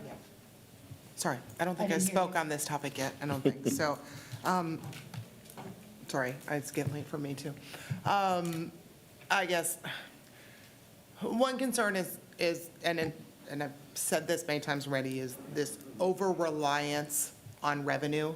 And revenue is the least controlled thing by a school district. It's the one thing we have no control over. We get lucky a lot, right? Oops, Barrett County screwed up our property values. Yay, we get a win. It's like pulling a Monopoly card. We got a windfall of $2 million. Hey, there was a hailstorm. We can have disaster pennies, right? Those are things that are amazing, and it gave us an infusion of money for our district so we can do some stuff. But that is not something we have any way to rely on, that there's going to be another hailstorm in another couple years, or there'll be another property value audit, or that voters will approve a tax increase. None of those things are given. The only thing the 7 of us have control over is our expenses. That's it. We can't control our revenue. And it's like, and I'm thinking back to these meetings over the last year where I predicted sitting here in April and we were going to be talking about slash and burn cuts. And that's where I feel like we're at now, because we can't sustain a $50 million deficit budget. We can't approve that. Like, we'll get run out of town by people with pitchforks and carrying torches. Like, what are the taxpayers going to say? And they're not going to approve a voter-approved tax increase if we've cut nothing. Right. And so I'm frustrated that there have been many things we have talked about over the year. Hey, can we outsource our employee benefits? Can we outsource our landscaping? Can we reduce the number of assistant principals so we don't have 5 assistant principals at one middle school that's got 500 and some kids, right? Like, there's all these things that and I've put a lot of them on the agenda or brought up. Why do we have to have our middle schools at 60% efficiency? Why do we have to have elementary schools with 300? Why? Because they take hard decisions. Because I knew this was coming. I've done the math for 2 years here, and I knew we were going to get into this situation. And the last thing I want is talking about reducing anything of the people who are sitting with our kids every day, whether that's driving the bus, feeding the food, counseling them, teaching them, those campus people who are on the front line. I was worried that they were going to be first on the chopping block, which is why I keep putting things on the agenda all year. Just praying that, hey, can we close a middle school? Because maybe we can keep all the GT teachers and everybody can keep their 226 days. And we can keep all these things, right? If we just close the middle school. But instead, we're going to leave 1 out of every 5 classrooms open. So I hope we can spend some time between now and June and take a really hard look, because I feel like this is the easy button. Just take some people's days. This doesn't look at programs. It doesn't make hard decisions about positions, and that's what I'm seeing NEISD doing. That's what I'm seeing SAISD doing. They're not focused on revenue. They're focused on cutting expenses and finding efficiencies. That's what every other school district is doing. They're cutting 32 positions. You think they want to lose all their curriculum people? Because we did this back in, was it 17, 18? I don't remember. Guess what? They all got sent down to campuses to work with kids. This is not the first time Judson's done this. So I think we need to stop focus on the dollar amounts of per days and stuff like that, Let's start focusing on functions and programs. And what do we have to have that best services our board goals and what's on that balanced scorecard that is teaching literacy and math and CCMR? Let's focus on those priorities. If we get a Vader, if we get more money from the state, awesome, let's throw some cool stuff back in. But right now, let's focus on the things we have to do to educate kids, and that may involve some really hard decisions. But I don't see those hard cuts on any of these slides, so I hope we will see that between now and June, because I'm not going to vote yes on a $50 million deficit. That's just, again, that is nothing that anyone who lived the 90,000 registered voters in Judson, I'm telling you, they don't support that.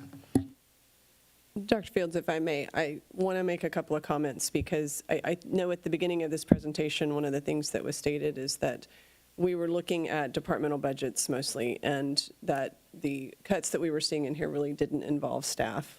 And I know that we just discussed the component of not singling out particular groups, but yet we also said that, well, we singled out librarians. And I want to be very clear that none of the proposals that led for librarians or any of that in there would have reduced their pay. It might have reduced what they did on a day-to-day basis, but it wouldn't have reduced their pay, because the district has not called for, nor do any of the proposals that we see here, call for a reduction in force, which that is what you call for when you are ready to actually cut positions.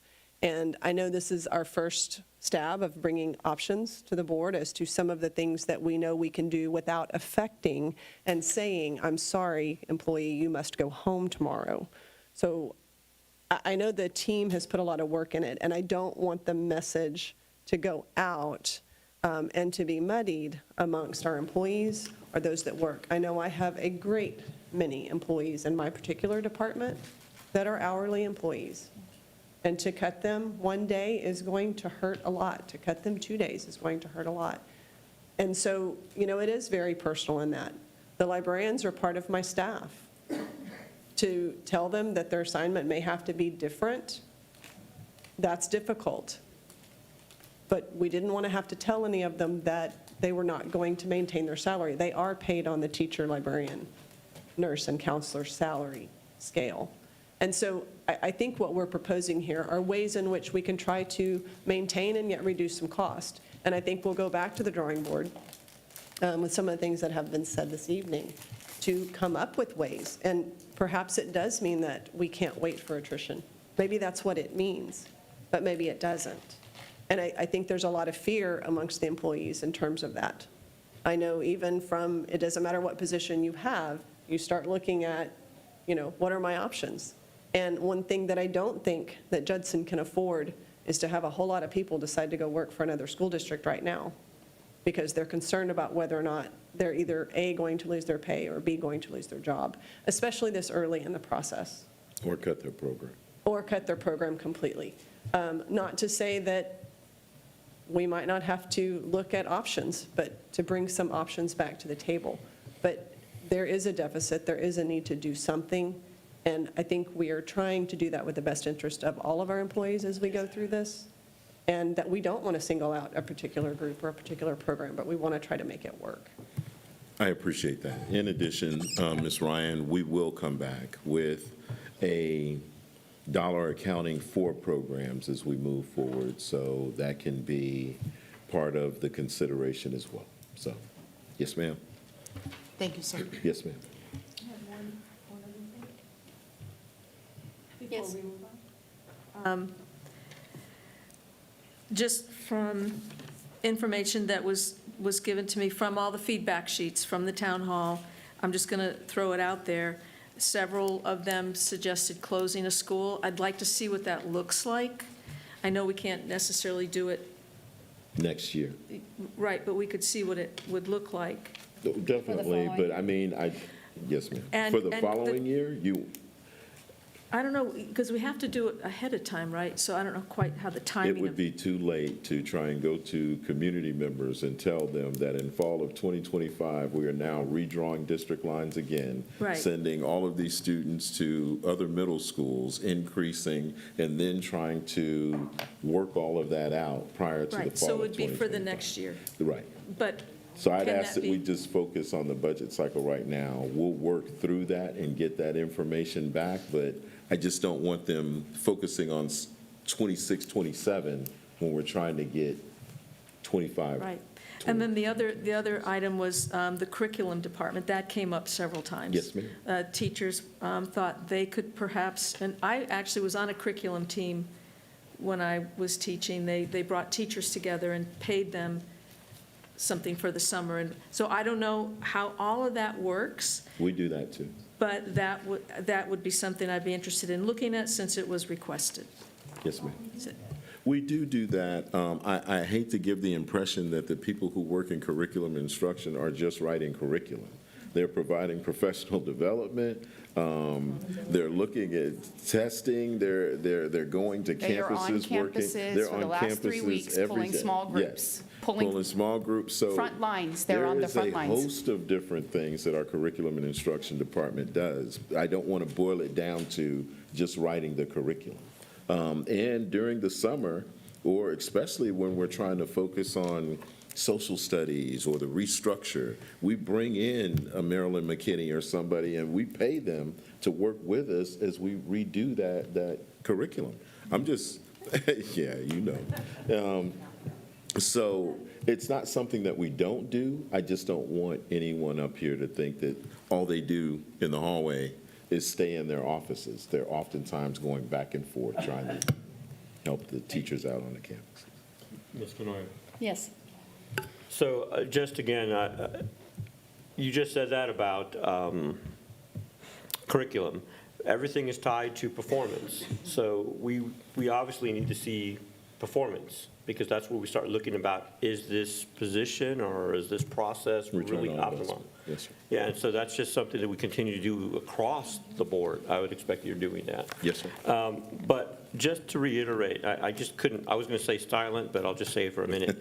We had a strategy. The strategy was to provide campuses in middle school that were lower so that we could reach more students.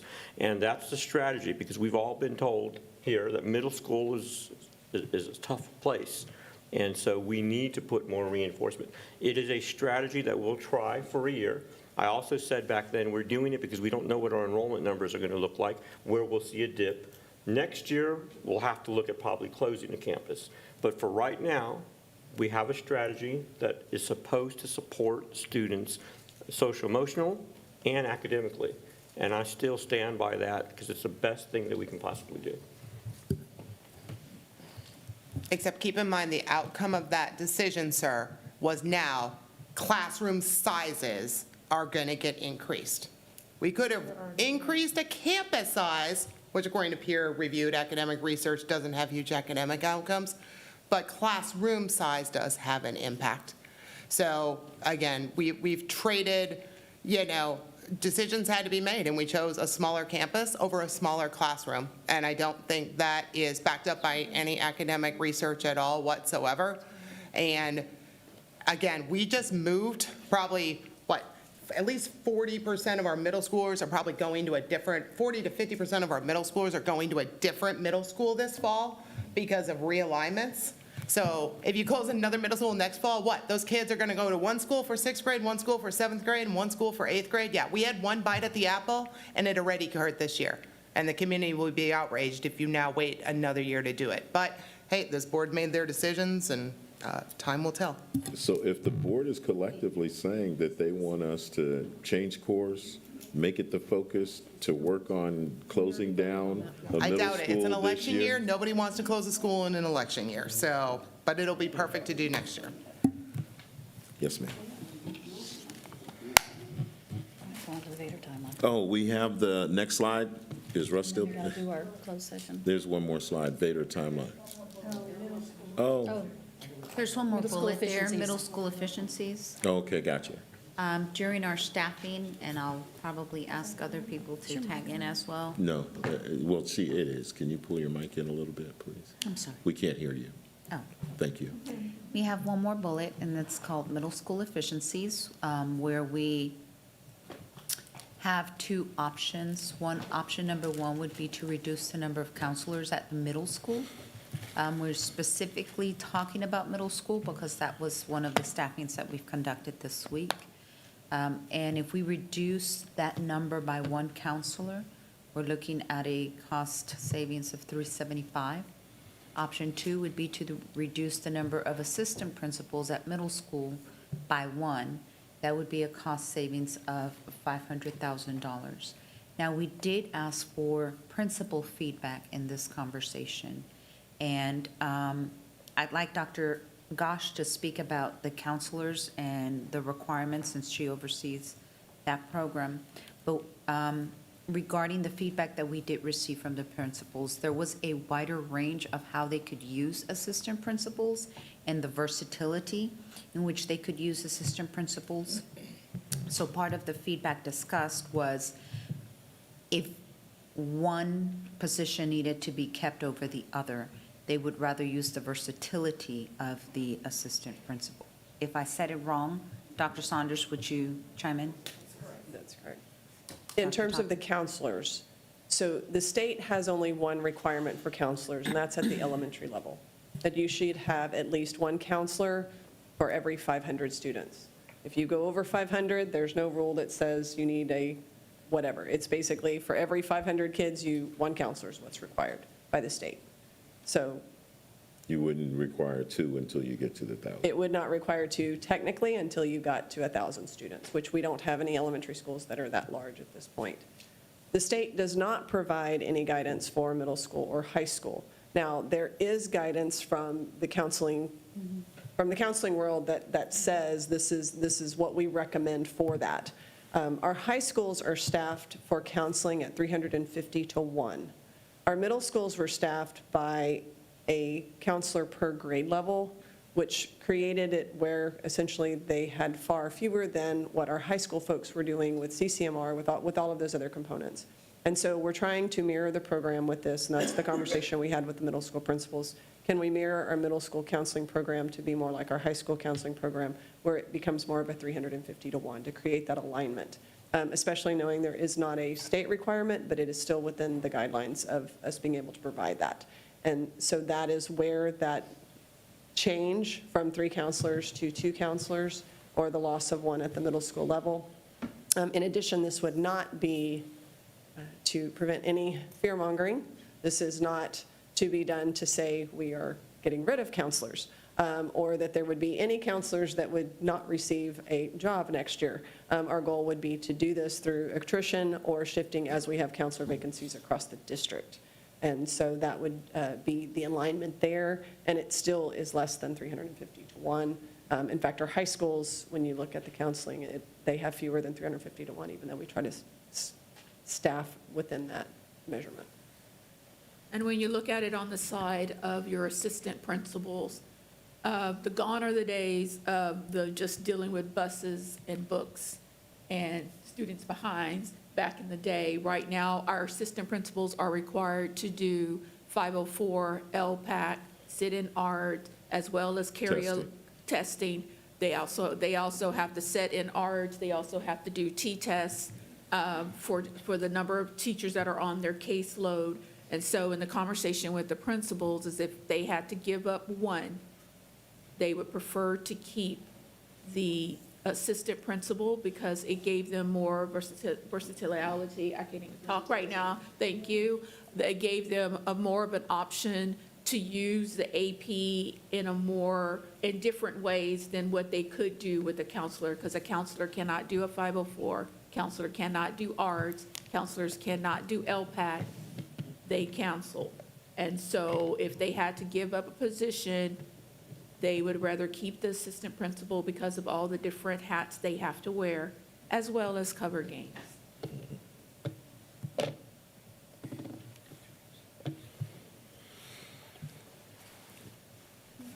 So, sorry. again. Oh, I'm sorry, I was Okay, raising yes, my ma'am. hand, I but I wasn't apologize. You sure. go No. ahead. Oh, I'm sorry, I didn't see No, anybody that's with okay. their hand up. or No, anything. sorry. No, I've brought at least one of these put on in the agenda already over the course of last year. I'll say in terms of option 1, I mean, social emotional well-being and mental health of middle schoolers is come out of every single person on this dais' mouth, so I'm pretty sure that one's going to end up being a non-starter in the end, so I'm not going to talk about that. Because, yeah, middle schoolers need a lot of help. I got one at home. But option two, we have got to figure out this admin challenge because it is one of the largest increases in expenses in the last 3 years that this district has had. Every time you turn around, there's another associate principal, more assistant principals, and then you look at those schools and you compare them to similar demographic and size schools at districts around us, and we have an exorbitant amount of administrators. We just do. All right, so somehow these other schools that are similar to us in NEISD and Northside, and I try and pull up the ones that are the same size, right? They have figured out how to do LPAC and all, and I got a lot of AP friends, so I know all the work they do. I hear all about it. And God bless them for everything that they do. But other schools are figuring out how to do this with far less administrators. And when we're looking at right-sizing a budget, the best place to look is which categories have jumped the biggest over a 2 to 5 year thing. And if you go look at your leadership, campus leadership line on your budget, that has it is skyrocketed. And then we got admin interns, and we had all these people running around, right? So I hope we can see some, when you come back to us with the ratios, so that some conscious decisions can be made that certain people are gonna have to do with X, whatever X is. I don't know what X is, but this is a campus your size. You're going to have to make do with this, but I really hope we look at, of course, you ask principals, hey, you want more people? They're all going to say yes, right? But if we look at what other districts who are making these cuts and reductions are doing, hopefully there's some good lessons learned from them. Dr. Fields, if I may, Yes, ma'am. and I'm going to make it very, very brief. Yes, ma'am.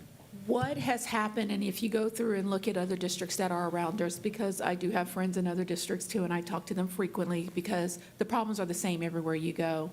One of the things that they have done, if you look at their web pages and you can see what they have done is gone to a principal, an associate principal, an academic dean, and an assistant principal. They have not reduced, yes ma'am, at a middle school, they have not reduced the number of administration on their middle school campuses. They have changed the name of what that position is doing. So if you go and look, you'll see an assistant principal, an associate principal, an academic dean, and then you will see a principal. So you still have four. You still have four people in the administration. They're just called different things now, because the state came back with the Yeah, if you can send us the campus. names of those, because I've been over every district's website. So, yeah, if you can forward those to us maybe on the Friday, show us some examples and we can look at it. They are called campus behavior support, because that is what the associate principal is doing now. Your academic dean is doing the academics, but they're all still serving as, they have to have an admin cert, and they're serving as assistant principals. The title is different, and you can just go through all the middle schools that is at Northeast. Northeast? Awesome, cool, I'll go look those up. I also want to say, Ms. Ryan, I understand where you're coming from. I look at it, and it's a little bit higher now, but when we have the LASSO grant and other grants, they're writing this administrator into their grant. Oh, I know, So- that's why I'm saying, that's the problem. The spending is actually higher than what's on our budget because we're funding them out of the grant. So actually how much we're spending on admin is even more than what is showing on our budget because it's that many assistant principals and principals plus the LASSO people because they don't show up on there. No, I'm saying the addition is the LASSO person. Now, at the high school level, there was a decision made by the district to incorporate an associate principal at each of the comprehensive high schools a while back. I think we're saying we're cutting things, everything's back on the table again. I understand completely. I hear you, Ms. Ryan. Those will be some of the items that you see in the next budget meeting. I'm just saying that I don't think that we've been sitting around trying to increase the administrative level a lot. I think some of those are grant funded and wrote into the LASSO or whatever. That's right. So they are funded through a federal grant. Correct. At 4 campuses. So, but we will go ahead and put the cost of the associate principals at the high school level, but I think they bring a lot of structure at a huge comprehensive campus, but those will be on there as well. Can we get, and maybe we already had it, because I keep hearing that Kirby Middle School has 5. They don't. I was there today. They have 3, and they have 1 associate principal paid by a grant. Yes, ma'am. They have 1, yes, I was there today. Yes. They have 1 for each grade level, and they have 1. JLA does not have an assistant principal. They have an administrator. She's not an assistant principal. She is an administrator. She coordinates the JLA program. Right, but she is not, and she's Part not in the of, yeah, mix. she's She's not got in her the own campus. Yes, ma'am. So Kirby Middle School has 3, and 1 is paid, and the additional, the associate is paid for by the grant. Could we get those numbers written, I mean, each, Oh, yes. for real, I mean, the for real factual numbers, Yes, ma'am. please? Yes, ma'am. And put them in board books so the We will public be can on see Friday, them. no. Oh, and boy. Oh, no, I want them in board books so people can see it. Yeah, so people can see there's Yes. 580 people and there's 5 people, 6 There are people with not administrative certificates. 5 administrators at Kirby. There are Middle 6 School. people with administrative certificates on that campus, so. There are not. We can, okay. Can someone? I'm telling you they're sick. I'll send you the names.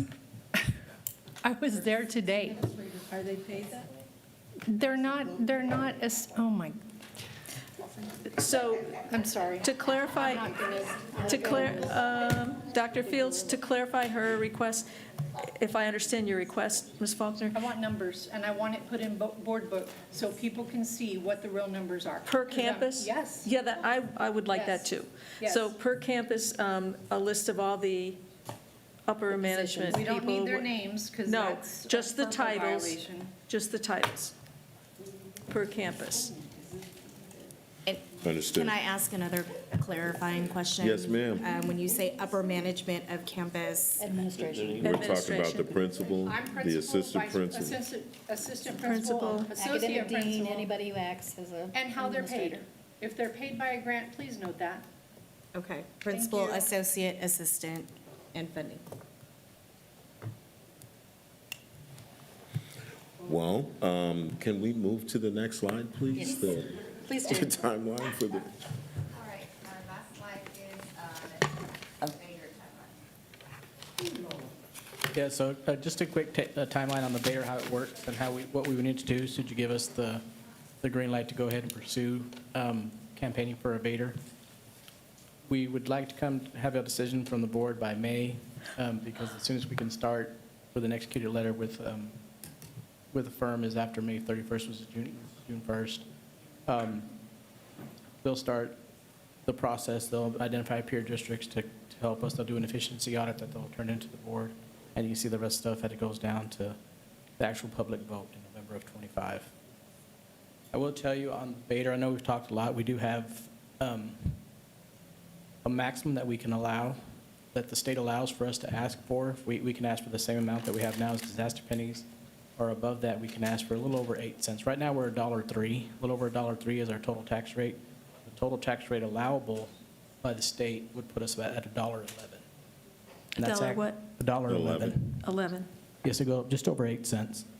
So what that is that's the maximum rate allowed by law for us to increase our M&O tax rate. Without recapture.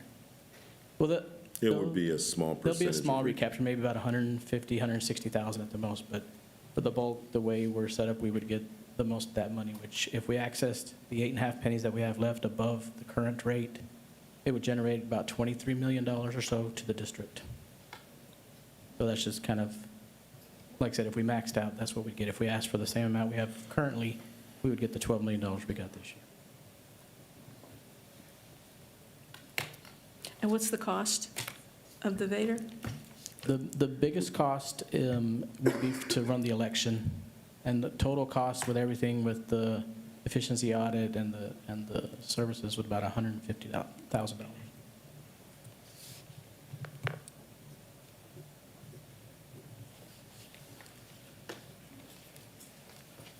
That's pretty much the cost for an election Right. as we move forward. That's not unheard of as you move. Same for our costs then, too, right? For Well, For the board the election? cost for the board elections in May are usually around vacillates. 60,000.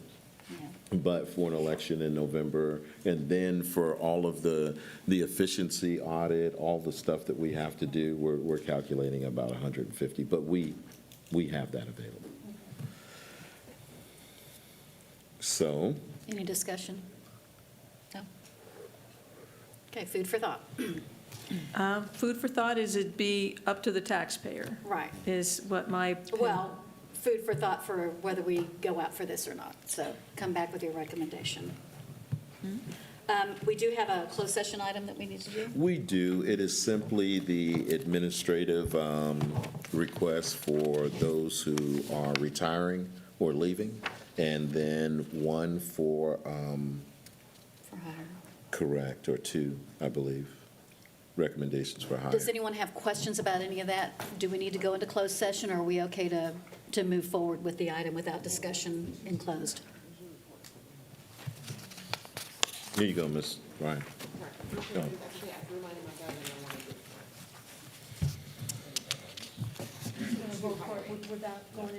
Unless somebody has something to discuss, Were both of those, right? These are the two hires? Yes, ma'am. Okay, cool. anybody? Okay. So I'm going to move ahead with that, and I move that we approve the personnel report and updates, including new hires, resignations, and administrative appointments. Second by Mr. Salinas. And I need my screen back.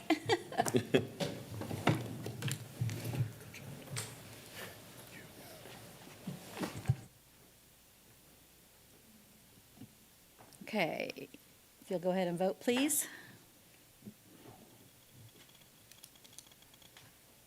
Motion passes 7-0. And Thank you. there being no further business, we will adjourn at 9:25 PM. Thank you. Thank you.